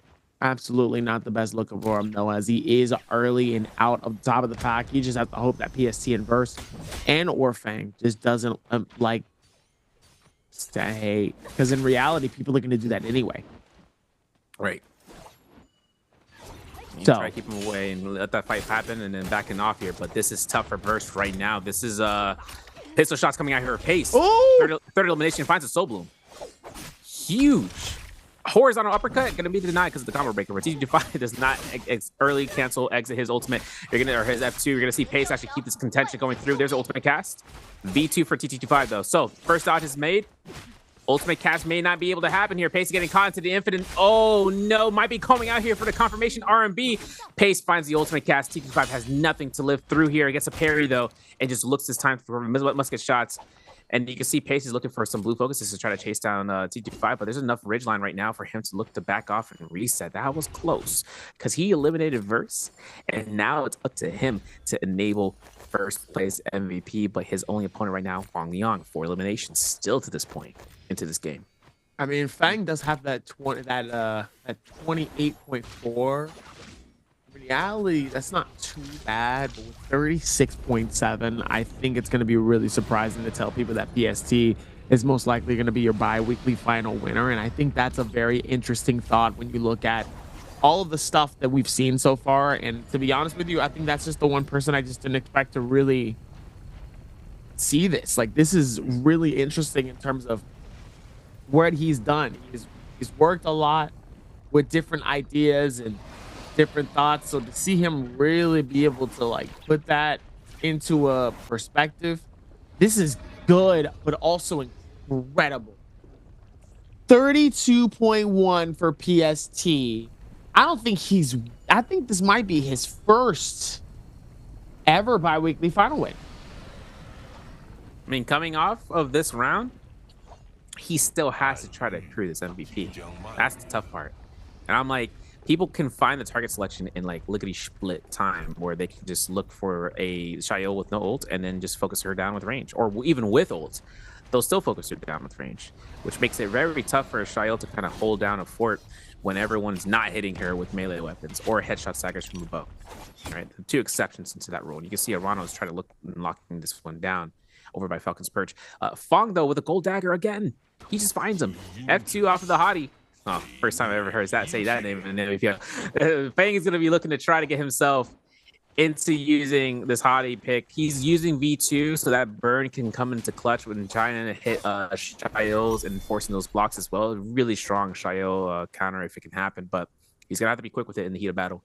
It's a 20-second ult duration base, and if he uses those swipes, he's burning rage. That would be a way to decrease the timer, but of course, it really is up to how Fong wants to be able to utilize his ultimate, whether for escape or for the pressure in securing kills into that lead. Now headshots coming up against Pace. He's getting focused on here. He actually had to use ultimate. Like I said, once those ultimates is used, they can find that Xiao and lock her down. TG5 looking to try to chase him through the Ignis Mount here. And F2 to push it back. TG5 finds that F2. TG5 doesn't have ultimate, so he can't really lock him down as an ultimate caster. But with Bowda's X in here locking this in with a gold armor, that's going to be a jump R&B. Pace gets caught in the soul break. Exen finds the elimination there, and of course, he's looking to try to keep this through. We're down for round 7, y'all. So we're gonna have this match scene who can catch into to match point, because right now Exen is trying to accrue those values, and he's got it. He's at 33 so far for him, 31.2 so far for Fang. Wang Liang getting eliminated early on. We weren't able to capture that, but 28.7 from the side, and TTG5 at 27, 25.8 for Arano. Wow. This is really interesting overall, though, with Exen trying to see if maybe you can connect to it. Okay, 2-2-5. Still trying to rotate towards it. Let's see if they can work and figure it out.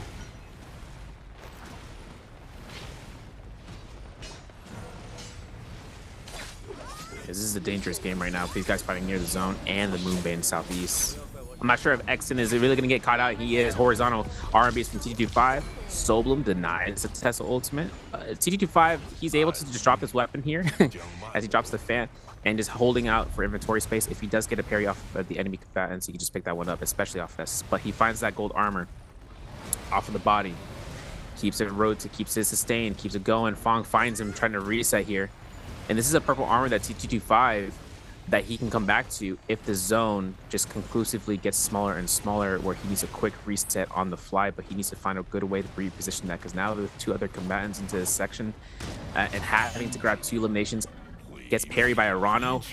Could we go in ahead? Having to F2 here if he needs to. R&B gets avoided at Arano really for the workaround, and this is huge here for TT5. Look for that purple armor. You can see Fang is over by that body into the zone and looking to try to go off this wall. Nice swap for TT5 on the fly, and goes ahead, avoids the Tesla ultimate that was predetermined by Arano to try to locate him, but doesn't get the mark guaranteed due to a wild haymaker ult.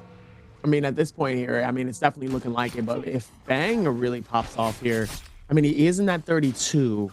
He would have to really pop off here and at least secure these 2 eliminations, and he could necessarily jump up and actually steal it away, because then he would still have the 3 points. So in reality, he's the closest person realistically to taking this away, as T225 ends up popping out the Arctic Wraith just for him to separate from the rest of the group here. Arano just trying to hold strong here just for a little while longer here, knowing that everybody is just slowly closing in this gap here. It looks like Arano is going to steal elimination, which further makes it harder for Fang to be able to close in this dub here. And Fang putting some pressure onto Arano here, and it looks like he's going to be able to catch him into the corner. He does end up getting that elimination towards that here. I think he might have did it. MVP? He might have, no, not just MVP, but I think he might have either put himself in either first or second. Off that placement, I think I think Fang actually Xing got the MVP. Dang. But I think Fang is actually in third place overall right now. I mean, maybe we'll have to see, because now that Xing got MVP, I'm gonna take a look at these scores and these standings, because 5 players now. I'm gonna see the reset. Match Boy. Yeah. 5 that players was a in lot. Match Boy. A lot of action. And they were dropping my flies like right before then in Falcon's Perch. Like the moment that fight was happening again and again, just you just see them getting eliminated, like the players off the field. Which is, now we're into unknown territory for solos. Now we're no longer in 6 games. Now we're entering game 7. Trios had 7 games last week for finals Biweekly 1 for spring 2024, but as of right now for solos, we're now entering unmarked territory as to the decision making for these players into rounds 7 and potentially entering into round 8. But the more players there are on match point, the more chances that there's a chance for those players to just accrue a victory and actually just hitting the MVP count as a result. So curious to see what happens, bro. Even with this though, it's really good though for Action though, regardless. So even with that here, I mean, if you look at it, Action was really able to play that well. I'm gonna be honest, I'm a little bit surprised though, because he really was kind of held down under the radar. Yeah. He was really like under the radar. It wasn't necessarily forcing certain things, was really reading into a lot of these fights, wasn't necessarily pushing in too hard, depending on the situation, and seeing adhering to the advantages that he has, but also witnessing the disadvantages depending on what position he's in, realizing, especially from a player like Mike, he doesn't want to like force anything too much. And it just, you could really be able to see like kind of like where certain things are and what makes sense. But not only that here, we still have another question for y'all.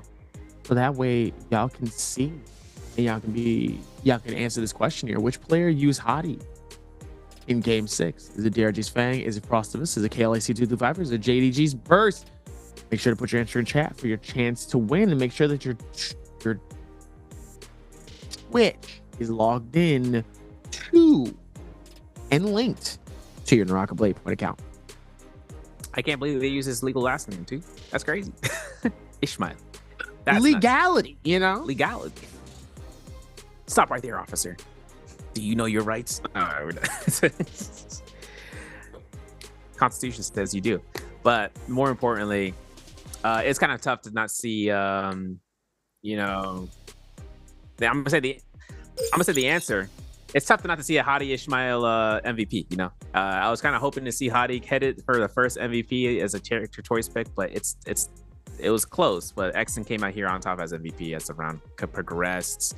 He got himself into the multipliers with the kill fields, and like you said, he played it smart, right? Taking notes off of his fellow players to kind of train off of and scrimming against.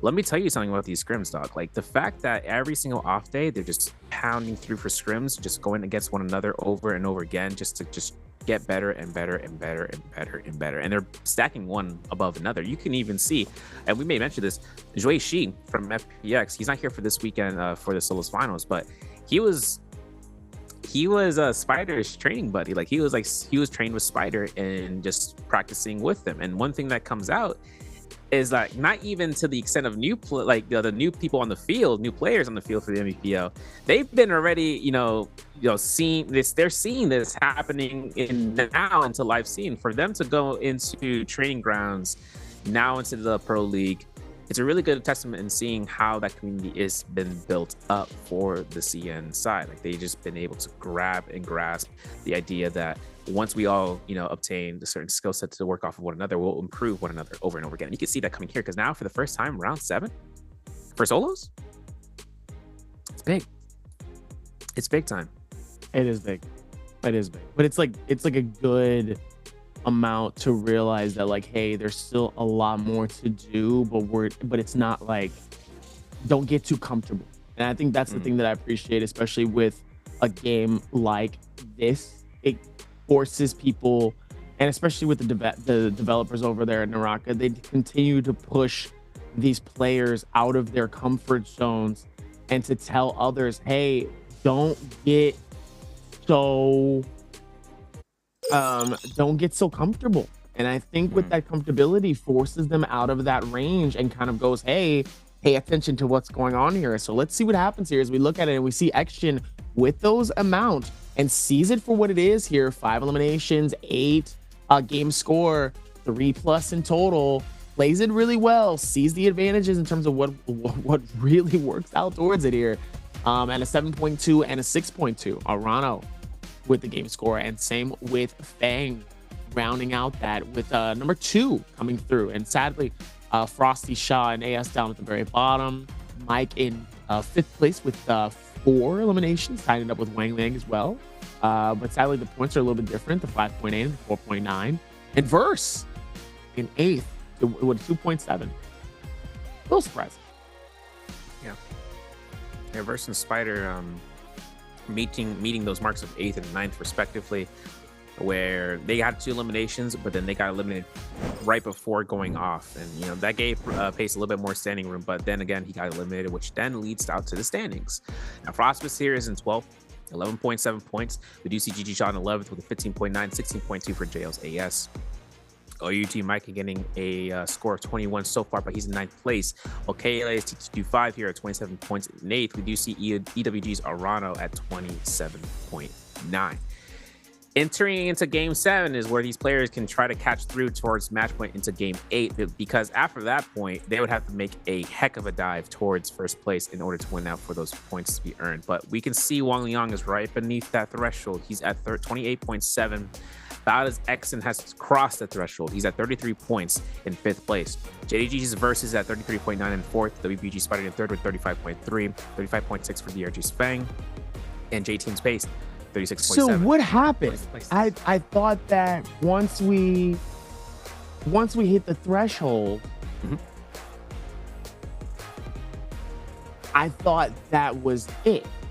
No. So the way it works out is that once the threshold is passed in that match, if you didn't reach it already, you would now have the next game to work towards in catching not only MVP, like you have to be MVP at that next match in order to win out, you know, the finals as a whole.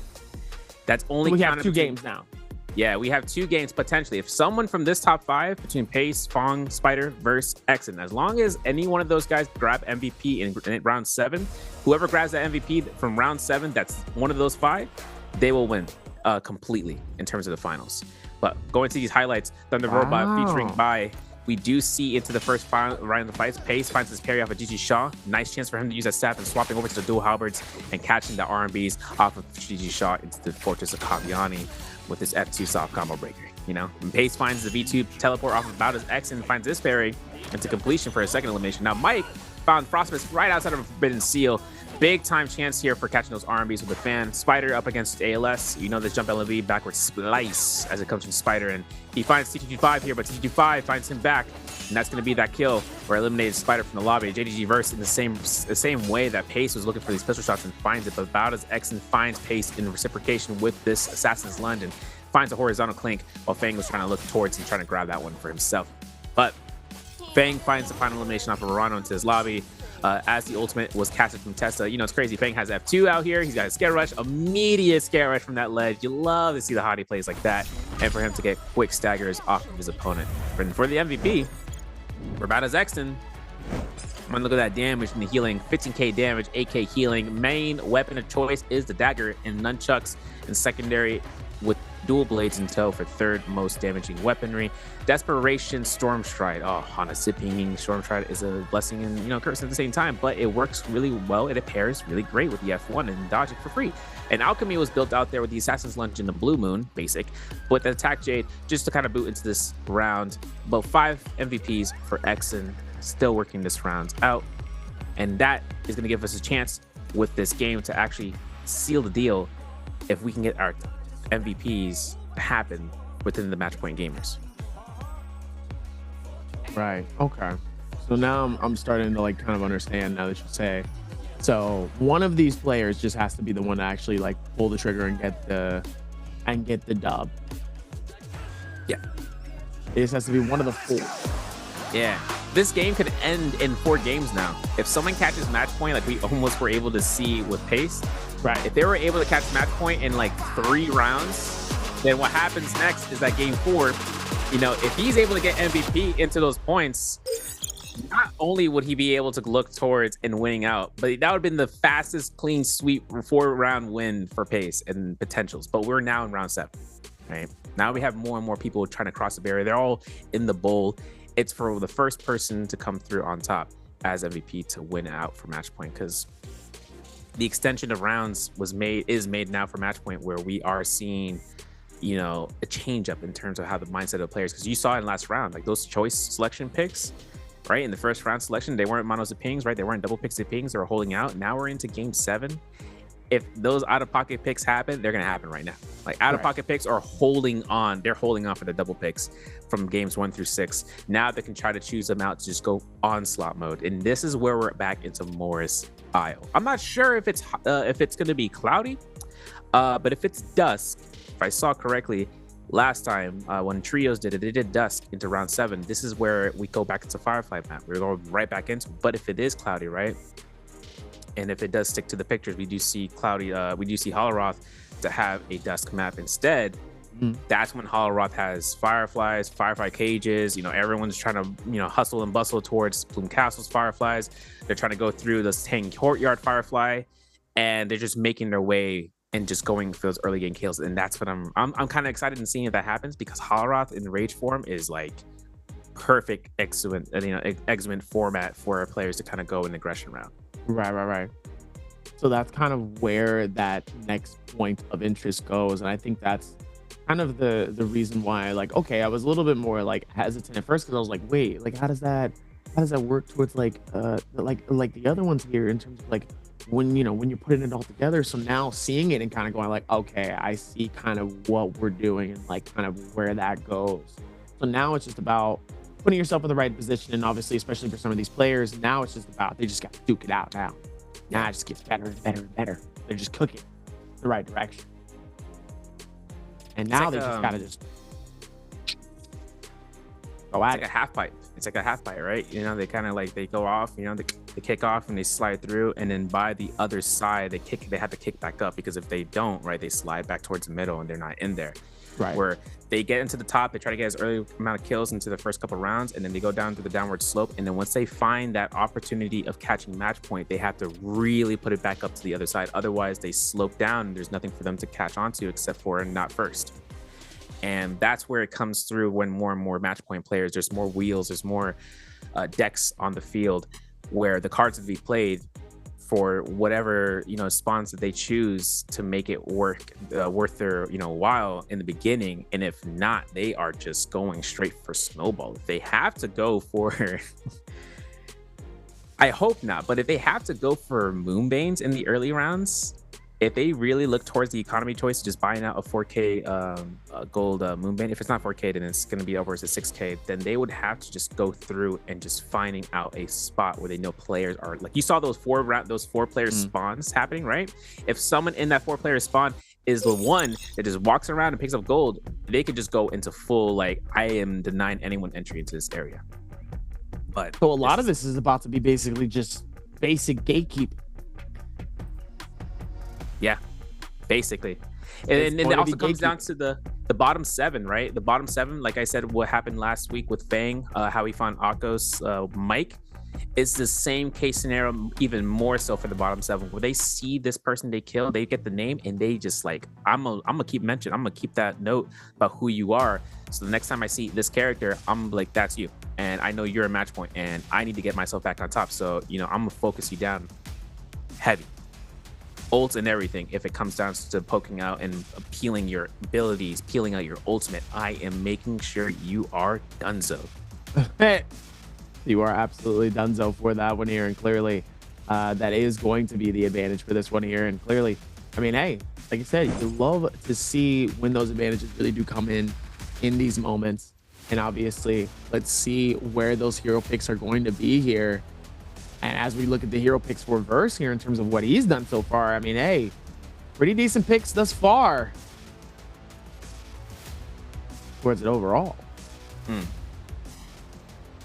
this is where those pocket Takeda picks can come out, like you mentioned. You predicted this, man. That's crazy.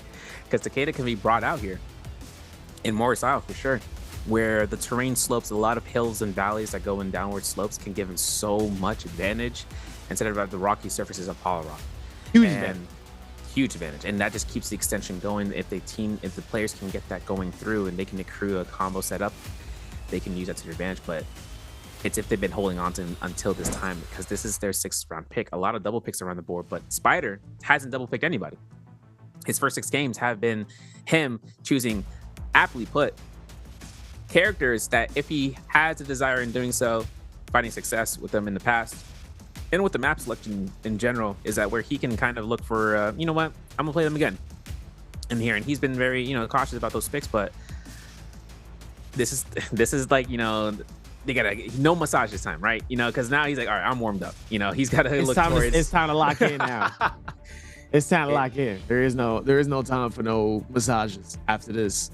Knowing that Frost, Shaw, Mike, and AS are now on the chopping block for the first round selection here. They're gonna have to put it together. They're gonna have to figure it out. And this is gonna be that first round selection, if I'm not mistaken. I'm looking at the leaderboards right now. Wow. I was looking at the first round and 3rd round selection. I was like, are these the bottom 4 and being first round selection for this round? Like for a reason? Like did they change up the round selection? I'm not sure. I'll triple check.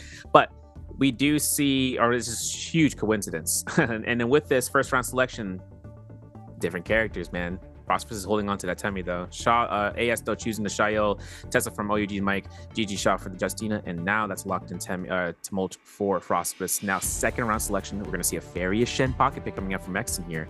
GG5 locking through for Tessa, another Temmie or Tumult coming out from Arano from Team EWG, and XG's Wang Liang. Hold your applause. Shayo coming out here for his 2nd round, and this is still available for the 3rd rounds if they do need to use Shayo for a double pick. Wow pick. Come on. Give me an out-of-pocket pick. Give me a pick out of nowhere that you just wouldn't expect. You saw that? You saw that, Tarka? That was close. Versus trying to choose Tarka, he switches to Akos. That's his choice. That's what he's going to deal with. And that's where we are seeing this row to make it happen for this round, man. This is Zipping being held onto from Pace. Spider holding on. Now he's able to double pick into the Shayo for this round. And a lot of Fairy Shen, like a couple of Fairy Shens sprinkled in there, and tumultuous here and there. It's a scary output. I mean, the Akos versus Temmie is going to happen regardless. It's going to happen into a spot. Now, is it going to be a V1 Temmie or is it going to be a V3? Because V1, like I said, like Pace played the V1 that one game into Holroth, where he was able to conjecture that 1 point and just hold off until the end. You can just chill. But faster. This is gonna be. This is where it's gonna be happening, guys. Round 7, starting out here. First round 7. First round 7. Yeah, in the solos, and it's gonna be a good scene and seeing about whether or not. This being the last week, like I said, everything changes after this. And Mortar War has some changes towards it. Skill, the glyph board changes, the preparation glyph board changes now for these players because they're on the previous patch. And then once we enter week 3, we are in there. And this is going to be our skill selection side. V3 for Frostbist with the F1 Temmie. And looking across the board, V3 for Arano. While we do see the V2 from Akos off of Verse, he is rocking F1 there. That's the safety net, but the V1 Justina from GG Shaw into this round. And I'm kind of hoping to see, I'm not seeing as much, for this point to be made, but, when it comes towards Tessa's up against this lobby, I think she actually might have the biggest success rate, possibly. I honestly think so. She's low cost rage, right? So she's at 55%, and these guys could try to go all in, but I'm curious about the map type because I saw clouds, and if it's cloudy, it's cloudy. If it's not cloudy, we are in dust time for Morsile, and that's where we're gonna see these spawns with GG Shaw in Noble Cave, WBG Spider over by Lake Yellowleaf. We're gonna see JDG's versus over by the Sunvale Dwelling. I was alongside with KLA's GG5, but over to the Adventai Temple, DRG's Akuma is going to be locked in over there with another opponent, the Medallion. I'm trying to locate the color scheme and trying to figure that one out. But it's hard once you actually see it. Like once you're actually okay, I'm trying to put it together and see kind of where everything is, and then you're kind of wait, there's a lot going on here. It's crazy how trying to keep it all together. It's kind of crazy. I think it's Arano over by DRG. Yeah, that's going to be it. Dobby, you ready? Game 7? This is going to be interesting. This is going to be an interesting fight more than anything. coming down towards everything here as Verse is going to immediately push in towards T225 here. Definitely not giving him much of an opportunity to maybe find anything, as he does end up finding at least something to try to fight with here, but obviously it's not really giving him much able to get a push going here, as T225 is just absolutely decimating anything that Verse is trying to throw at him at all here, and just pushing it towards it and just getting him out of this corner. Meanwhile, Verse gonna try to see if he can rotate this out, goes towards the inside here. Surprised that he doesn't at least try to do anything different. But let's see if he's going to be able to rotate towards it. Verse just trying to maneuver through. He ends up getting hit. He finds a gray shield, though. T225 actually ends up missing towards that one, though. But Wang Liang is actually able to get the finish and the piece off for that one. KLA still trying to keep that momentum right onto him, though. Not giving him much of an opportunity here, but Wang Liang is not going away without a fight here. Nice strikes to be able to keep that pin right on him, though. Trying to close this down little by little here. And even though with the rotation here, it's just getting crazier and it's just getting better the more that they try to push this out. But man, strong game here. A lot of people are just gunning for everyone right now. Yeah. It's aging like fine wine into this game 7. We're going to see how much this aggression is going to be put forth here. But Pace finds Exon as JL's AS comes in for the backline. And then a fifth party coming in from Mike, pretty much coming off of this. Pace will look for an R&B as a way of just interjecting into this position and looking for musket shots whenever he can. And of course, while Pace doesn't have ultimate, he is going to be going ahead and making sure when his F1 is ready to kind of look for a time for backing off if he needs to, like Exon right now, forcing Pace in this position, finds the F1 to use as an engagement tactic, gets himself right behind Exon, holds his R&B, gets caught to the rubber band of the fan. Lethal Jab is avoided. Pace looks for the F1 there, and Exon does not have ultimate. Just look for the musket shot as Pace looks to try to get this elimination if you can. But like I said, hills and valleys. And there's going to be Exon slide uppercut into that position of an R&B blue focus. Exon finds his first elimination onto this lobby and catching through here as one of the match point gamers to grab their first eliminations. And of course, AS in the backline finding an elimination off of Mike, if I'm not mistaken. And this is going to be where AS is going to be contesting against one of the match point gamers. F2 preempted from AS. A wild haymaker move coming in here. Has himself F1, has a beacon dropped, ready to go. For Exon, this is going to be a way for him to try to connect towards an R&B with a fan and just getting free damage. But AS, once he pops that ult at 50 percentile, he's more percentage for the rage for him to do so. Off of this area, there are fireflies, but I don't think they've already been picked up, considering the spawns outright. And Exon dodging backwards, double dashing. F2 to be initiated, F1 to be invested. Exon gets the horizontal off the second end, and the beacon drop to go for the uppercut extension to the R&B swap. And there's going to be a chance for AS to really just back off here for a scare rush if he can, and looking to try to find armors around the area into Dry Fit Junction. Exon looks to tie in this knot of trying to catch his second elimination, but AS is making it so much more difficult. And look at those pistol shots, clean. F2 to initiate into R&B. F1's up in 1 second. Will Exon have enough time here? He's looking for this priority listing. And as AS is backing off again for the 3rd time, we are still not stopping here. Exon rushes right back in through with a scare rush. He's looking for AS. AS looking for the horizontal hold. Nice uppercut coming out here. AS has ultimate here. This is going to be tough for Exon here, but he's going to force these blocks. The first one's still up there. Buys the second block. F2 to initiate, V2 to really push it into position. If AS is looking for this heal, now's the time to V2. There it is, but it's dodged. The last block is available for AS here to burn through. No, it's not available, and Exon has a beacon drop ready to go here for a confirmation off of this kill, and that's going to be AS's downfall through that elimination. We're about as Exon finds his second elimination into this round. So now that I think about like where this next case goes, I'm starting to think about it like this, actually, and this is kind of the fun part. For the main people that are within that 30% threshold, this is almost like an elimination race. And that's pretty much how they're treating this right now. How they're treating this right now is literally just a race to see who is going to get more eliminations. And that's kind of what I'm witnessing currently here, because the amount of aggression that came from a lot of these players out from the start is menacing. These guys are not playing around whatsoever. They are not. They actually are like this is kind of like the atypical, first 6 rounds of just catching for placement points and everything of the nature. But when it comes to match point, you can go for placement points nonetheless. But you're not competing not just between your other match point combatants where they have, they're already in that 30-point threshold. You have to still outpace the other players that could try to find eliminations and catching themselves into match point. And at the moment they see you, they'll find any opportunity of taking you out. But pistol shot's the pistol shot. I don't know. Verse and TTG5 have some sort of, you know, some unspoken truth between both of these guys. It's the second round we're seeing these guys fighting. Verse looking for this point.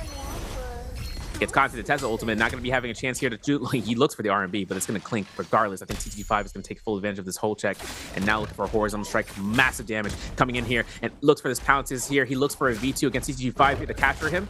There it is. Gets some heal back. Versus at a low enough point, though. This is his last life. He gets caught to the R&B for the fan, and then a horizontal check with the F1 coming out. Verse trying to chase down TTG5, who is building up rage by rage damage taken. Nonetheless, Verse has himself to use V2 to lunge towards his opponent, and backing off here. TTG5 pounding the blue armor inside the building, and a Tesla ultimate to lock him through. This is not going to go well for Verse, as he's going to be caught through and getting chased by not only 2 but 3 opponents in the vicinity. But F2 to knock him out the window, and with everything coming out for the F1, Verse looks for scare rushes if he can. Clink, shot. He's looking for the pistol shot here just to try to not get caught by that. But I'm telling you, when it comes to the pistol here, they're really going to find that angle and that avenue just so they can successfully get themselves an elimination. And sometimes that could really be in those tough situations. And that's exactly what happened here when you're actually getting scattered. And sadly, that's one of the few actually that does get booted out of this game so far here.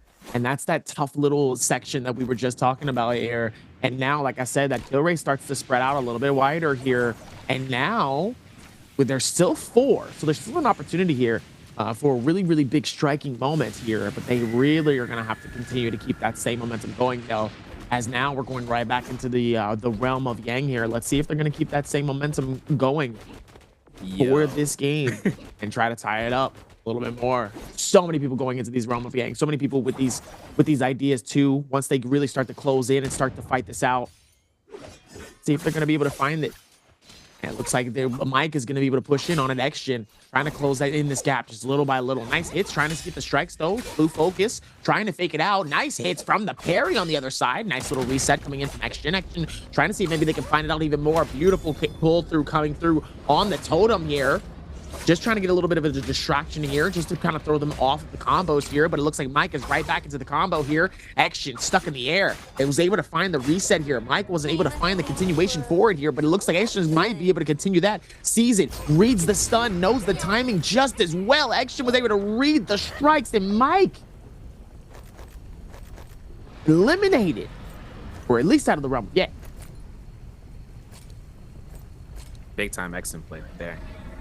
Crazy, crazy dash from Mike for the heaven set, but Xing, once that dropped through, it was just a mad dash for Hort jump hell LMBs. Now Mike spawns in on Pace, who did lose his roaming as well. Pace tried to use the F1 to kind of keep the momentum for the Soul Bloom. R&B comes out. Soul Bloom is picked up by Mike. Mike denies it. Pace actually caught out into position to LMB's uppercuts and then uses to find the time for the V1. But we do see this chance. Who's going to win neutral? R&B's parry bait. That's going to be LMB uppercut. It's destroying it and grief out. Mike here goes for heaven step again. And this is going to be a chance for Mike to go for the R&B blue focus. There it is. R&B comes out here. F1 from Pace. Keeps his momentum. R&B hold check.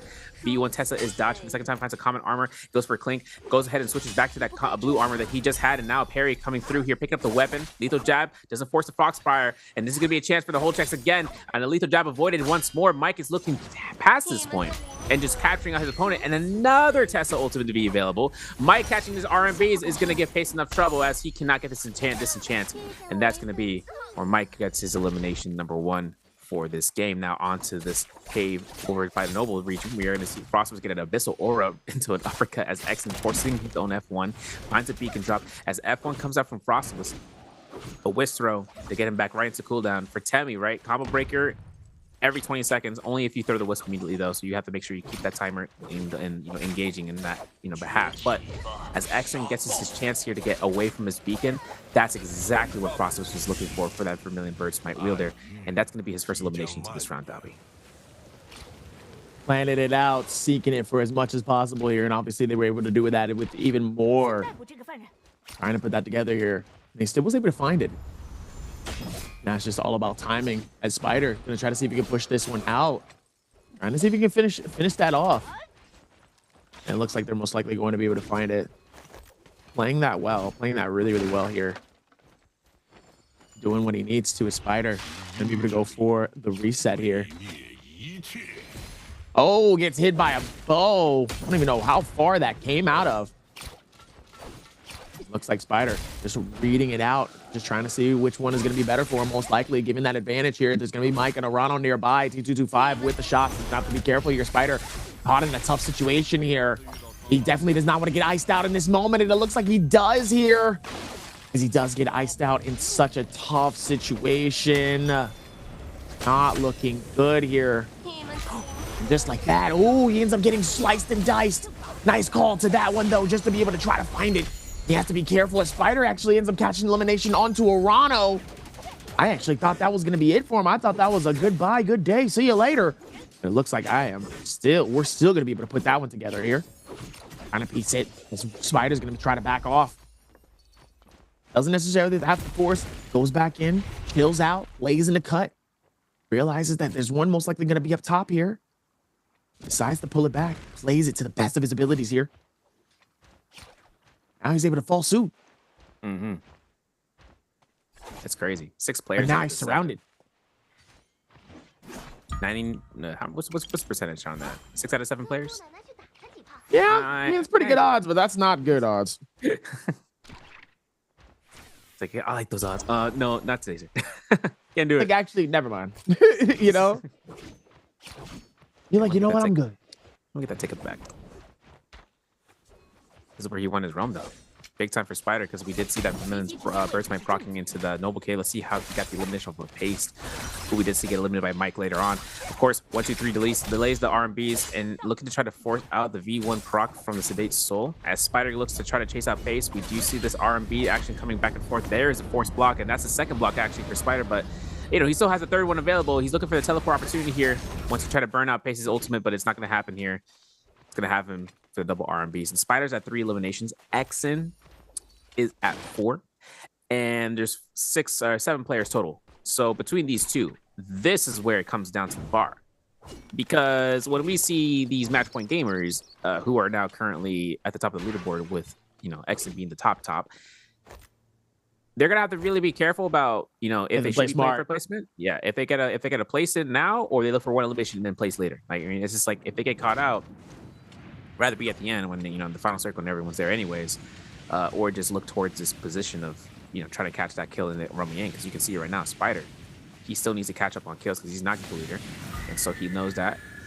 Gets into the row. Not gonna happen. T25 is actually gonna be there for the reciprocation, and that's gonna be tough for Spider. Can we talk tough right now? Because oh my, nothing, and I mean nothing, was preparing me for how fast he went down in that split second. Spider eliminated. Now it's up to Exen to try to work this one out here for this round. His opponent is Wang Liang, and Wang Liang gets his R&Bs. Lethal Jab comes out for a Rampage instead. Exen's big surprise here. Looks for the R&B, but this is where Wang Liang could have ultimate cast come out, but a grapple bump into this gold halberd. It's going to delete a lot of HP. Pistol shot to the pistol shot. Exen cling with the row. That's going to be his elimination for the mark. Wang's like, nah. I gotta find that fairy shed and run it back right now because I want to make sure that guy's done so we can go through. Mike finds a kill off of Arano and his Romy Yang, a gold dagger in the hands of Exen. Reaching in here and looking for the buff timer. It's gonna be a White Tiger's prowess, where he's just getting heal over time, and that's gonna really benefit him for 5 eliminations for Exen. If he finds one more elimination here, in places at least, I think third or fourth, he should be able to get the multiplier to win this one out as MVP by far. But we still have 3 or 4 of the players who do have 3 kills each, and as Exen gets out the realm, Mike is in the stead of being located, and both of these players are the Romy Yang winners, so they both have huge damage output. Right, but now they just have to continue to play and just be smart and don't have to force, especially Exen.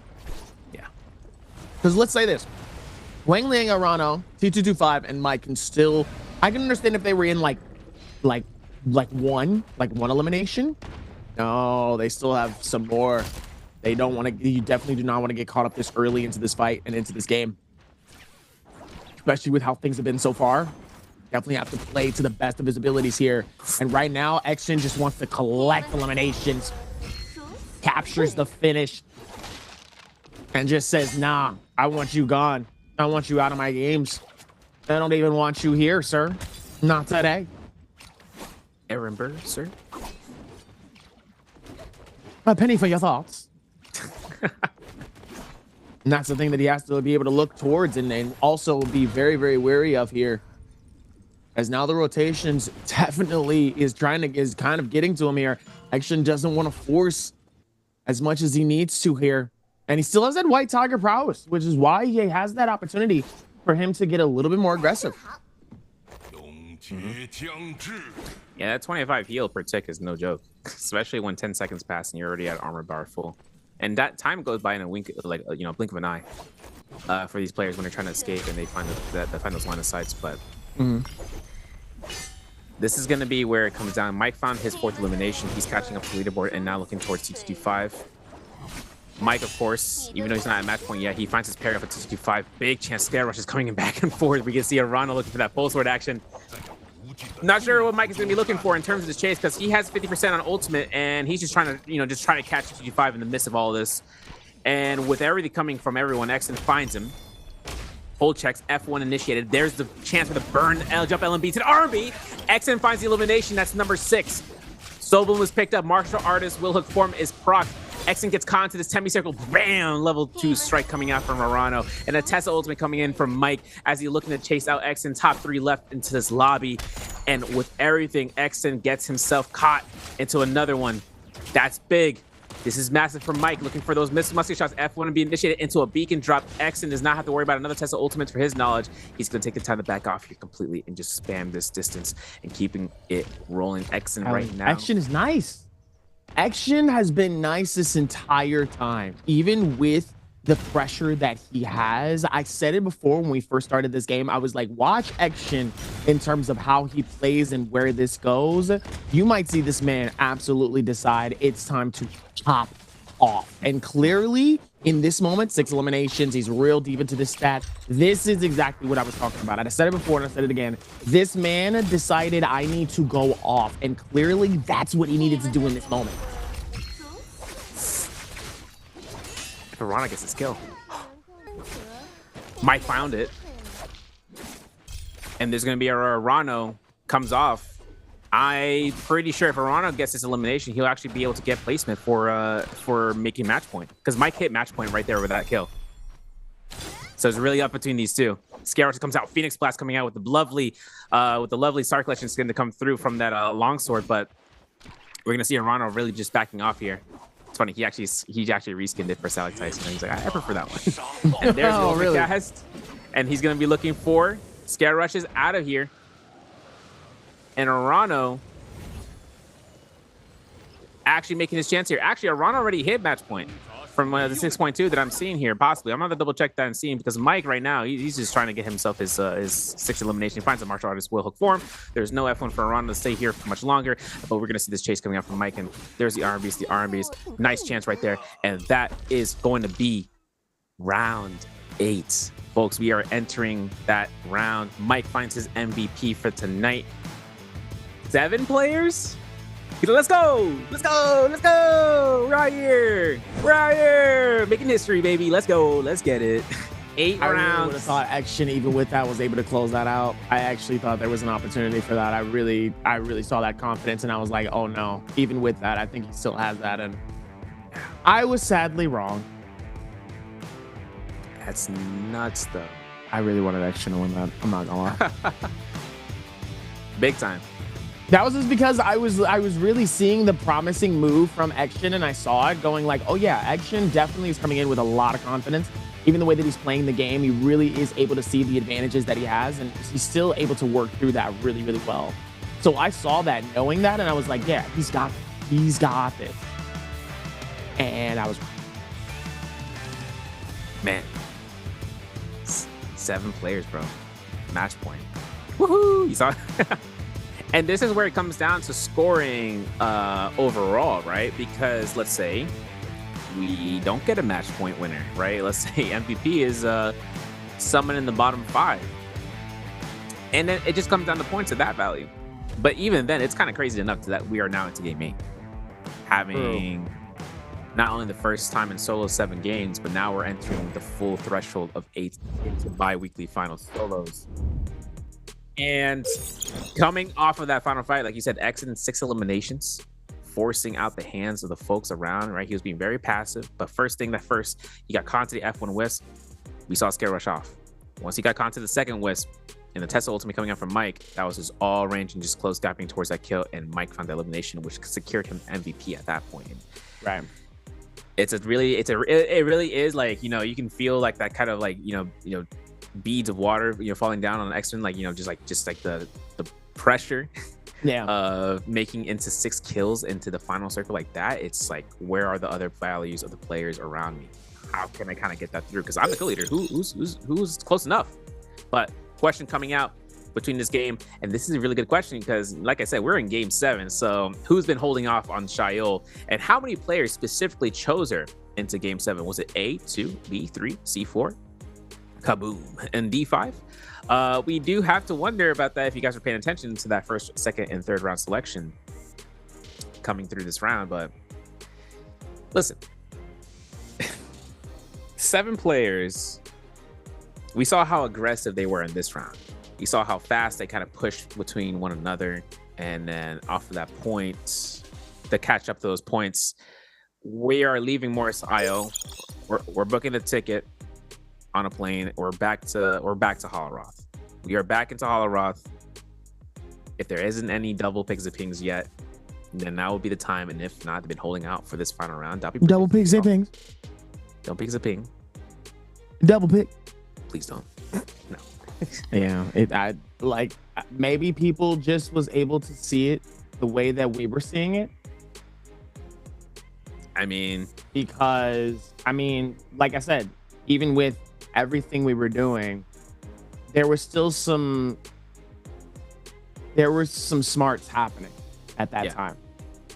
So now with this amount of patience and really being able to see a lot of this kind of go down in a different way, it's like, okay, there's still other things that could realistically take over.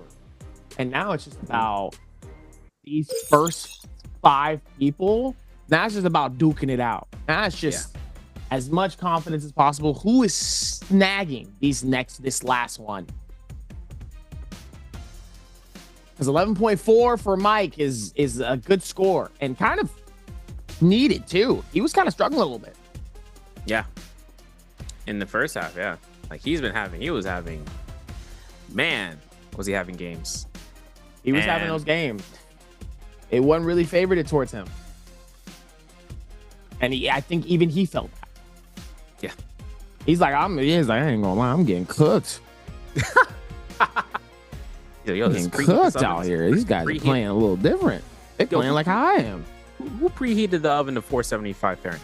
What's going on here? I'm just trying to broil and be in here. But he catches, when he caught that elimination for number 5, securing, just hitting match point, I was like, I think he figured out, okay, cool, I'm safe, right? But me personally, extra cherry on top was him finding the 8th elimination. Or the 6th elimination, so he was kind of good to go. And we're gonna look at these standings, and we're gonna see match point being 9 players, not 7, 9 players hitting through here into this round. I mean, we're gonna go through the standings where Frostbus is 15.1 and 12, GG Shaw in 11th with 15.9, JL's AS at 10th with 18.9, but we see T225 32.4 9th. OUG Mike at 32.4 as well, but he's in 8th, while Wang Liang is in 7th. JDG's verse at 6th place with 33.9, 34.1 for EWG's Arano in 5th. 4th place has DRG Fong with 36.1, while 36.7 game or day has been so far for Pace under J Team's banner at 3rd place, and then double 2nd place with WBG Spider at 39.1. Having Bowed X in here at 42.3 with points overall is where it can end up going into his favor big time, because once we end this out, it is up to the 9 players to either get MVP or try to go for it's either or. Like, they won't win if they don't get first place, either or. And the first top 6 is a big mission. Time for the Kurumi. Excuse me. So you're telling me this Tianhai got F3? No. If everything comes out for this final pick, it would be up to the bar Unless Fong wants to troll, then he trolls. But this is not the time to troll, guys. Come on. But we're gonna have these clip highlights sponsored by here and brought to you by Thunder Robot. And of course, if V2 is to showcase what we got, Spider is able to find that connection off of Gigi Shaw and just go right back in there for the R&Bs. One hit off, but he lives. And Exon into this area finds out what it means to be on Heaven stepping duty, and he finds this position as Exon finds AS as well. But Exon said, I got a beacon. I got a free blue. And that's where I'm going to release it. And the Exon here again. Look at this man. Pistol shot to the distance. Arano here has himself to catch Spider before the Rebellion Birds might proc. And of course, Mike finds Wang Liang here with that martial artist Will Hook form. And this is where the kill confirmation happened. Nice flash and finish there. And Exon finds TCG5. Jump LMB to the R&B. That tracking was impeccable. But then Mike finds this position off of Arano, where he didn't have F1, he had nothing to his name, and he just kept the pressure going on no matter the cost, and dodging the Phoenix Blast just like that. And my man comes out through on top, hitting MVP, and get into match point. And with that, playing out the game as Tessa, let's see what's gonna go through for his standings of stats. 23k damage, melee, 22 of that is your melee weapons, and 10k off of dual halberds along with a Hong sword with 4400 and dual blades at 2800. Big weaponry selection, because since he did get Octa Slash Blade and martial artist Will Hook form, he got both the new martial jades in his pocket for him to switch off. And he had jabbing as well, and great sword sap with the ripple and phantom step on the side, the boot. This is like, he's got all the cards on the table.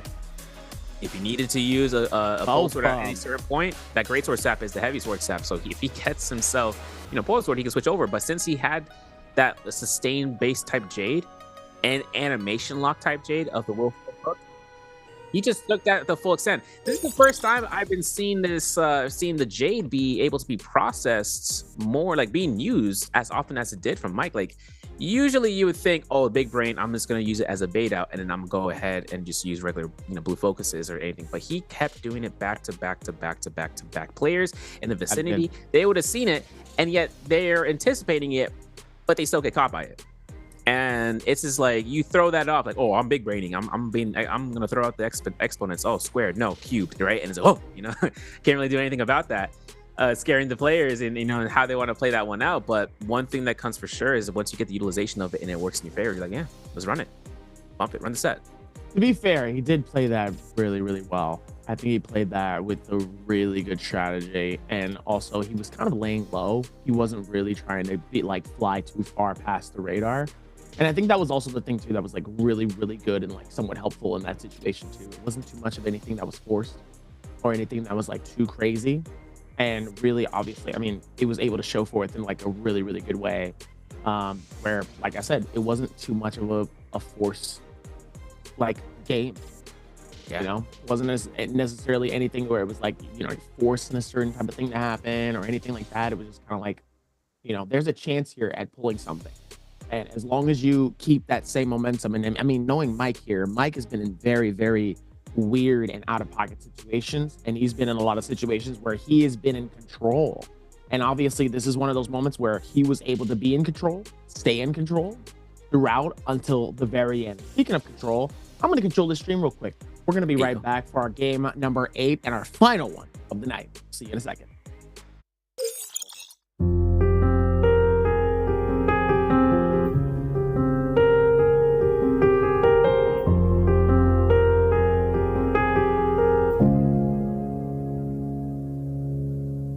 With each breath, pain and destruction, my world is broken by your seduction.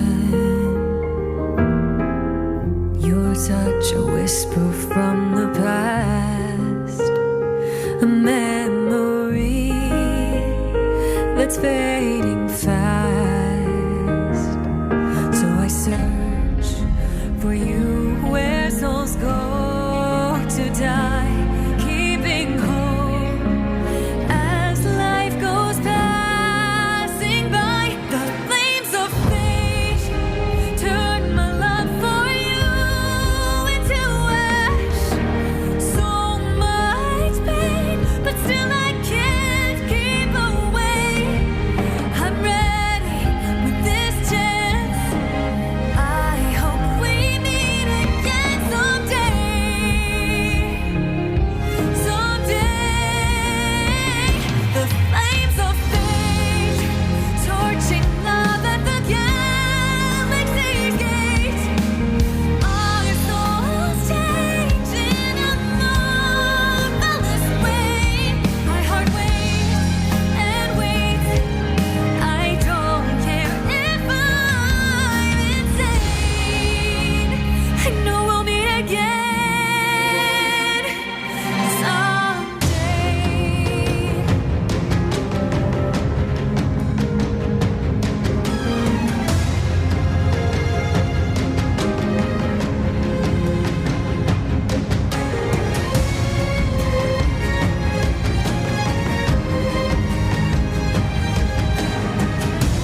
And ladies and gentlemen, we are back. Round 8 beginning here. First time ever NARAKA history being made into the bi-weekly solos week 2 spring split.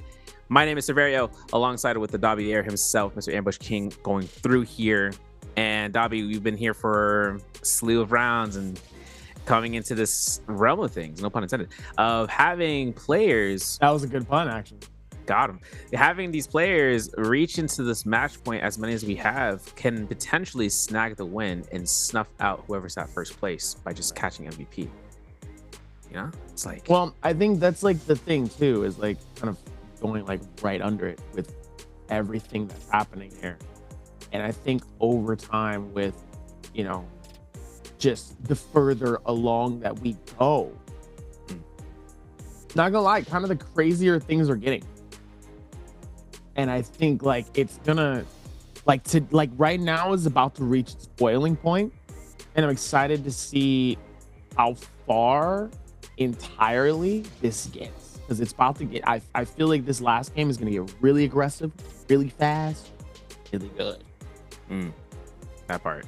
It's like beginning spawns in Holoroth usually have like it's like temperamental when it comes down to it, but like we saw last round, like those first early game match fights in Zest Winery, and just having seen those players go as hard as they did in the startup is like between T225 and, you know, and just going up against Exon and AS, and how all the outer pocket picks, you know, between the Akuses or just making the Temis, you know, role play through. We still see the Tessas making their ways as a double pick round, and this is that Tessa round of let's get it done. Let's get low rage cost ultimates into this round, and it works out. But now we're into let's get it started. Let's get it started. A big thing coming through here, right here, is that we have to, you know, keep notice that when these players look for the placement for this round, it's honestly to the bottom 3, you know, to like look for those players, but it's really between the top 9 to look for them as well, because they know who it is, they know what character they're playing. If it's a real pick that's not in the usual spectrum, that's where it's coming through. But our values right now have Exon at first with 42.3, so if he gets first place but maybe not MVP, he can still snag the game overall, if only the other MVPs that are into the top 9. And that's up to these 9 players total. And it's crazy to think that it's anyone's game, not only to the person who has the highest score, it's anybody's game to find the win here within the match point threshold. And they've earned it. I mean, like being able to catch through and catching those 30 point, getting to 30 plus 1 or plus 30 points into a round, and just catching back into the slew of things, because we saw in the beginning, like some of these players had really slow starts, like really delayed happenings of engagement, but being able to slowly accrue those points now puts them in here. Look at that panning shot, look at that B-roll, we love it. Game 8 here, man. It's a good section for it too. Honestly, when it comes to production too, they've been so incredible in terms of not only just like the games itself, but obviously the production value, and making sure to keep people engaged and involved, especially with, like, you know, both the giveaways, but also the codes. There's still so much that's going to be happening throughout the rest of the season. So make sure that you guys are obviously have your stuff linked up, and then obviously continue to still show support. There's still a lot of stuff that's happening in the future. So make sure to continue to stay tuned. We still got a lot more cooking in the pipeline. And at this point, too, it's only going to get better here now that we're on the final last game of the night, even with all of the anticipation here. I mean, so far, like, the aggression has been super high, so I expect for it to really turn up in this final game, knowing that a lot of them is just like, all right, I might as well go hard. What do I really have to lose? But in some way, they're kind of right. Yeah, and you know, bringing in the point of production, it's actually interesting to bring up, because I want to you know, attest to how now, if you guys aren't aware about the esports side, weekly scrims are now into effect between EU, NA, EU, C, and AS this week. And actually, I think C just had theirs, and they finalized their qualifiers for tomorrow when finals happens for solos. But also for trios, we're having that one to happen. To include on top of that, NA is next week, if anyone from NA is watching it and making sure they can keep track of that. But just a heads up, if you guys want to take a chance of, like, you know, combating one another on scrims on a weekly basis, check the Discord going through, and actually check in chat for anyone who's actually able to provide those informational links, such as to the esports Twitter, or even to the sign up links for themselves. Because if you guys want to get onto the action of the esports scene and trying to get into these weekly scrims and how to contest and progress your play styles into a further beyond aspect, that's how you guys can do so. And it's gonna be it's a lot of fun. It's a ton of fun getting into scrims in for Mortal War as a whole, and just being able to better suit your needs. Honestly, good information. And it's very, very helpful too, especially with that too. The scrims, you get a chance to learn a lot, especially just by watching so much. Yeah, and it's just like what you said. It'll be interesting to see like where that goes once we see this final game. And obviously, while you're here watching the Pro League, obviously you do get a chance to learn a lot and see kind of what's going on and what people are doing. And obviously, that's pretty much like how that goes from there. Lot to learn, lot to develop, lot to take advantage of. Yeah. And I was looking at the hero point selection of Pace. He actually double picked his Shael, so now he's going to have to find that Wild Haymaker for 7th pick. Tessa here for Arano, as he has already double picked. Honestly, I mean, into Holoroth, we saw what Fang was able to, come through for the F2. For the Hottie. So, if I see a Hottie, I'm not going to be surprised, because Fang, is showcasing where he can kind of be brought back in as that option. But he already double picked his Tessa, so he's not going to be able to do that for anyone else into his roster of chosen characters for this hero pick. So we could see some Takedas here that can show up. We could see some, I'm not going to call her name. But if we do see Kurumi, that'll be incredibly wild for the mitigation.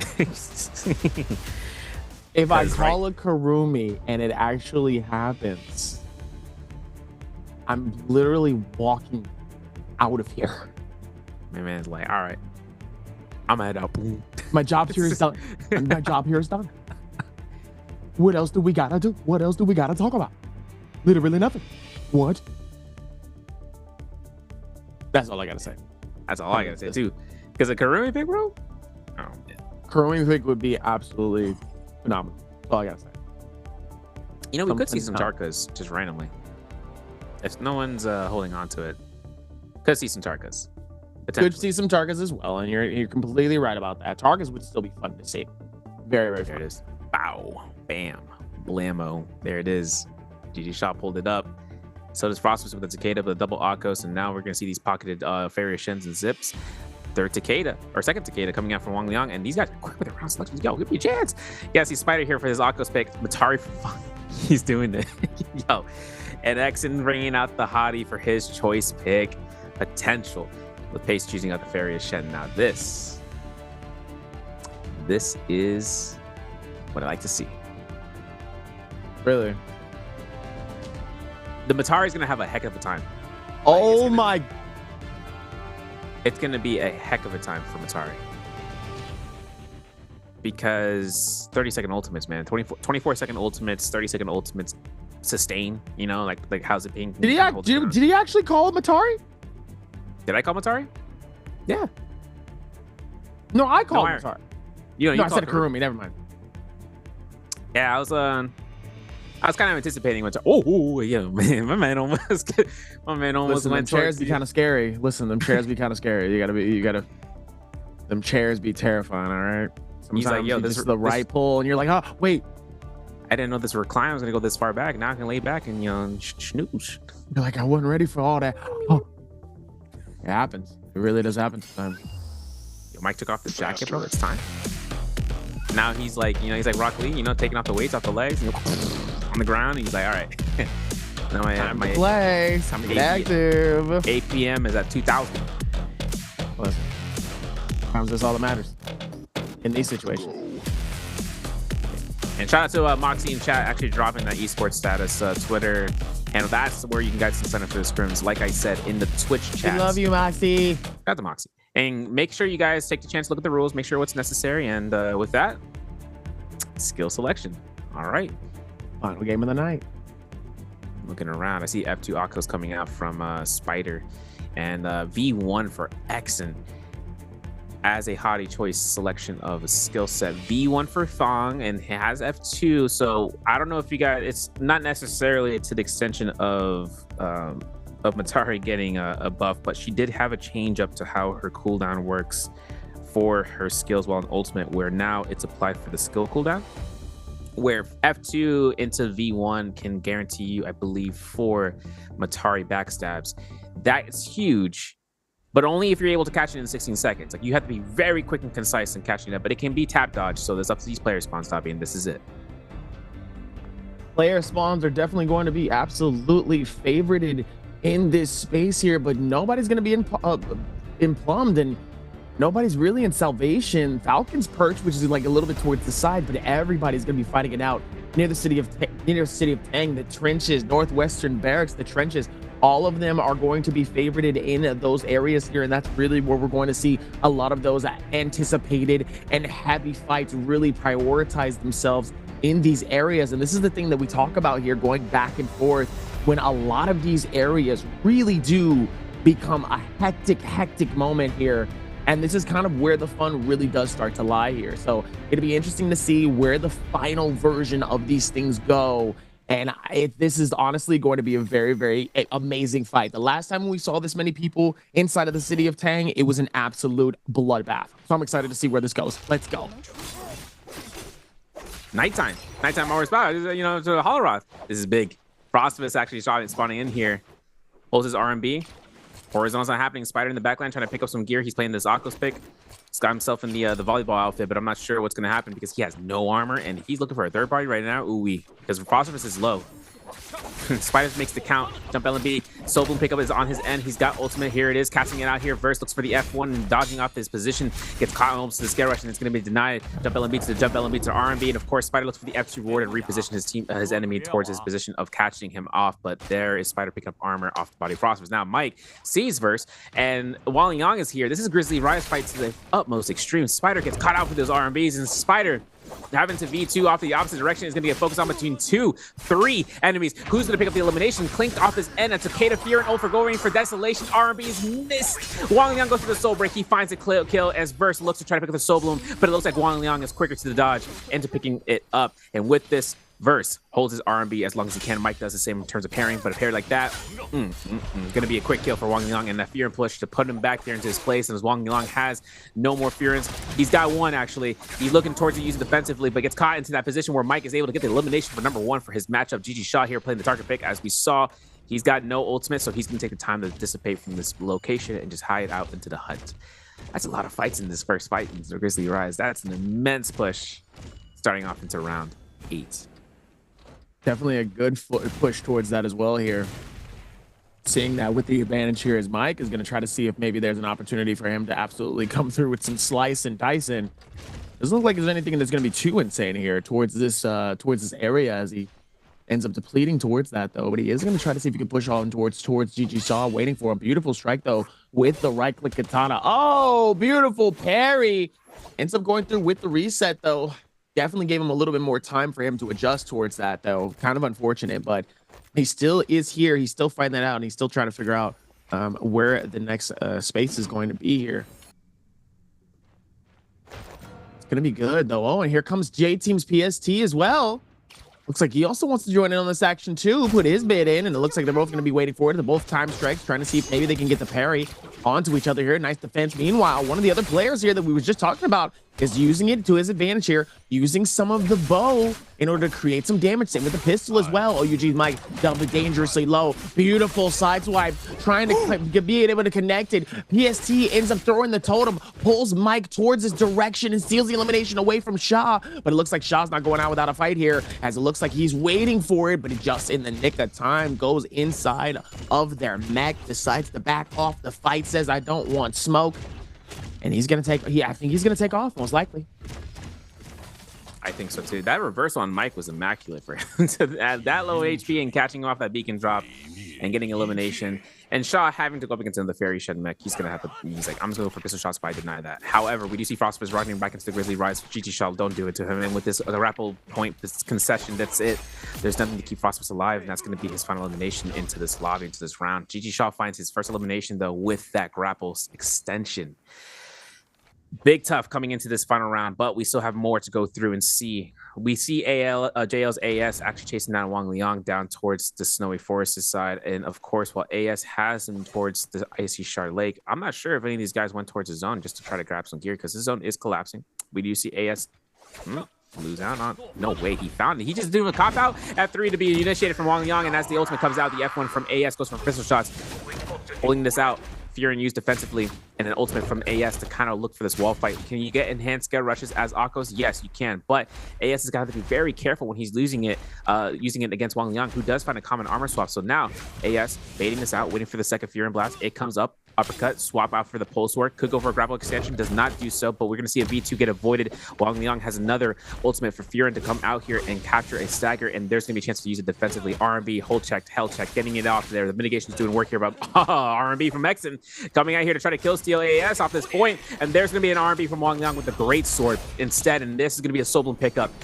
V1 Hottie from Exen, as we remember, right? Looking to try to chase this one down.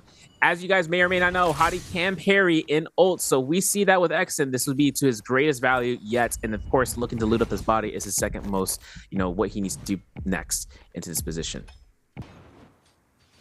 In this next position, the question is, what is that next position that he needs to do in order to really see himself in a better position than where he is currently right now, with obviously being able to dish this out as much as humanly possible, though, just trying to play this to the best of his abilities, realistically. PST just trying not to get caught up, as Shaw is just absolutely gunning for him with the fire, with the musket, causing more problems and just doing it so well to PST here. He's like, hey, I'm on your head. I want this a fight here. Oh, a beautiful rocket right in front of him here, causing that as Shaw just trying to get away here and just closes in little by little here. Obviously, he's struggling, just trying to put it together here. Obviously, now making it easy for him to really be able to separate as much as possible here. Shaw just trying to just be like, hey, man, listen, I don't really want this smoke, man. I really don't want the smoke, bro. Just let me go, my guy. Let me go. And he's like, no, I want this. I want to fight, buddy. Come here. Action's going to be able to try to close in this gap here. Nice hits coming through here. They're trying to go for the reset here, but obviously with the flying, it's not going to be able to do it enough here. And Action just trying to rotate this in. Taking his time, not trying to force as much as possible here. And now it's just all about really being able to see what type of advantage he can put in this situation. If PST is going to decide to back off this, definitely does not want to really fully engage into this fight here. Taking it one piece at a time. Beautiful jump parry, though. The question is he going to be able to take the elimination away here? And here comes the Realm of Yang to save the day for both of them, realistically. That was close. Saved by the Bell. Or should I say the Realm? By the Realm, yeah, buddy. Saved by the Realm. This is tough, though. I mean, for Exen, this is tough, I think. But the thing is that Paces does not have ultimate. Nice parry. F2 is initiated. Scare Rush immediately inputted from Paces' mindset and how to chase down this Hottie. Of course, Stone Form is going to be a dangerous foe. V1 is now procced. Exen could keep the pressure into Realm Yang, try to showcase where it can be done. But Paces is going to keep the movement back and forth, back and forth. This is where Realm and the Yang time can be burnt out for resets for the Hottie. He's flying around and just getting heals off. Paces is going to take the time to heal. He's switching over to the Hong Sword of Purple Rarity. Back to his inventory. Exen now demeching or defight mode and looks to conserve rage. And having to look towards his position. Nice parry with the Vajra script to be proc for this time. Pace gets caught to the neutral uppercut. The F1 is down. He could get caught into his R&B. And maybe a hooked wings. Not going to happen. Exen gets parried as a result. F2's up in just a moment here from Exen. Unless he's just holding on to it. There's neutral. And there is Exen's elimination off of Pace. Exen grabbing purple armor and grabbing a gold weapon to boot. Spider, on the other hand, into his fight against EWG's Arano. Grapple bump is missed. The grapple is missed as Spider tries to look go ahead and say, ahoy, matey. Gonna catch him into his uppercut. Yeah. And there's Arano meeting their fate close to the bar, but the bell has been rung. Wang Liang against GG shot. Takeda versus Takeda versus Tarka. This is the lore friendly fight, as we see here. It is lore friendly. And it's crazy to think that Wang Yang, he can make a rotation. So much lore. There's so much lore. Did you guys know the new character is Tarka G's cousin? Don't believe me? Look at Tarka G's outfit from the Battle Pass. You'll see what I mean. Now, Davi, Tarka versus Takeda. Call it right now. Flip the coin. I'm gonna go Takeda. Okay. Confidence coming in from Shaw has been really good so far. Obviously, the fire, obviously with the juggle piece, and that's the one thing that Takeda can do. As I'm gonna be able to give you that call and tell you exactly what I said. And yes, did I say that? I said it was the Takeda. Did I say it? Can I get an amen? Yes, sir. Thank you, Jesus. And now coming back towards it too, it looks like Spider's also gonna be able to put his hands up in praise as well, and decides I do not want none of that smoke whatsoever. As now he's also gonna decide to back off this and says, no, sir, not today, not me, not ever. And Spider, pistol shots heading towards PST here. Saying, hey, buddy, I don't want that. That's all you. I'm Gucci. Are you okay? That's good. I'm great. Are you? I'm better. I'm stronger. I'm faster. I am better. I am stronger. John Malkovich mode initiated. Give this map his money. And I don't know. Spider is kind of catching pace in the spot where he... Oh, yeah, there it is. F2. Kill steal with a parry coming out from Spider against Verse. And Verse finds elimination off the pace. That's tough. Spider finds this terrain. And as you can see, Spider was able to try to capture it through a regen off of that Soul Bloom. Gonna give Verse enough time to actually back off here and look for a heal. But Spider is not letting up. His F2's up in 3 seconds as he's trying to confirm a stagger off his opponent, but keeps those grapples running. There it is. Stagger LMB does not get the second one, but the B1 is coming out here from Verse, so he's got a little bit more time to survive. About as Exon is back into the realm of things of just coming through here as the hottie with a gold weapon and with the Vermilion Burst Mine for another minute or so from what we've been able to see. We know Spider is running into Romy depletion mode, so he needs to try to find this one out as fast as possible. But sooner or later, someone's going to go ahead and find this fight happening versus the Rise. Like for instance, EWG Arano, you can see him on the map. He's just creepy crawling over by the bell. So it looks like if he takes the time to look in this direction, he can just conjecture a fourth party, big time. Exon looks towards Versus. F1 just at the nick of time gives Versus enough time to sustain and a free dodge. You get a free dodge, you get a free dodge. Everybody gets a dodge, and the Zippings, they take that to consideration to the whole heartfelt mode. Very much considering.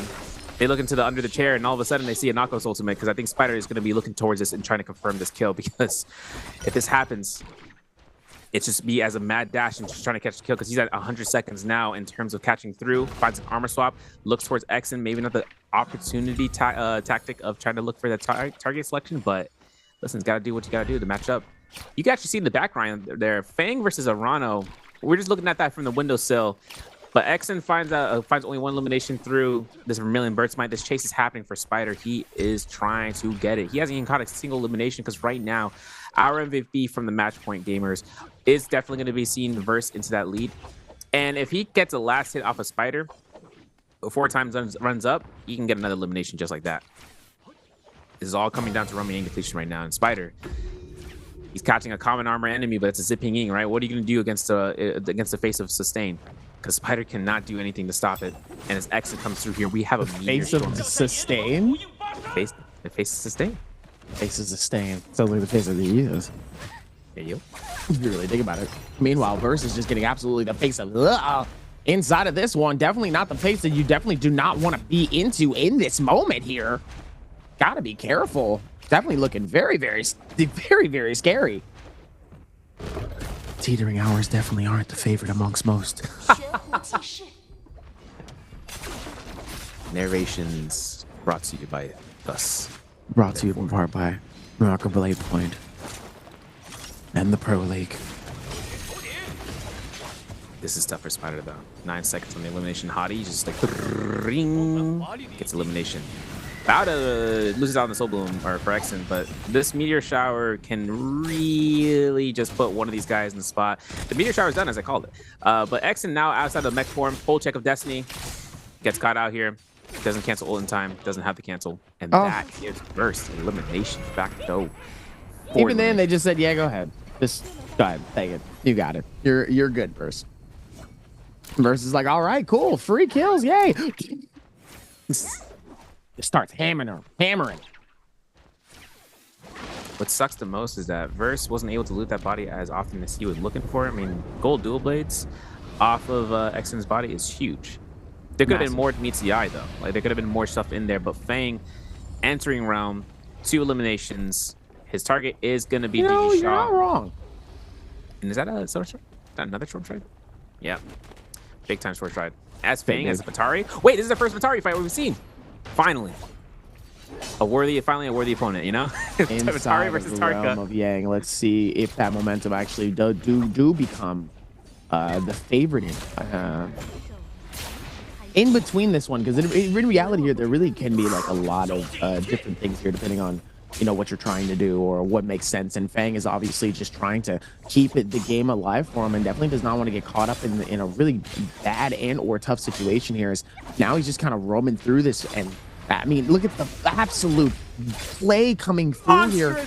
Oh my goodness, he's able to read him like an absolute book here. Just Shaw, just trying to see if he can keep it up as much as possible here. Just looking at it, trying to see if he can capture it through the feed here. And obviously, I mean, it's not looking the greatest right now in terms of that timing here. And he's just trying to piece it together. But Fang, oh, wow.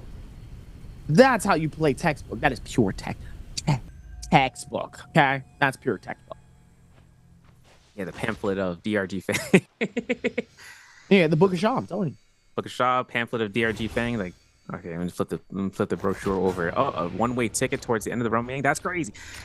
You saw how GG Shaw reacted though towards losing out that Roman Yang. He looked straight to his left and was like, "That was you?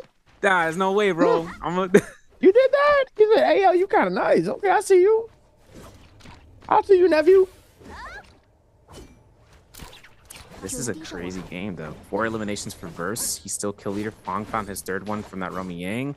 Still got 2 for Mike, and Shaw losing out that Romy Yang, but he still has 2 eliminations, so it's up to him to kind of go for the chase. But Fang is on versus, Tail in 50 meters or so. But Shaw finds an insurance policy? Oh, no, it's lost. It's lost in the sauce, bro. There's no Soul Bloom left behind. Someone picked it up. They denied it. Honestly, right now, Fang versus Shaw comes out for an uppercut. Finds the V1. Oh, he wants that energy. He wants it. R&B. Oh my goodness, Verse is getting absolutely bullied onto this thing way. He's actually struggling here, and the third party comes in. Fang trying to see if he can time it together here. He ends up coming through on the inside here. Verse just trying to just scramble just to get out. He said, "Let me get out of here. I'm sorry." Has to play to the advantage in terms of what he can do entirely here as Fang. Trying to just absolutely decimate with what he has here. Playing to the advantage and playing to the pressure that he has on himself here. Especially with the circle slowly closing in as well. Causing that issue, causing more stress into it. You love to see it though. As he's making him absolutely work for it here, and Verse is just getting absolutely decimated. Here comes 2 more people out of nowhere. One person we already know. The other person came out of nowhere here. Verse is in a tough situation here. This is not the best, as Shaw's going to try to see it. It is a race towards the end of the line, the end of the road. Who is going to be able to stack it away? And it looks like Arano is going to steal it away from Verse. Wait a minute. Scary fights coming out of here as Fong gets parried. Roger Script's not going to really work with much value. I don't know. GG Shaw trying to kind of get away. There's the F2 to get himself out there. Fang is low. GG Shaw had a proc gold because he was getting focused on, almost got beacon dropped and used a shift in midair to get out. Oh man, this is a tight game, guys. Top 4 right here, right now, playing for MVP. The only player that isn't into the match point is GG Shaw. So for him right now, it's really up between Fong, Mike, and Arano. But finding him out, Fong will get caught through. He's got ultimate just up in a couple of percentage points. Nice parry from GG Shaw. Extension avoided. Fong find that miracle for the buttery rocks, and as it comes out, he's got ultimate to keep the sustain going for fighting, but looks like Fang is going to be fighting out Mike into the building. This is not best case scenario right now. Double Fairy Ascends, finds it horizontal, and backs off immediately. 3 grapples for Fang. F2 still available for 1 more cast if he needs to do it. He's picking up supplies as he goes through. Uppercut from GG Shaw with the terrain of the tent and allow him to drop. No jump LMB extension though for Shaw as Fang gets himself the scare rush around here. Big action for the stagger. With the fans scale rushes back and forth. He's just a slippery slope that no one can try to obtain, and you know how much this comes out to Fang's benefit, but at the same time, the costliness of trying to find ways to heal himself is less and less, more so once these targets start going through for range shots, because once this card's going through, that's more time expended into this tower and of course into the trenches. This is where the scare rushes could really work out for the tower, and there's Fang using his ultimate as a way of necessary escaping, and if these targets don't hit him for an amount of time, all they're going to see is a little bit of wisp of air in midair. If there's any time to heal, now's the time. Dobby. You think now's the time for that heal? I mean, absolutely. Of course. Boombane. Especially with that there. Especially with that amount of pressure, though. 4 seconds left on the clock here. Arano's going to have to dip out of here. It's not looking good. He definitely does not want to get cooked by them as much as possible here. Obviously going to be able to take that with that and use it towards the heels.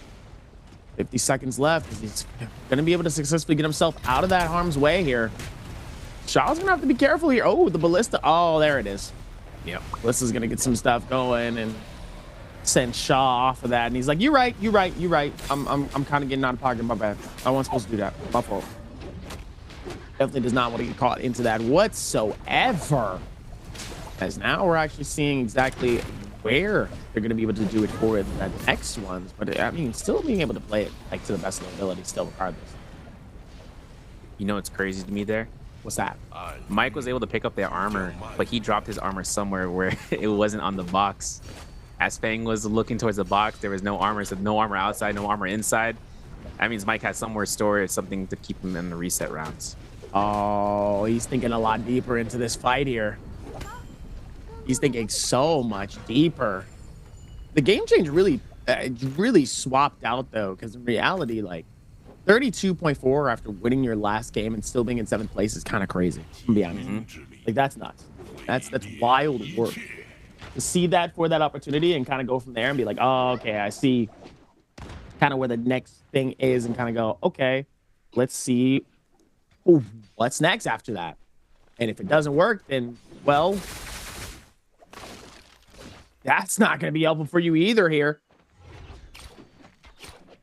GG Shaw and Arano trying to fight this. Mike wants to get in between this. He has the gold shield though. Looks like he's going to wait for the scale rush here. Oh, he actually ends up going up top.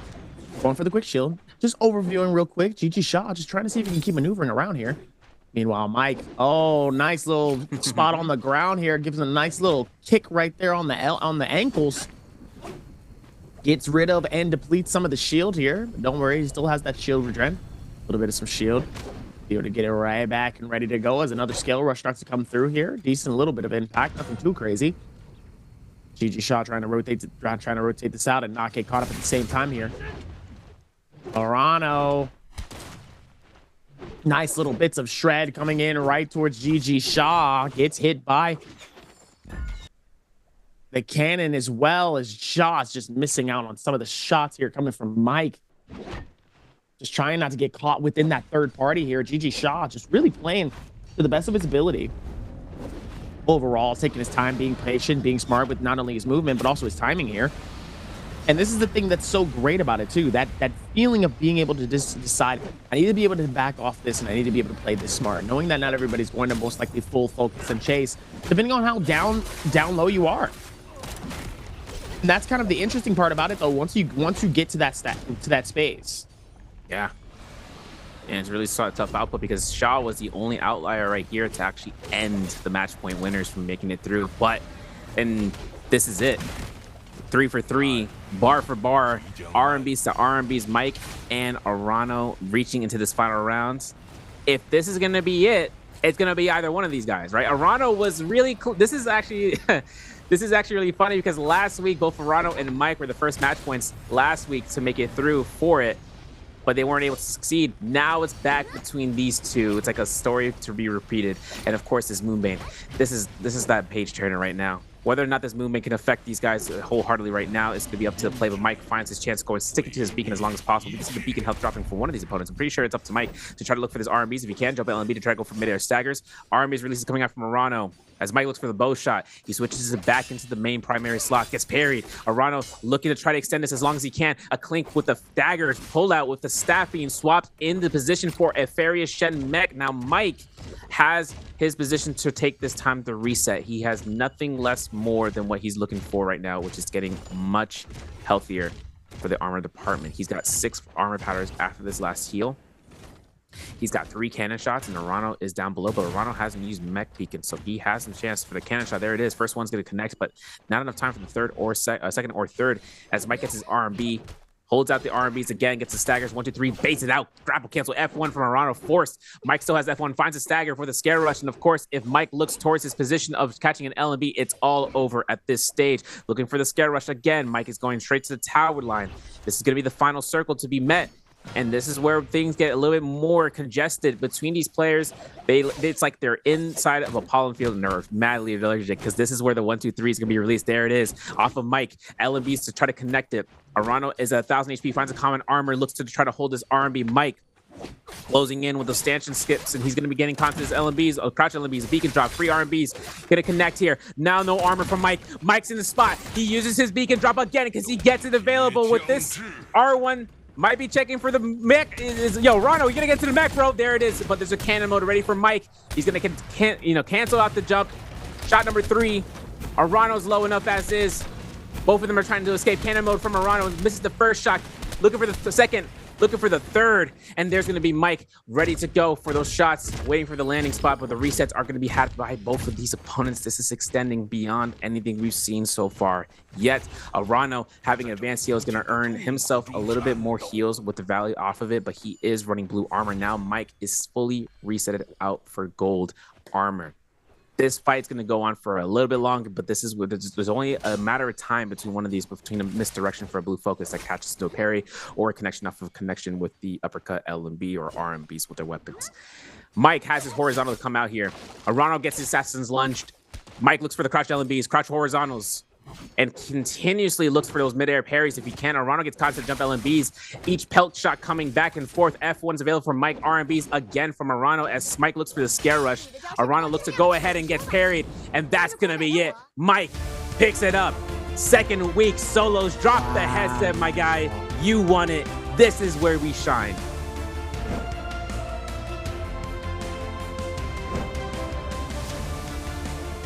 无人扶我青云志，我自踏雪至山巅。 Ladies and gentlemen, now we have our second bi-weekly final solo champion, and his name is OUG Mike.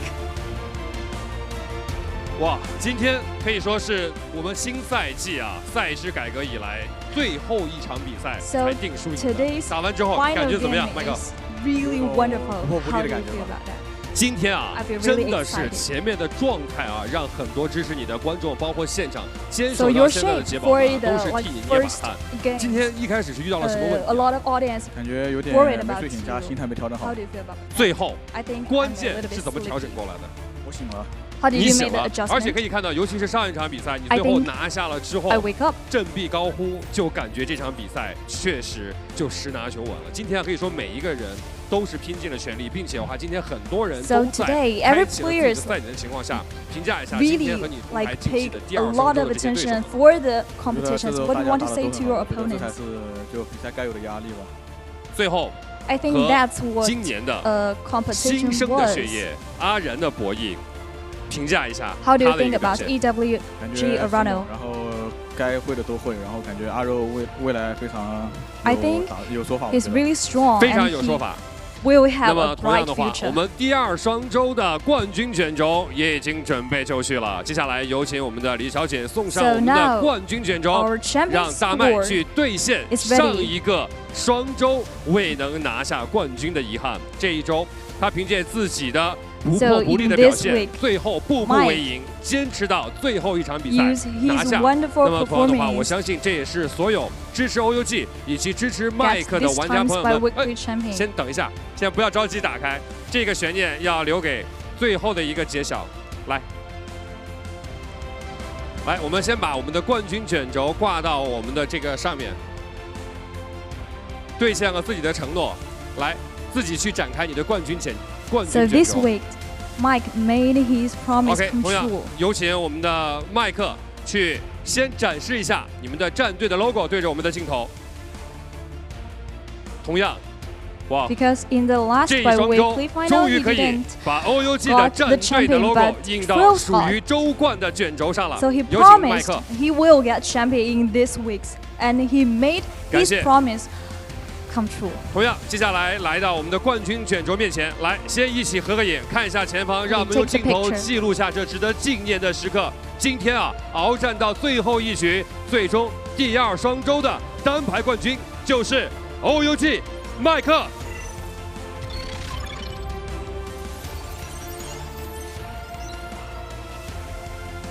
有请麦克。哇，其实上一个双周。 你的3排的队友们最终获得了胜利。并且 So we know last biweekly final of Trios OUG got the Trios champion. So you came on the stage too. How do you feel at that time? I think I have to get a champion. And we're quite good friends with like Trios brothers. So I think I have to play hard. 这个身法，哎，有明显的进步，是因为受到了某些偶像的签名的 buff， 这些鼓励和支持吗？知道，其实，在上一个双周打比赛之后，你是去做了一件非常有意义的事情，能跟粉丝们分享一下吗 ？Any reason about that？ 同大哥合影了。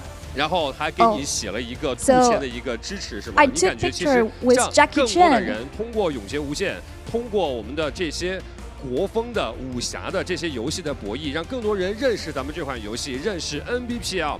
那么有什么话对一直以来支持你的粉丝朋友们说 ？What do you want to say to your 谢谢你们 fans 支持 after got 我， this 一定不会 champion？ 让你们失望，也感谢Thank for all my 也希望你 fans 们以后多多支持 support. 我，谢谢你们。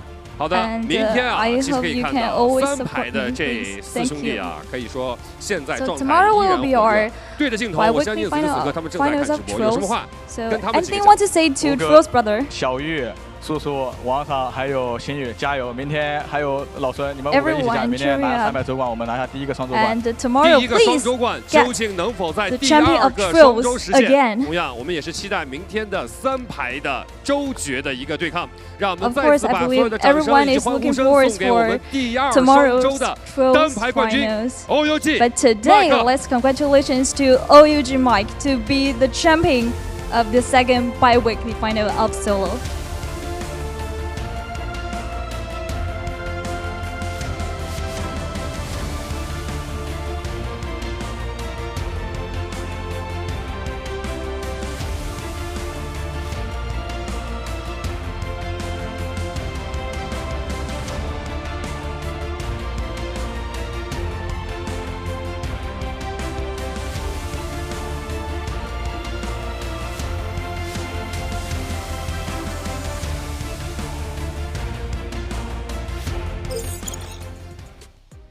I hope he gets a chance to keep that.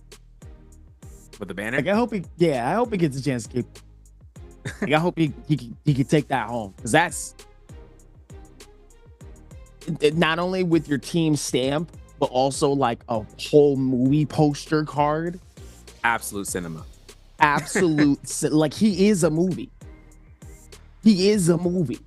He was the main storyline for today after struggling for, I would say, the first 2-3 games.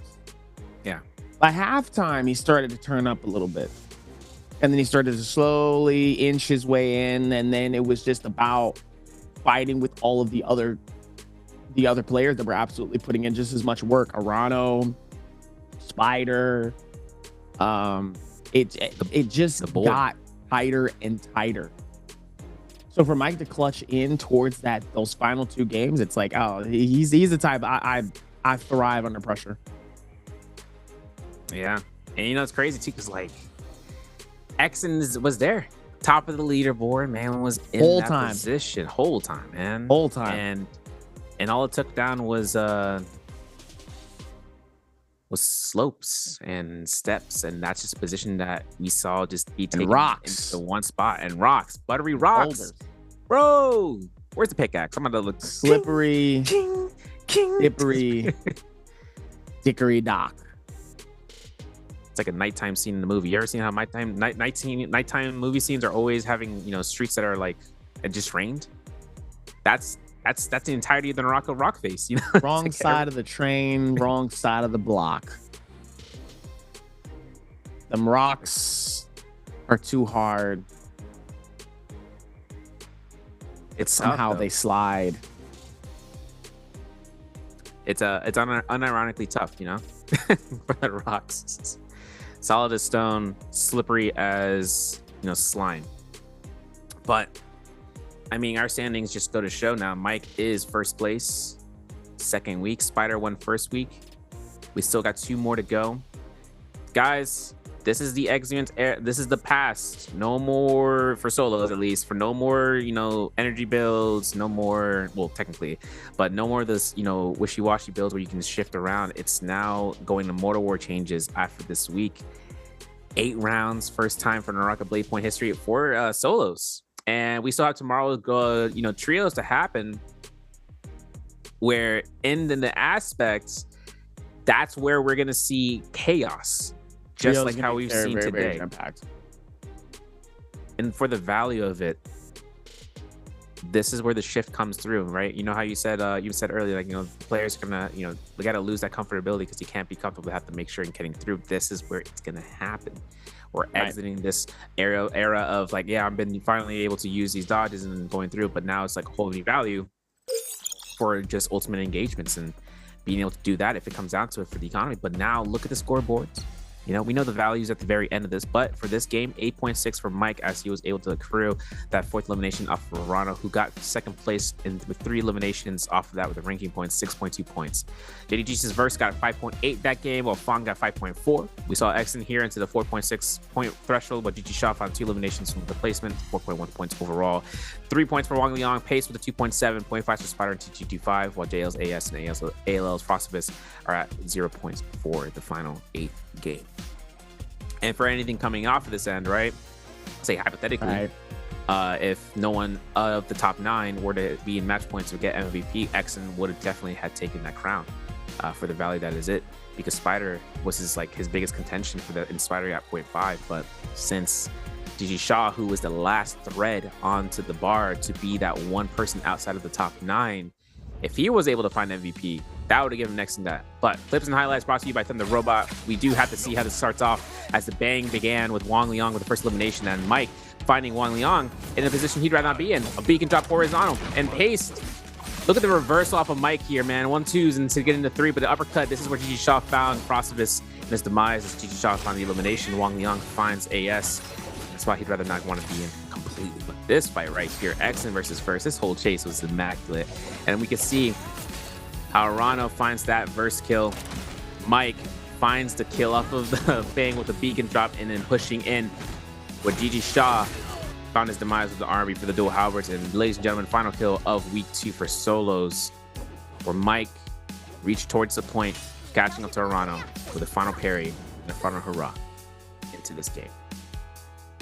Big hype. Oh, well, OUG is really able to do that there and really was super confident in not only his gameplay style, but also what he was doing. And looking at the standings here, I mean, really shocked for 2 points. I mean, like, it definitely was like a really huge surprise to see how this was overall here. And PST, who really was playing out of his mind earlier. I mean, a 25.1, and sadly just could not find that spark again. Just could not find it to really keep the game alive for himself. Meanwhile, Spider started off a little late, but he started to gather a little bit of some energy as well towards that. And same thing with Arano in top 4, putting himself in a better position with that 40.3. And then Action, 19.1 was his highest and probably the highest score that we got from anybody. Actually, no, Spider. Now, 8.6, 11.4 actually was the highest for game 7. 41 points total for UG's Mike. Are we surprised? A little bit. Yeah. Only because of how much he was struggling in his first few games. He had that 3.9, he had 3.8, he had a 4.9. Obviously, his points started to get a little bit higher, but he was struggling for a while to like garner points in general. 6.2 within 1 to 4 games. That means one of those games he definitely dropped for sure. And if you look at the stats here, number 1 damage coming in from Fang with that 86,767. And obviously 80K coming in from Mike, and Spider with 75,000 as well. I mean, these are the top 3 that knows nothing but W key, W key, W key. Scare rushing with a dagger fan. Just back-to-back chases, man. It's crazy. I don't even think there was a moment where anybody was really hesitant. To re-engage and whatnot, yeah. or even from the rip, just catching that through, and Mike grabs it, the dub. Week 2, the winner. And you guys also have to understand, we take ranking points from each bi-weekly for grand finals. So when it comes down towards these players catching their weekly final wins, what they kind of work off of best is catching those ranking points to accrue towards grand finals. And that's where, like, we're at the halfway point between 4 weeks. And we're at the end of week 2, we got trios tomorrow. And then after that, we're locking into that second half where we have week 3 and week 4 for bi-weeklies. And then when grand finals hits, that's where we hit into the bar to none. We hit into whoever's top 12. We get last chance qualifiers to occur. And then once those last chance qualifiers happen, that's the last chance you have of making it through for grand finals into to pre-finals. And then off into pre-finals, finals, grand finals. That's where we end up going through, guys. But finals, grand finals. Can't wait. But that is fine. Coming up, though, as we do have more action and jammed packedness coming in from, obviously, our trios, which is going to be playing tomorrow, same time as always. And it's going to be a very similar situation as well for match point. Still going to those normal 6 games here, but there will be a match point system that's very similar here as well for the trios. So let's see if our trios are going to be just as tight as how the games were today for our solos, or is it going to be an absolute finish where 1 or 2 teams are just absolutely outdoing every last person in the lobby to the point where it really is just one winner. Yeah, it's just one winner and that's it. Can they actually gatekeep? And that's a different thing too. Are we going to see more griefing because of this new system that's happening? Are we going to see more people that target and are more aggressive because they want to be able to gather those points, but they want to make sure that you don't get those points? Does that also mean that people are going to be playing it a little bit more safe because then they don't want to risk getting outed, knowing that they could lose out on a spot of, of that winning contention and getting yourself in a tough situation that, for players like, AS and Mike got caught in some tough third-party situations that there was points where even he couldn't get out. Yeah. Like how Arano kind of went in there and swiped when he and Spider were fighting. Man, Arano backhand him real quick. He was right hand backhand type. I was like, yo, that was a little rude. He didn't have to do all that. That's kind of crazy. But then I was like, this is like the best player. So like, I mean, yeah. And I think I think that's also the point, right? Like with these changes coming through, it's like also to the extension, right? Playing it safe is going to be really on the minds of the players with that Soul Bloom change, big time. Like that's like my biggest thing. That was like the biggest thing where we saw and people took advantage of that. But then it's gonna be gone. Adapt and survive. What happens next is up to the players. If they want to enter Romy Yang, they better be ready to just throw hands and just be ready to go forth, because they lose that Romy Yang, double down on that role. Oh, it's gonna be a lot of doubling down. It's definitely going to be a lot of doubling down, and way more people that, like I said, just like how we saw in these last 2 games, nothing but pure aggression. But for me and Cerverio, that is going to be it for us today. Big, huge congratulations again to OUG's Mike for another splendid W for another week here. Tomorrow, like we said, same time as always for trios, more jam-packed action, and we're going to be crowning another champion for our trios tomorrow. See you guys then.